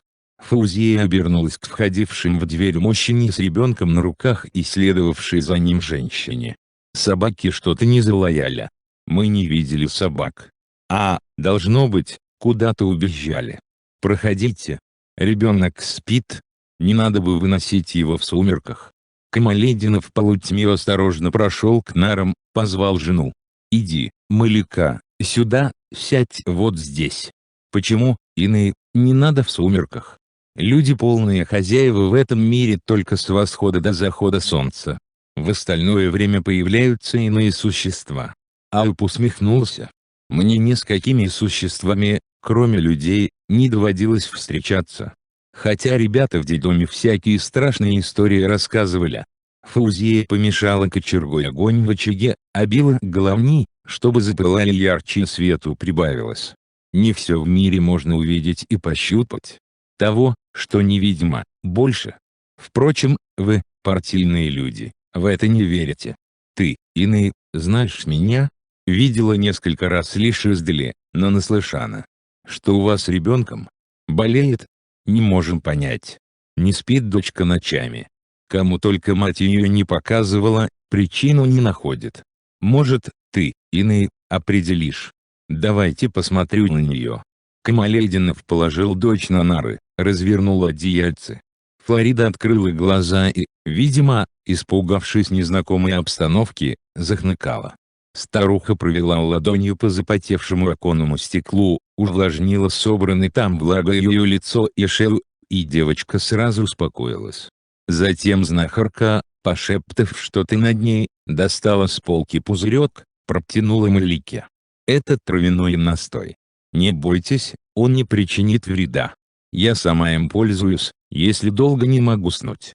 Будете давать девочке каждый вечер по капле с чайной ложкой воды. Но это только для начала. Ты, Килин, принесешь ее ко мне еще трижды. Днем. Добудьте немного олова.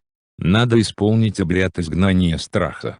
Камалединов давно, еще до войны, видел однажды, как исполняется этот обряд. Над головой ребенка держат ковш с водой, в эту воду выливают расплавленное олово. В общем, чепуха какая-то. Он не выдержал, хмыкнул. «Альп». Малика просительно притронулась к нему. «Посиди спокойно, просто выслушай». «Бабушка, Флорида чего-то испугалась?» «Нет. Думаю, ее отец когда-то пережил очень сильный испуг, это передалось девочке. Сделаем, что я сказала, и сон у нее наладится». «Спасибо, бабушка». В глазах Малики засветилась надежда. «Надежда, она ведь рядышком с печалью живет. Килин, ты еще придешь ко мне, а пока можешь выйти с ребенком. У меня есть маленькая просьба к твоему мужу». Притворив дверь за Маликой, Фаузия села напротив Камалединова. «Просьба у меня такая, к тебе обратиться за помощью одна молодая женщина. Пожалуйста, помоги ей. Верь ее словам. Как ее звать? Она сама себя назовет. Поможешь? Я тебе тоже еще понадоблюсь». «Ладно, помогу, насколько смогу». Камалединов поднялся. Секретарь райкома и знахарка. Неожиданный получается дуэт, а? Бог, сотворив воду, сотворил и ее противоположность, огонь. Я, иный, в Бога не верю. А пришел ко мне. Ради ребенка, в растерянности. И я попросила тебя ради ребенка. Дитя, плод слаще меда, но, бывает, вызывает горечь горше полыни. Горечь это надрывает сердце. Ну, прощай пока, Альп-Кустым. Прощай, иный. Значит, наладится сон моей девочки. Наладится. Когда Камалединов ушел, Фаузия посидела, глядя в темное окно, думала о неожиданном посетителе. Что-то в его лице, какие-то черты показались ей издавна знакомыми. Как будто не раз видела его очень очень давно. Или не его самого, а человека, похожего на него. Легла, положив под голову думку. Напрягла память, где видела. Память молчала. Потом ей показалось, что подушка зашевелилась, заскользила. Это еще что? Сердце у нее замерло, сознание подсказало, она не Фаузия, а Бурсенбика, и под головой у нее не думка, а свернувшаяся кольцом черная змея. Приподняла бы голову, да страшно, обеспокоенная тварь может ужалить, но и лежать на змее она ведь не может. Со страха в горле пересохло, кожу прошиб холодный пот. Уф! Как это она забыла заклинание против змей? Помнила же, когда собирала траву. Пытаясь подавить страх, Фаузия открыла глаза. За окнами светало. Ах, оказывается, это был сон. Никакой змея нет, под головой обыкновенная подушечка. Странный, однако, приснился ей сон. Фаузия встала, вышла, взяв кумган, во двор совершить омовение. Подумала, что после утреннего намаза надо будет подать кому-нибудь из нуждающихся милостыню в угоду духом предков 7 колен. А в утренней молитве она попросит у Всевышнего защиты Мадине с ее младенцем, Сабиле с ее ребенком, а также Хашиму и благословения всем родившимся и еще не родившимся потомкам. Сабиле набралась решимости зайти в дом, чтобы повидать своего ребенка. Дядя не терпит ее появления там, но стысковалась она по сыну до крайности. Стирает ли, дрова колет или ухаживает за скотом, все время сыночек перед глазами. Поцеловать его в синие глазки, ощутить его тепло, прижав хоть ненадолго к груди, хватило бы этого Сабиле, больше ничего и не надо. Дождавшись ухода Лукманны на работу, зашла. Ударил в ноздри запах пекущегося в печи пирога. Услышав хлопок двери, из кухни вышел Рашид Дайнга. «Сабиля, что тебе нужно?» «Ничего». Сабиля растерялась. «Все хорошо. Я только на Бубакира посмотреть». Йенга встала перед ней, словно бы стараясь заслонить своей дородной фигурой внутренность дома. «Не понимаю, зачем тебе на него смотреть?» Сабиля растерялась еще больше, еле выговорила. «Соскучилась. Вы совсем перестали показывать его мне». «Вот как? А ты не подумала о том, сколько всякой заразы приносят к тебе с больничным бельем? Хочешь Абубакира заразить?» Я в чистое переоделась. Насчет Абубакира можешь поговорить только с Лукманом Талиповичем.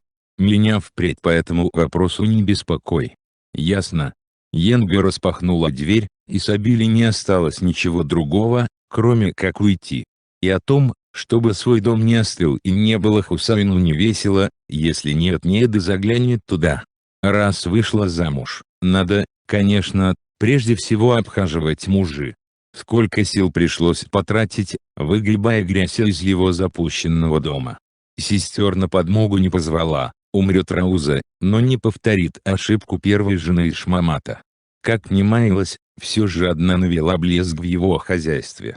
Перетащила к нему свое приготовленное, как говорится, еще во времена Ноя приданое, палас, тюфяк, стеганое одеяло, 2 подушки, занавески. Заметил это Ишмамат, нет ли, сама удовлетворена, исполнила тот, что предусмотрено обычаем при переезде невесты в дом мужа. Теперь вот, вспомнив о сыне, решила до того, как позовет соседей на чай, сходить к нему, поговорить. Собрала в узелок снеть, хлеб, сметану, сласти, и направилась к конюшне. Направиться-то направилась, да дойти до нее, оказалось, непросто. Люди не очень-то считаются с тем, что ты человек занятой. То и дело останавливали Раузу встречные, затевали тырбары. «Что-то редко показываешься, Рауза, в последнее время». А так удивлялась она. «Как же показываться? Думаешь, легко мужа обхаживать? Я ведь еще и на государственной работе. Значит, это правда, что ты замуж за Ишмухамита вышла? Еще бы неправда. Недостоин, что ли, Ишмухами того, чтобы за него выйти. Не каждый такой мужчина достается. Пожалуй. Вы уж Ангарея не обижайте, он ведь божий человек. С чего я мужнины сына обижу? Я, чай, мать, вон и своего вырастила. Шла Рауза вот так, отвечая на вопросы любопытствующих, а тех, кто норовил пройти мимо просто поздоровавшись, и сама не жаловала, лишь сухо кивала в ответ. И тогда ей бросали. Никак загордилась ты, Рауза. Или заважничала, хорошо, видать, живется замужем. Слышу такие слова, главным образом, от овдовевших женщин либо старых дев. Рауза не упускала случая кольнуть в ответ. Во времена нехватки мужчин жить замужем, конечно, неплохо, да не всем удается выйти замуж. Богатым, как говорится, жир мешает, бедным худоба. Я, слава Аллаху, ни лицом, ни телом не обделена. И собака ведь на голую кость не кинется. Наконец, дошла Рауза до конюшни. Войдя в караулку, место обитания сына, ужаснулась. Кругом грязь, на покосившемся ящике, немытые плошки-ложки, засохшие огрызки хлеба. Бедняга. Рауза вытерла рукавом затуманившие взор слезы. Господи, почему мой сын уродился таким? В назидание другим, что ли? Два идиота на одну мою головушку. Там Шангарий, тут Хусайн. Тоже недалеко от Шангария ушел. Не успели еще высохнуть слезы Раузы, когда в караулку вошел Хусайн. «Уй, сынок», — вскинулась Рауза, — «как ты тут терпишь? Почему домой не приходишь? Времени нет». «Куда оно, время твое, делось? После сева, с Сабантой. Надо коней к скачкам готовить. Саврасова, к районному Сабантую». Председателю, слово «председатель» Хусайн произнес на ульный манер: «Я сегодня сказал, все, скакунов больше запрягать не дам». Хусайн, хоть бы спросил, как мать живет. Пока не умерла от тоски в одиночестве, мать вышла замуж, а ты даже об этом не знаешь. Поесть не принесла? Вот, принесла. Что ж не спросишь, за кого вышла? Саврасова и самому председателю не дам. Пускай на таштульяке ездит. Тоже резвый конь, только для скачек не годится. Быстро устает. Я тебе а ты мне п. Коней надо каждый день тренировать. Мальчишек подобрал, сперва их поучу. Только тогда, когда к душе коня своей прикипишь. Не человек ты, Хусайн. Обиженная Рауза ушла, громыхнув в сердцах дверью.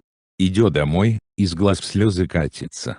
Шепчут припухшие от слез губы: «Аллах мой, неужели мне было поблизости от тебя другой женщины, кроме меня, чтобы назначить матерью этого твоего создания?» Проходил день за днем, и надежда Мадины на том, что отца отпустит, таяла. Ее беспокойство передалось ребенку. Дауд стал капризничать, чаще плакать. А тут еще вымя у коровы набухло, вот-вот отелится. Мадина старалась не спускать с нее глаз. И земля под картошку не вскопана. Вскапывала Мадина урывками, пока ребенок спал. Да много ли так одна наработаешь? А в природе, дождавшаяся тепла, все буйно зазеленело, зацвело. От аромата цветущей у речки черемухи может закружиться голова. Мадина и туда успевала сбегать за водой. Луг запестрел цветами одуванчика, будто рассыпали по нему жаркие огоньки. Красиво, глаз не отвести. Эх, был бы рядом Абделяхот, наверно, побежали бы по этому лугу, радостно смеясь, и присоединили свои голоса к голосу кукушки, отсчитывающей года в молодом березняке. И Дауд бы не капризничал, озарилось бы его младенчество счастьем отца с матерью. Но сейчас это лишь мечты. Болит у Мадины сердце, и ноет все тело, отвыкшее за 2 года от тяжелой работы. Рукоятка лопаты натерла ее ладони до кровавых мозолей.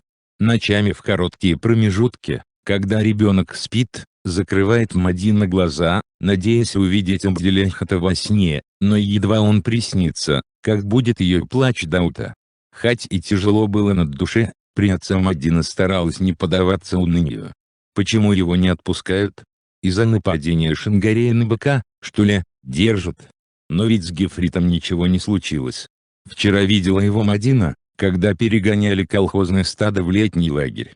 жив-здоров, шел, сотрясая воздух ревом, напоминая коровам, кто в стаде хозяин. Убедившись, что малыш заснул, Мадина собралась было выйти во двор, но пришла соседка Магинур. «Дома места себе не найду, хожу и хожу к тебе. Корова твоя в дальний конец аула убрела, зашла сказать, чтобы в другом месте не искала. В стадо я ее не выгнала, боюсь, как бы на пастбище не отелилась, а тут сено кончилось. В этой стороне травы много, лук ведь там заливной, вот и побрела туда. Огород, я гляжу, ты еще не весь вскопала, я как раз собралась покопать. Может, посидишь, иные, возле ребенка. А зачем я вязание прихватила? Иди, поработай». Магинур взобралась на нары, села, подобрав ноги под себя, а Мадина, ей хоть разорвись, торопливо вышла из избы. Когда Рауза ушла на работу, Ихсанбай облегченно вздохнул. Достала уже его эта старуха, стрекочет и стрекочет, как сорока. Сама-то она старухой себя не считает, изображает молодуху. Колечки дешевые, платочки носовые раздает тем, кто помоложе, дескать, по обычаю невеста, выйдя замуж, должна одарить окружающих. Откровенно говоря, Ихсанбай в постель с ней не тянет. Сабили, хоть была и некрасивая, посная, согревала горячим дыханием, возбуждала его плоть, а эти 1,5 центнера мяса. Хорошо, что он сразу приучил Раузу спать отдельно. Сам спит в боковой комнате, заперев дверь.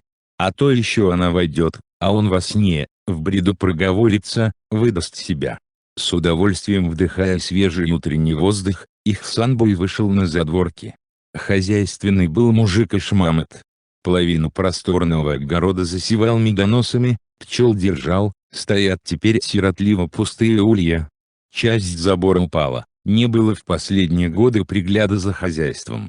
Несмотря на инвалидность, сила у Ихсанбая еще есть, упавший забор может одной рукой поднять. Надо как-нибудь заняться им, привести в порядок. Поднявшись на навозную кучу, Ихсанбай поглядел вокруг. Аул жил утренней жизнью, всюду дымили печные трубы, на огородах копошились люди, усердно вскапывали землю. Бросил Ихсанбай взгляд и на далекую вершину Куктау. От воспоминания о пережитом там одиночестве и заброшенности сердце и похолодело. Нет, такое не должно повториться, Ихсанбай сделает все, чтобы оставшуюся жизнь прожить в достатке и довольстве. Кое-что для этого он уже предпринял. Съездил благополучно в военкомат, заодно сунул в почтовый ящик кое-как накорябанное, адресованное прокуратуре письмо без подписи. Донос на Хашима. И вон как повернулось колесо жизни. Теперь внимание аула приковано не к вернувшемуся неожиданно, будто свалившемуся с неба Ишмухамету, а к оказавшемуся преступником Хашиму. Хватит ему ходить в святых, и так уж отведал отпущенного щедрой рукой счастья. Мало того, что женился на девушке, до которой нос у него не дорос, так еще ходил, задрав голову, в отцах редкостной красавицы. Ничего, сломаем и оставшуюся без опоры Мадину. Дайте только Ихсанбаю как следует окрепнуть. К слову сказать, питаться ему надо быть получше. Прежде он неплохо жил, в самые голодные годы не переводилось у них мяса и молочного было вдоволь. А там, в пещере, вовсе к одному мясу привык. Теперь он оказался в положении волка, вынужденного довольствоваться жидкой похлебкой. Старуха Рауза от одного лишь чая толстеет. Все чай да чай на столе. Пока она не появилась в доме, Ихсанбай пару забредших к нему куриц ощипал. А дальше как жить? Сойдя с навозной кучи, он поковылял к дому. Ах, черт побери! Во двор забрела чья-то корова. Похоже на их бывшую пеструшку, растопыренные рога, длинный хвост. Брюхо раздуто, то ли такая жирная, то ли стельная. Корова постояла, как бы раздумывая, вернуться на улицу или пройти дальше по двору. Шумно вздохнув, направилась в тень, под навес у сарая. В Ихсанбае вдруг пробудился хищнический инстинкт. Торопливо запер ворота, подпер снаружи дверь летней кухни, где лежит Шангарий, и, взяв топор, кинулся под навес. Сабили после того, как Янга выставила ее за дверь, впала в отчаяние, не знала, куда себя одеть. Вспомнилась свекровь, сурова была, а все же насколько человечней. Отправила ее, Сабилю, в Таулы, чтобы сохранила ребенка, даже золото свое и серебро не пожалела. Здесь родился Абу-Бакр, и мир, казалось, засиял всеми цветами радуги. А теперь живет она без толку в клети, в которой из кипячения и белья капает с потолка. На мокрых день-деньской руках выступили цыпки, от холода, веющего с каменного пола, опухли суставы ног. У нее и кроме стирки много работы, она и корову доит, и навоз выгребает, и дрова рубит-колет. У дяди, по присловию, котелок хорошо варит, то есть хитрости ему не занимать. Кабы не так, не владел бы этой добротной усадьбой, перехваченной у состоятельного русского доктора. Конечно, и ту часть жизни, которую Сабили прожила с Ихсанбаем, не назовешь сладкой.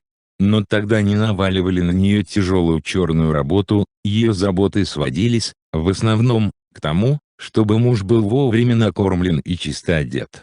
От обид со стороны соседей она была защищена, свекровь, старуха Фаузия, требовала от нее не больше того, что положено требовать от невестки. Сабили чувствовала, что семью Муратовых отделяет от внешнего мира невидимая пропасть, что поведение свекрови и свекра, да и Ихсанбай определяется чем-то скрытым, от нее завесой тайны. Она пыталась размотать клубок загадок, но не хватило для этого у нее ни ума, ни проницательности. Теперь вот она одна-одинешенька. Ребенка у нее отняли, золото и серебро сама отдала Лукману. Может, неправильно делает Сабили, живя почти взаперти, не обращаясь никому за помощью? Неужели нет в этом мире никого, кто может выслушать и понять ее? В разговорах с санитарками, приносившими грязное белье и забиравшими чистое, несколько раз слышала она о главе района Камалетдинове, хвалили его. И Хашим, помнится, обратился к нему, вернули ему тогда на удивление всему аулу конфискованную корову, да еще с приплодом. Может, взять доправиться Сабили Камалетдинову? Только не доводилось ей разговаривать с такими большими начальниками. Как она попадет к нему, как начнет разговор? И все же вечером, когда уже смеркалось, принарядилась Сабиля. Ну, принарядилась, это громко сказано. Чистое сменное платье надела, на голову чистый платок повязала. Теперь главное – дойти до райкома, набраться решимости войти туда. В коридоре райкома уборщица мыла пол. Пожилая женщина, чем-то напоминавшая тереклинских старух. «Апай, ты не тереклинская», — обратилась к ней Сабиля. Уборщица подняла на нее удивленный взгляд. «Ах, раньше жила там. Но уже 40 лет, как высватал меня здешний парень. Кто тебе нужен, кому пришла? Меня Гуль-Марьям Апай зовут. Давно я тут работаю, старик мой за лошадьми ухаживает, а я, видишь, полы мою. Я, Апай, хотела Камалетдинова повидать». «Ах, испуганная ты какая, что-нибудь случилось?» Сабили чуть не заплакала от того, что встретилась с участливой женщиной. «Случилось. Помоги мне, Апай. Коли так, айда заведу к нему, он еще не ушел. О своей нужде сама расскажешь». Минувшим днем Камалетдинов был доволен, наконец, последний колхоз отрапортовал о завершении сева. Большинство хозяйств уже перевело скот в летние лагеря. В связи с переселением надоем молока снизится, но через недельку все наладится. Сейчас основная забота Камалетдинова – предстоящая Сабантуи. Народ соскучился по праздникам. Райком собрал председателей колхозов на специальное совещание по этому вопросу. Камалетдинов сообщил на совещание, что колхоз, чей конь придет первым на районом Сабантуи, получит главный приз – автомобиль «Победа». При этом многие председателя посмотрели на Мирхайдарова, жеребец из его колхоза Алга. Уже не раз завоевывал призы на скачках. А тот будто сразу подрос на вершок. Хитро улыбнулся, стараясь выглядеть спокойным. Камалетдинов сказал ему после совещания, что приедет посмотреть на Саврасова. Не худо бы основательно заняться развитием коневодства в районе, да но текущих дел, от нехваток не отрешишься. Все же надо подобрать в колхозах приличных кобылиц, скрестить с оврасом, в Теряклых создать племенную конеферму. Без этого не обойтись. Отрасль обещает стать прибыльной. Вот племенных быков закупают на стороне, они чуть ли не на вес золота.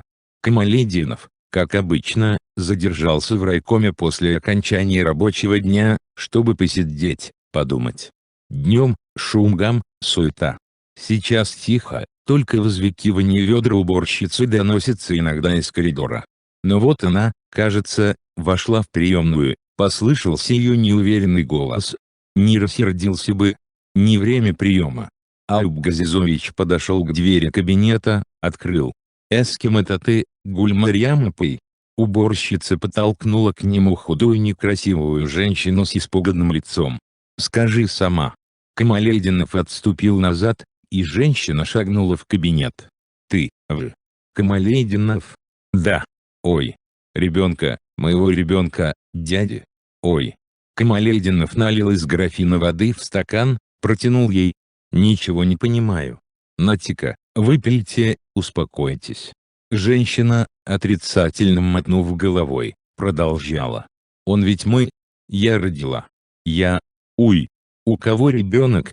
Кто ваш дядя? Ох. Лукман, врач. Помогите мне, агай. Присядьте. Посидите здесь. Я сейчас». Аюб Газизович вышел в приемную, прикрыв за собой дверь. Телефонистка телефонной станции быстро соединила его с больницей. «Это вы, Лукман Талипович? Извините, что беспокою в поздний час. У вас есть племянница. Она здесь, у меня. Душевнобольная. Разумеется, надо лечить. Сейчас подъедете. Хорошо, жду». Камалединову стало жалко Лукмана Талиповича. Оказывается, он содержит у себя душевнобольную племянницу. Помешалась, говорит, из-за своих мертворожденных детей, может в любой момент сбежать, похитив его ребенка. Когда Аюб Газизович вернулся в кабинет, женщина поспешно поднялась со стула. Выглядела она немного успокоившейся. «Вы сидите, сидите. Лукман Талипович ваш родной дядя?» «Двоюродный. Только он в русской семье вырос, его усыновили. И жена у него русская. Детей у них не было. Моего». Тут дверь распахнулась, в кабинет вошли Лукман Талипович и следом, двое мужчин в белых халатах. Сабиля обомлела. «Ага, и я. Дома поговорим. Я не вернусь к вам». Сабиля почувствовала себя разъяренной львицей. «Отдайте мне моего ребенка. Закон на моей стороне. Она опасна. Свяжите ее», распорядился Лукман Талипович. Те двое в белых халатах немедленно вцепились в Сабилю. До ее сознания дошло, что это санитары психиатрического отделения, и она забилась в их руках, закричав так отчаянно, что на губах запузырилась слюна. «Я не пойду туда. Там бьют, морят голодом. Я не больная, мне только мой ребенок нужен. Вы не имеете права». Сабилю, не обращая внимания на ее выкрики, потащили на улицу, втолкнули в крытую санитарную машину. «Извините, Аюб Газизович», сказал Лукман Талипович, садясь в кабину машины, вышедшему вслед Камалединову. «У нее обострение». После этого происшествия Камалединову сидеть в кабинете в одиночестве расхотелось. Настроение испортилось. Вливавшийся через форточку аромат цветущей черемухи и сирени, казалось, утратил свою прелесть. Перед глазами стояло вначале испуганное, затем искаженное безумной яростью лицо рвавшейся из рук санитаров женщины. Хорошо, что Флорида у него поправилась. Спит нормально, а проснувшись, весело гугукает, играет. Не обманула та старуха, хотя Аюб Газизович сомневался в ее способностях. Теперь он с нетерпением ждет, когда дочка произнесет первые слова, назовет его папой. В медицинском институте Лидия Николаевна специализировалась по психиатрии, хирургом стала на войне и вынуждена, принудил к этому огромный поток раненых. В мирное время необходимость в хирургических операциях возникает не столь часто, поэтому в районной больнице она постепенно отошла от хирургии, предоставив ее молодым врачам, вернулась к своей первоначальной специальности и сейчас заведует психиатрическим отделением. Сегодня, проводя утреннюю пятиминутку, Лидия Николаевна узнала, что в отделение поступила новая больная. Кто она? Муратова Сабили Триповна. Откуда? Здешняя. Кажется, родственница Лукмана Талиповича. Родственница. Степень родства. Башкирцева потянулась к только что начатой истории болезни, лежавшей на ее столе. Пришлось применить к ней силу, сказал дюжий санитар, прозванный Алпамышей. Буйная она. Только после укола успокоилась. В это время зазвонил телефон. Лидия Николаевна сразу узнала голос в трубке. «Слушаю вас, здравствуйте. Как раз о ней говорим. Надо было вчера меня вызвать. Решили не беспокоить. Но это ведь моя работа. Прямо сейчас. Я еще не сделал обход. Хорошо, хорошо, подожду». Башкирцева немного удивилась, как ласково разговаривал с ней главврач. У больничной поварихи есть присловие, которое она часто повторяет: «Коль загорелся подол, поневоле всполошишься». Вот и у Лукмана Талиповича загорелся подол племянницы, сошла с ума. Может, он теперь к больным будет относиться почеловечней? Так, быстро все по своим местам распорядилась Лидия Николаевна. Сейчас главврач к нам заглянет. Всюду должен быть полный порядок, чтобы не склоняли потом наше отделение на общебольничных оперативках. Понятно? Едва сотрудники успели разойтись, как в ее кабинет вошел Лукман Талипович. «Доброе утро, Лидия Николаевна». «Доброе. Хотя. Да-да, беда у меня». Лукман Талипович оттер платочком лоб. «Беда, говорят, без спросу приходит. Я больную еще не видела. Диагноз, как правило, ставлю я сама, но в данном случае хотела бы услышать ваше мнение, что могло послужить причиной расстройства. С этим я и зашел к вам. Коротко, она живет у меня, устроил ее на работу в прачечной больнице. Была замужем, не раз беременела, но ни одного ребенка не смогла доносить до рождения. Видимо, на этой почве у нее возникла навязчивая мысль, что наш приемный сын – ее ребенок. Психика у нее менялась постепенно. Я думал, что это просто блажь, сама собой пройдет. Понимаю вас, Лукман Талипович. Меня настораживают ваши слова о постепенном изменении психики.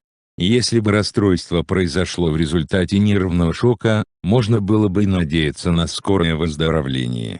Но мы постараемся, вы уж чересчур не беспокойтесь. Как не беспокоиться?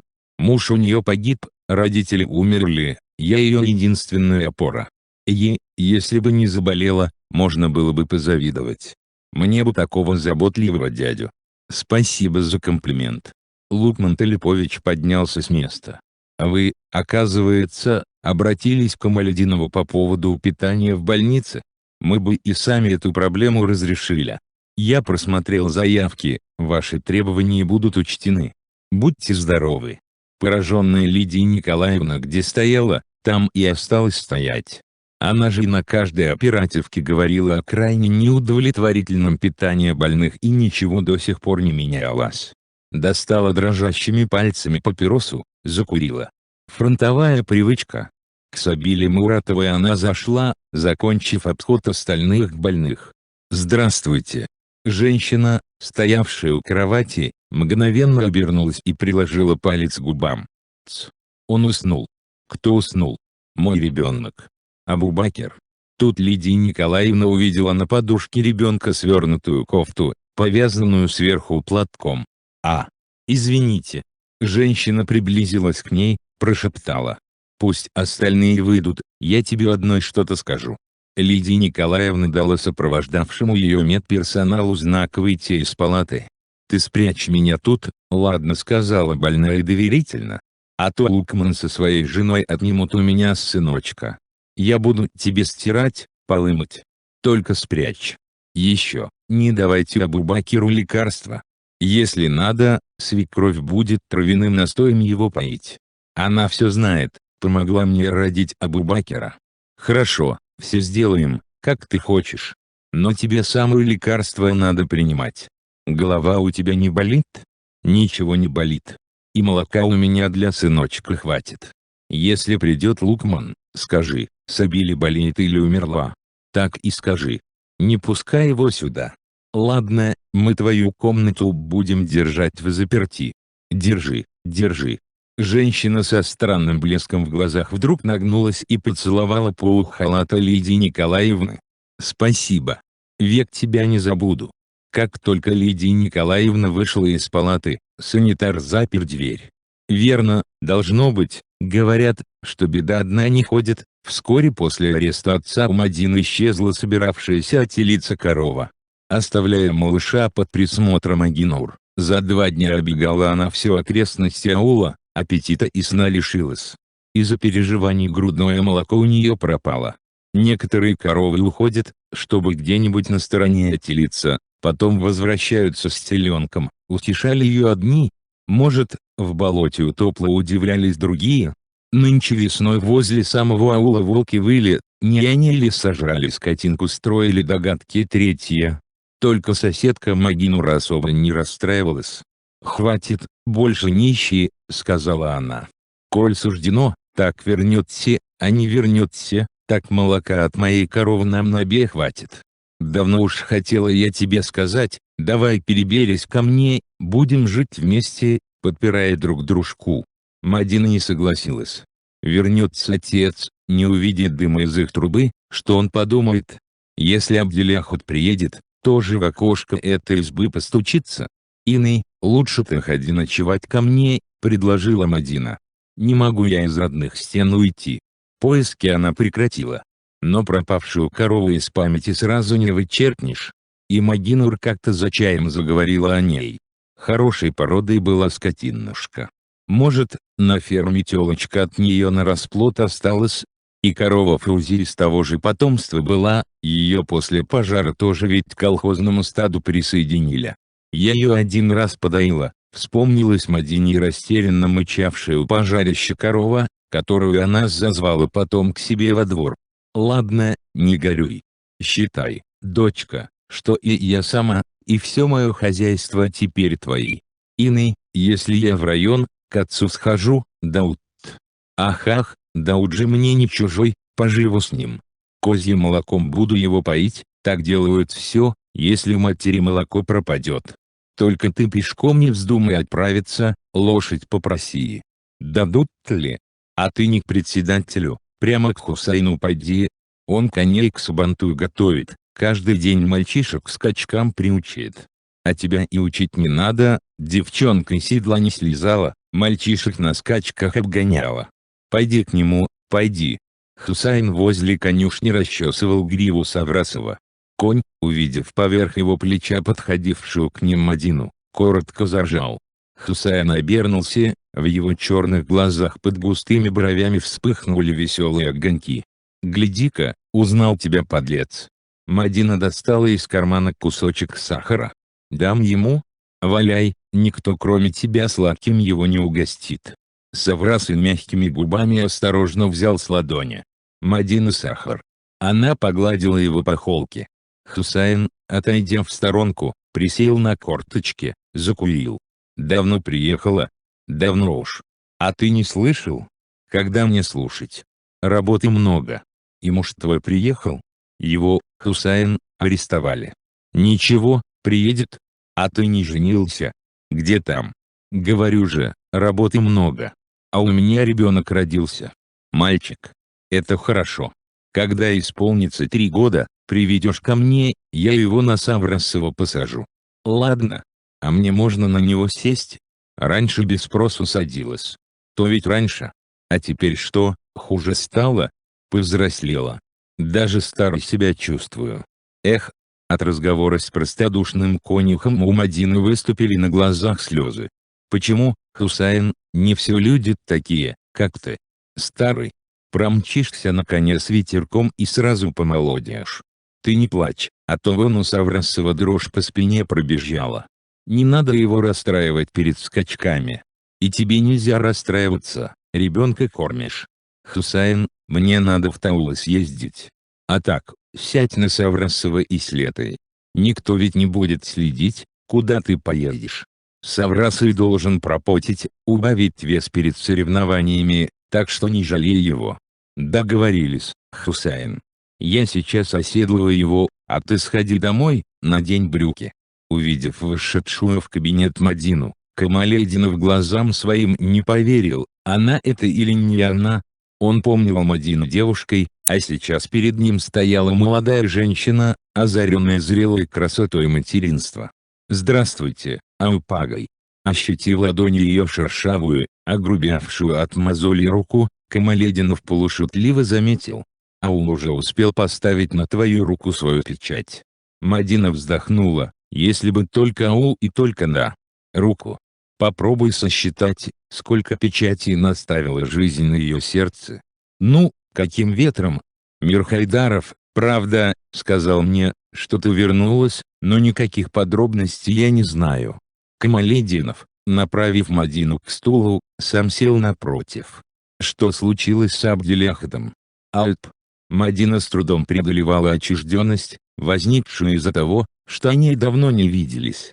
Он ведь простодушный, чистосердечный. Товарищи его уважали, фронтовик, по возрасту старше всех. Короче, подкровенничал он на экзамене по философии. Насколько знаю с его слов, преподаватель задал ему вопрос: «Вы верите во всеобщее равенство?» Абделяхат ответил: «Нет, не верю. Людям ни ум, ни память, ни способности, ни таланты не раздаются поровну. Одним чего-то достается больше, другим меньше. А натура человека такова, что он хочет приобрести то, чем не обладает, стремится к совершенству, это и движет его по жизни вперед. Но если все люди станут одинаковыми, равными во всем, этого стремления не будет, и человечество перестанет развиваться». Преподаватель снова задал вопрос: «А как вы смотрите на то, что принципы социализма и коммунизма, их высокие идеалы опираются на идею построения на всем земном шаре человеческого общества, основанного на всеобщем равенстве?» Разговор у них шел один на один. Абделяхат взял и ляпнул: «В такое общество тоже не верится. Народы на земном шаре стоят на разных ступенях развития, есть еще даже первобытные племена». На следующий день его арестовали. Печально. Камалетдинов встал, закурил, отойдя к окну. «Я, Аупагай, приехал и похлопотать за отца. Его тоже арестовали. Я только что побывала в прокуратуре. Против отца, оказывается, выдвинуто невесть сколько ложных обвинений. Даже смерть моих братишек, которых он очень любил, пытаются приписать ему. Кто-то написал на него анонимный донос, на этом основывают все обвинения. Будто бы в пожаре и гибели их Санбая и Фурзии Муратовых повинен тоже он. Доказательств нет, одни предположения». Камалетдинов вспомнил просьбу старухи, лечившей его Флориду: «К тебе придет молодая женщина. Верь ей. Помоги». Он слушал Мадину, глядя на ее разулившееся от волнения лицо, настроенную, будто отлитую каким-то волшебным образом фигуру, и думал восхищенно: «Да чего же она красива! Не место ей в ауле, среди обыкновенных, зачастую грубых, неотесанных людей».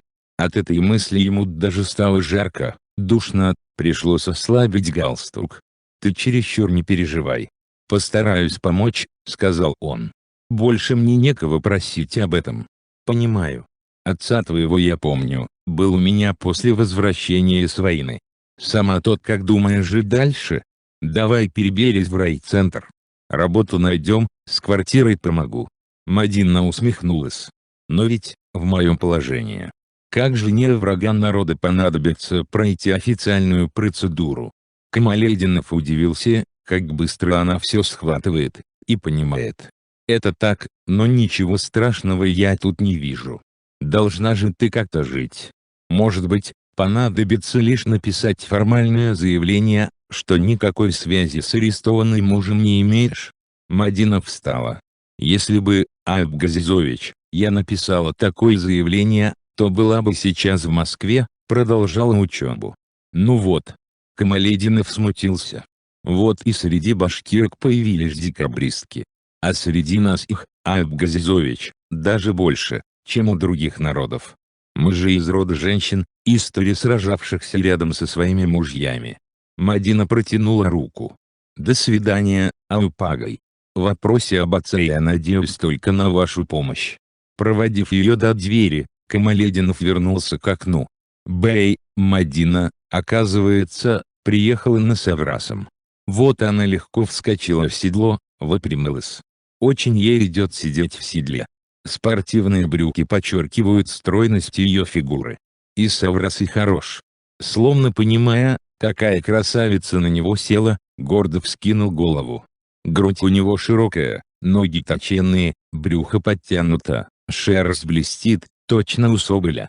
Пожалуй, первенство на Сабантуе останется за колхозом Алга. Как это Мир Хайдаров доверил Саврасова Мадине. Впрочем, найдется ли мужчина, который откажется выполнить просьбу такой женщины? Если и найдется, то только слепой. За возвращавшимися из таулов Мадиной и Саврасом Хусайн наблюдал, взобравшись на крышу конюшни. Хай, какая умелая наездница эта Мадина! Приникла к летящему стрелой коню, и если бы не ее красная кофта, можно было бы подумать, что Саврас и сам по себе мчится. Эх, хоть и прожил Хусайн почти всю жизнь среди лошадей, сам достичь мастерства верховой езде так и не сумел. Как-то так у него получается, что голова клонится в одну сторону, зад сползает в другую, ноги — в растопырку. Такого умения, как у Мадины, ни у одного парнишки нет. Хорошо, что перед скачками сгоняла она Саврасова на дальнее расстояние, большое испытание конь прошел, теперь у него дыхание станет свободнее, уверенность в себе возрастет. Объезжая аул стороной, Мадина придержала коня, сделала круг по дороге, уходящей в направлении Куктау, и вот гладит его на медленном ходу по шее, успокаивает. Хусайн встретил ее на дворе конюшни улыбкой. «Ну как, годится Саврас и для скачек?» Мадина показала большой палец. «Вот конь. Может, ты и поскачешь на нем на Сабантуе, а, Мадина?» Неудобно. А что тут неудобного? Никто тебя не обскачет. Не знаю. Подумай, сестренка. Спасибо тебе, Хусайнагай. Управилась в таулах со своими делами? Вроде бы. Ну пока, Хусайнагай. Мадина ушла домой. Хусайн завел Саврасова под навес остывать. Камалединов любил ходить в баню на первый пар. Приятный сухой жар, проникающий в каждую клеточку тела, и запах только что залитых горячей водой березовых листьев. В бане на душе спокойно, ты сам себе хозяин. Можно отрешиться от бесконечных забот и всяческой суеты. Аю простянулся на полке, подложив под голову распаренный веник. Попытался забыться, но замелькали перед мысленным взором, как кинокадры, события и эпизоды минувшей недели. Женщина, требовавшая вернуть ей ребенка, сессия райсовета, неожиданно залетевшая в его кабинет жар-птица, Мадина, разговор с прокурором, ознакомление с делом Хашима Насибуллина. Хотя отказ Мадины переехать в райцентр осердил Камалединова, свое обещание он выполнил, дал прокурору установку, не спешить с обвинительным заключением, разобраться в деле Хашима самым тщательным образом. Вдоль позвоночника бегали мурашки, уходил из тела холод, только в старой ране на правой ноге ощущалось онемение, словно это место было заморожено и никак не могло оттаять. Аю плеснул на каменку воду, в которой замачивался веник. Ухуху. Пыхнуло от раскаленных камней жаром.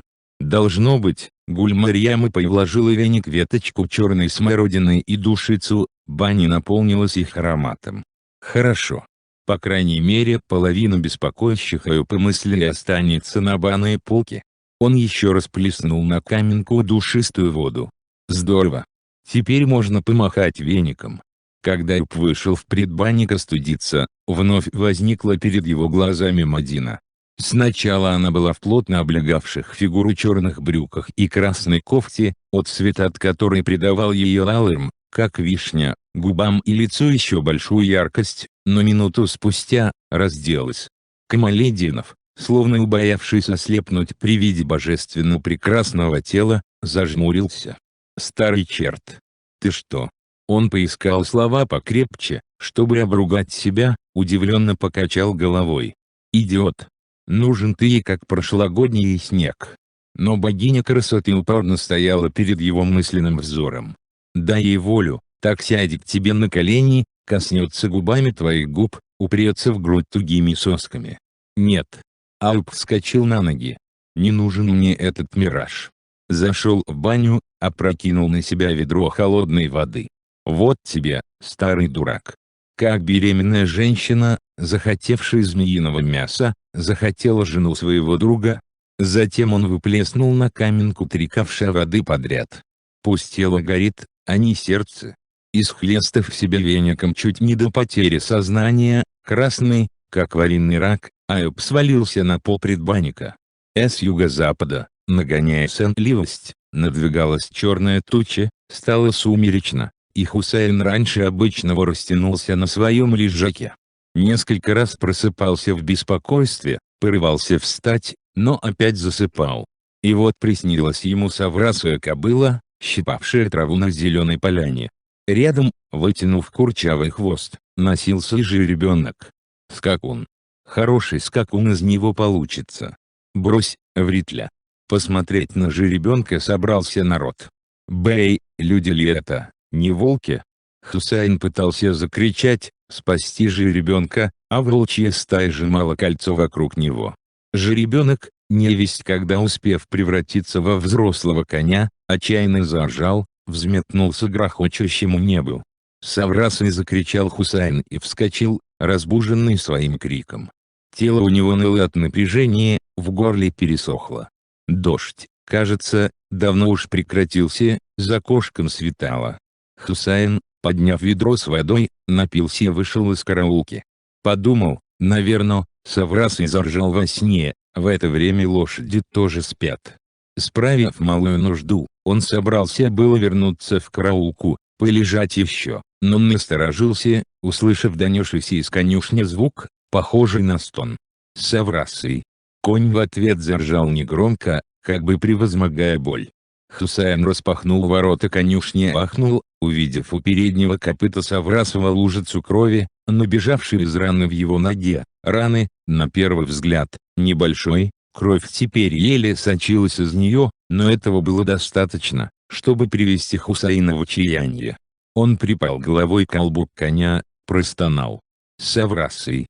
Как же это, как же я не уберег тебя, проспал!» Тут понял Хусайн, что их лучшего скакуна перед самыми скачками намеренно ранил какой-то завистник, и закричал в ярости. «Не успеешь, сволочь, далеко уйти, настигну я тебя!» Он торопливо вывел лошадь из соседнего стойла во двор, вскочил на нее. Въехав за ограду, увидел на мокрой после дождя земле отчетливые следы от подкованных копыт. Кто-то подъезжал к конюшне верхом. Следы уходили в сторону Куктау. Хусайн поскакал туда же. Следы были хорошо видны. В одном месте он увидел кучу конских катышков, сплошь овсяная шелуха. Овсом сейчас кормят только скакунов, подготавливаемых к состязаниям на Сабантуе. Значит, точно из зависти решил кто-то вывести Соврасова из строя. Ну, приехал бы, попросил не выставлять его на состязания, что ли. Эх, люди. Следы оборвались у переезда через ручей. Видимо, злодей поехал по его руслу. Вон и оно, напротив. Милиционеры посмотрели на огороженное жердями место. Огородил его сельсовет, чтобы не угодила в яму, засыпанную золой, чья-нибудь скотина. Тут значит. Вскоре в сопровождении нескольких мужчин с лопатами подоспел председатель сельсовета. Мадина догадалась, будут искать кости Ихсанбая и тетушки Фаузии. Вот они начали разбирать ограду. Мадина подошла к ним. Место, где был подпол, сразу бросалось в глаза, зола уплотнилась, осела, а вокруг – бурьян. Мадина обратилась к усатому милиционеру. «А вы, пожалуйста, укажите в протоколе, что место было огорожено и никто здесь до ныне не копался». Усатый глянул на нее усмешливо. «Не как ты в следственных органах работала. Все-то знаешь. Нужда заставляет знать. Ладно, я пошутил, сделаем все как положено». Посмотреть на работу милиционеров сначала сбежался самый любопытный народ, ребятишки. Потом стали останавливаться будто бы проходившие мимо старики и старухи. Аул молниеносно облетела весть, и ищут скелеты Ихсанбая и Фаузии. Пришли с лопатами, хотя никто их к этому не обязывал, братья Галяу и Валяу. Заперев лавку, приперлась Рауза. Вот уж лопаты достигли дна ямы, разворошили залу вдоль фундамента.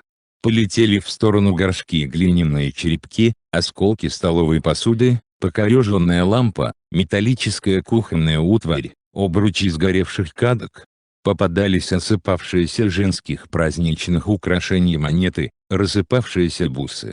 Нашли несколько птичьих скелетов, скелет овцы, скелет теленка, но кроме этого никаких костей не обнаружили. Молодой милиционер фиксировал в протоколе каждую крупную находку, потом собрал подписи взрослых свидетелей обследования. Мадина и после того, как народ разошелся, долго еще стояла, остолбенев, у разрытого пепелища. Выходит, тетушка Фаузи и Ихсан не погибли. А куда делась Сабили? Были разговоры, что кто-то видел, как незадолго до пожара она куда-то уехала, но никто не знает, куда и зачем. Хотя и случались в Теряклах выходящие из ряда вон события, народ вскоре возвращался к своим привычным делам и жизнь продолжалась обычным порядком. Колхоз завершился, все занялись личными хозяйствами, сажали картошку, подновляли заборы. Женщины, скучковавшись, помогали друг другу мыть стены из изнутри либо белить их снаружи. Сегодня с Сабантой состояние Саврасова не улучшалось.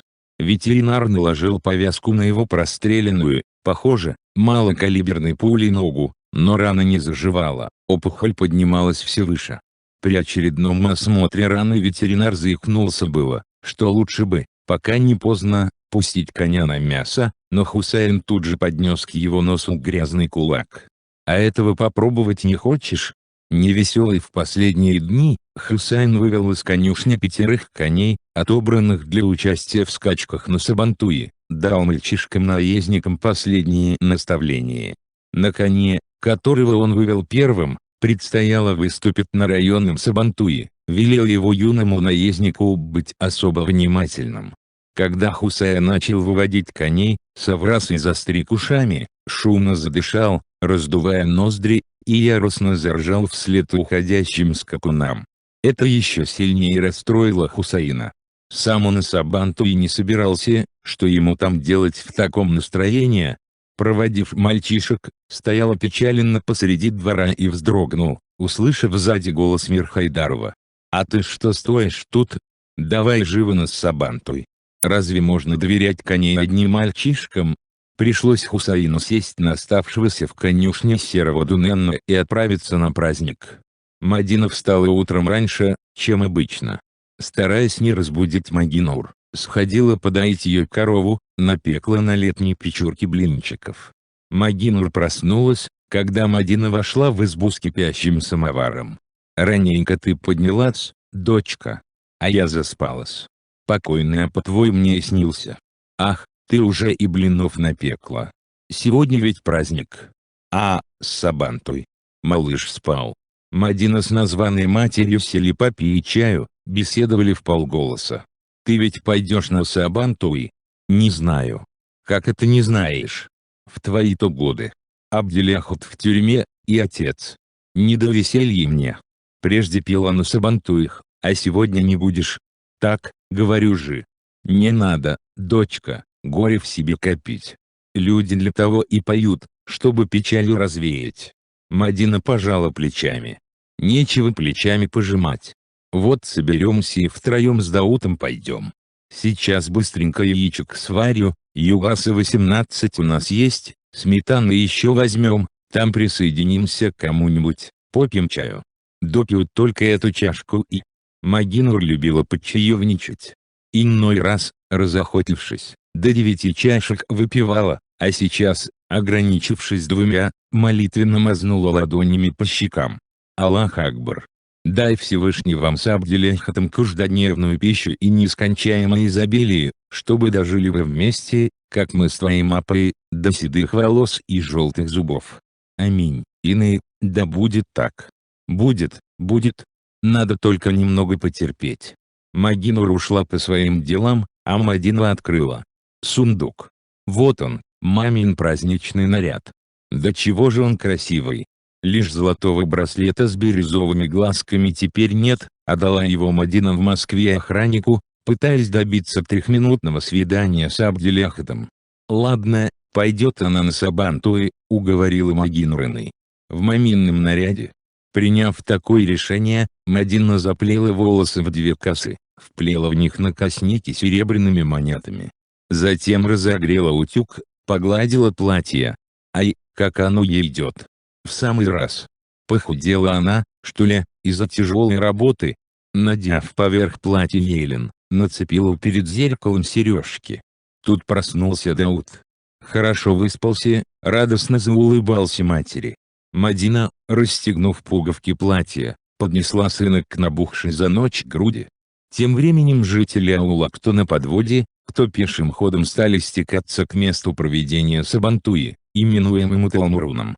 Вскоре многие подвесили казаны над кострами, задымились трубы самоваров. Пестро одетый народ кучковался близ казанов в зависимости от родства или дружеских отношений. Расстилали на траве радужные полосы, одеяла, взбивали подушечки, готовя места для самых уважаемых пожилых людей. Повеселел Майдан. Подъехала на телеге, распространяя запахи конфет и пряников, Рауза. Половина телеги была заставлена ящиками, другую половину занимала она сама. Подъехала и тут же начала торговлю.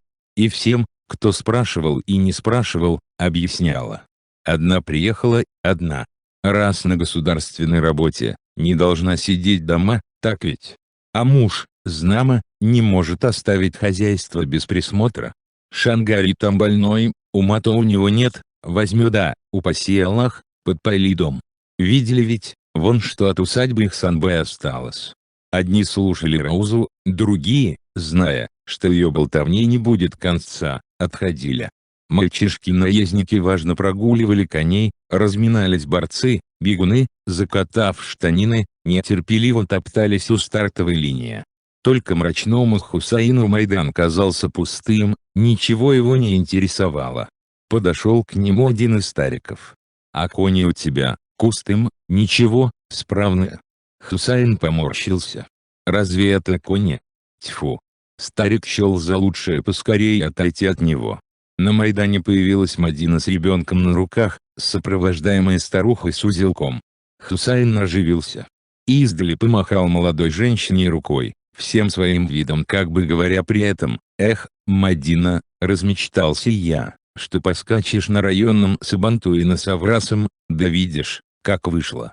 Мадина, кажется, поняла его, у самой сердце болело за Саврасова не меньше, чем у Хусаина. Вчера она побывала в конюшне, приласкала раненого коня. Объявили начало состязаний. Скакунов выстроили на старте. Прозвучал сигнал, выстрел из ружья, и кони, высекая подковами искры, рванулись вперед. В это время Хусайну вроде бы послышалось знакомое ржание. Со стороны аула. Саврасый. Не может быть. Как он? Сердце Хусайна забилось учащенно. Он вспрыгнул на своего Дуненна и поскакал к аулу. Когда один из распорядителей Сабантуя начал составлять список желающих спеть, Мадина заколебалась, записаться или нет. «Что сидишь, как виноватая? Иди, запишись», — пристала к ней Магинур. «А то сама запишу». «Не надо, Ины. Есть еще желающие», — крикнул распорядитель. Мадина промолчала. Состязание певцов началось после завершения скачек и схваток борцов. Наезднику коня, пришедшего первым, вручили хромовые сапоги, сильнейшему из борцов — овцу. Лучшего певца ждал патефон. Очень хотелось Мадине получить его, но внутренний голос подсказывал: «Не надо, не записывайся, коль и споешь, то после того, как определятся места». Знала Мадина, что кое-кто из пожелавших спеть, если запишется и она, попросит вычеркнуть себя из списка. В Теряклах слушают песни с большой охотой. И кураистов в ауле много, и многие старинные песни родились в этих краях, создал и берег их здешний народ. Тулякай, Сибай, Илис, Зульхиза, Гильмияза. Каждую из этих песен, исполненных на певческом кругу, Мадина слушала увлеченно, каждый певец затронул дремавшие до этого струны ее душа. Но вот песни смолкли, вручили победителю патефон. Тогда Мадина, передав ребенка Магинур, встала и объявила: «В честь Сабантуи, в знак уважения к только что выступившим певцам я тоже спою одну песню». Она не вышла на середину Майдана, а встала у плакучей березы, близ которой сидела, постояла там, задумавшись, и запела песню о герое Отечественной войны 1812 года Буранбаку-Дусове, незаслуженно обвиненным и сосланным властями на каторгу в Сибирь. Испещрены рукой Буранбая бумаги белые чистые листки. Ее письмо печальное читая, слез не сдержали даже старики. Почему Мадина выбрала именно эту песню? Наверное, потому, что мелодия Буранбая давно жила в ней, была созвучна с ее горестями и печалями, и когда уходил отец на войну, и когда потеряла маму, и когда мерзла на лютом холоде у ворот бутырской тюрьмы в надежде увидеть любимого. Песня словно бы сама вырвалась из ее переполненной души и, не уместившись на Майдане у Теламуруна, разнеслась до самых предгорий Куктау, Улыбийка и Каратау. А Хусайн между тем, войдя в конюшню, Саврасова там не обнаружил. Он оставил ворота конюшни открытыми, понадеявшись на жердины, которыми был перегорожен выход из стойла. Конь, сломав жердины, вырвался на волю. И вновь послышалось Хусайну яростное ржание. Он поскакал в ту сторону, откуда оно донеслось. Ага, вон он, Саврасый. Мчится, развивая гриву, вверх по склону Шайтан-горы. Куда он? Там опасно, там, по преданию, сорвалась со скального выступа кобылица, с тех пор и называют тот выступ скалой Чалой кобылицы, а внизу — Шайтанова топь. Саврасый. Ветер вернул крик Хусайна обратно к нему. Как ни напрягал силы Дунан, догнать Саврасова, хотя от того нога ранена, не мог. Саврасый. Хоть бы оглянулся. Вот он достиг скального выступа, остановился у самого обрыва, опять заржал, огласив окрестные горы, леса и луга, которые помнили его же ребенком, а потом стали свидетелями его любовных игр с кобылицами, его побед на состязаниях, постоял мгновение и полетел вниз.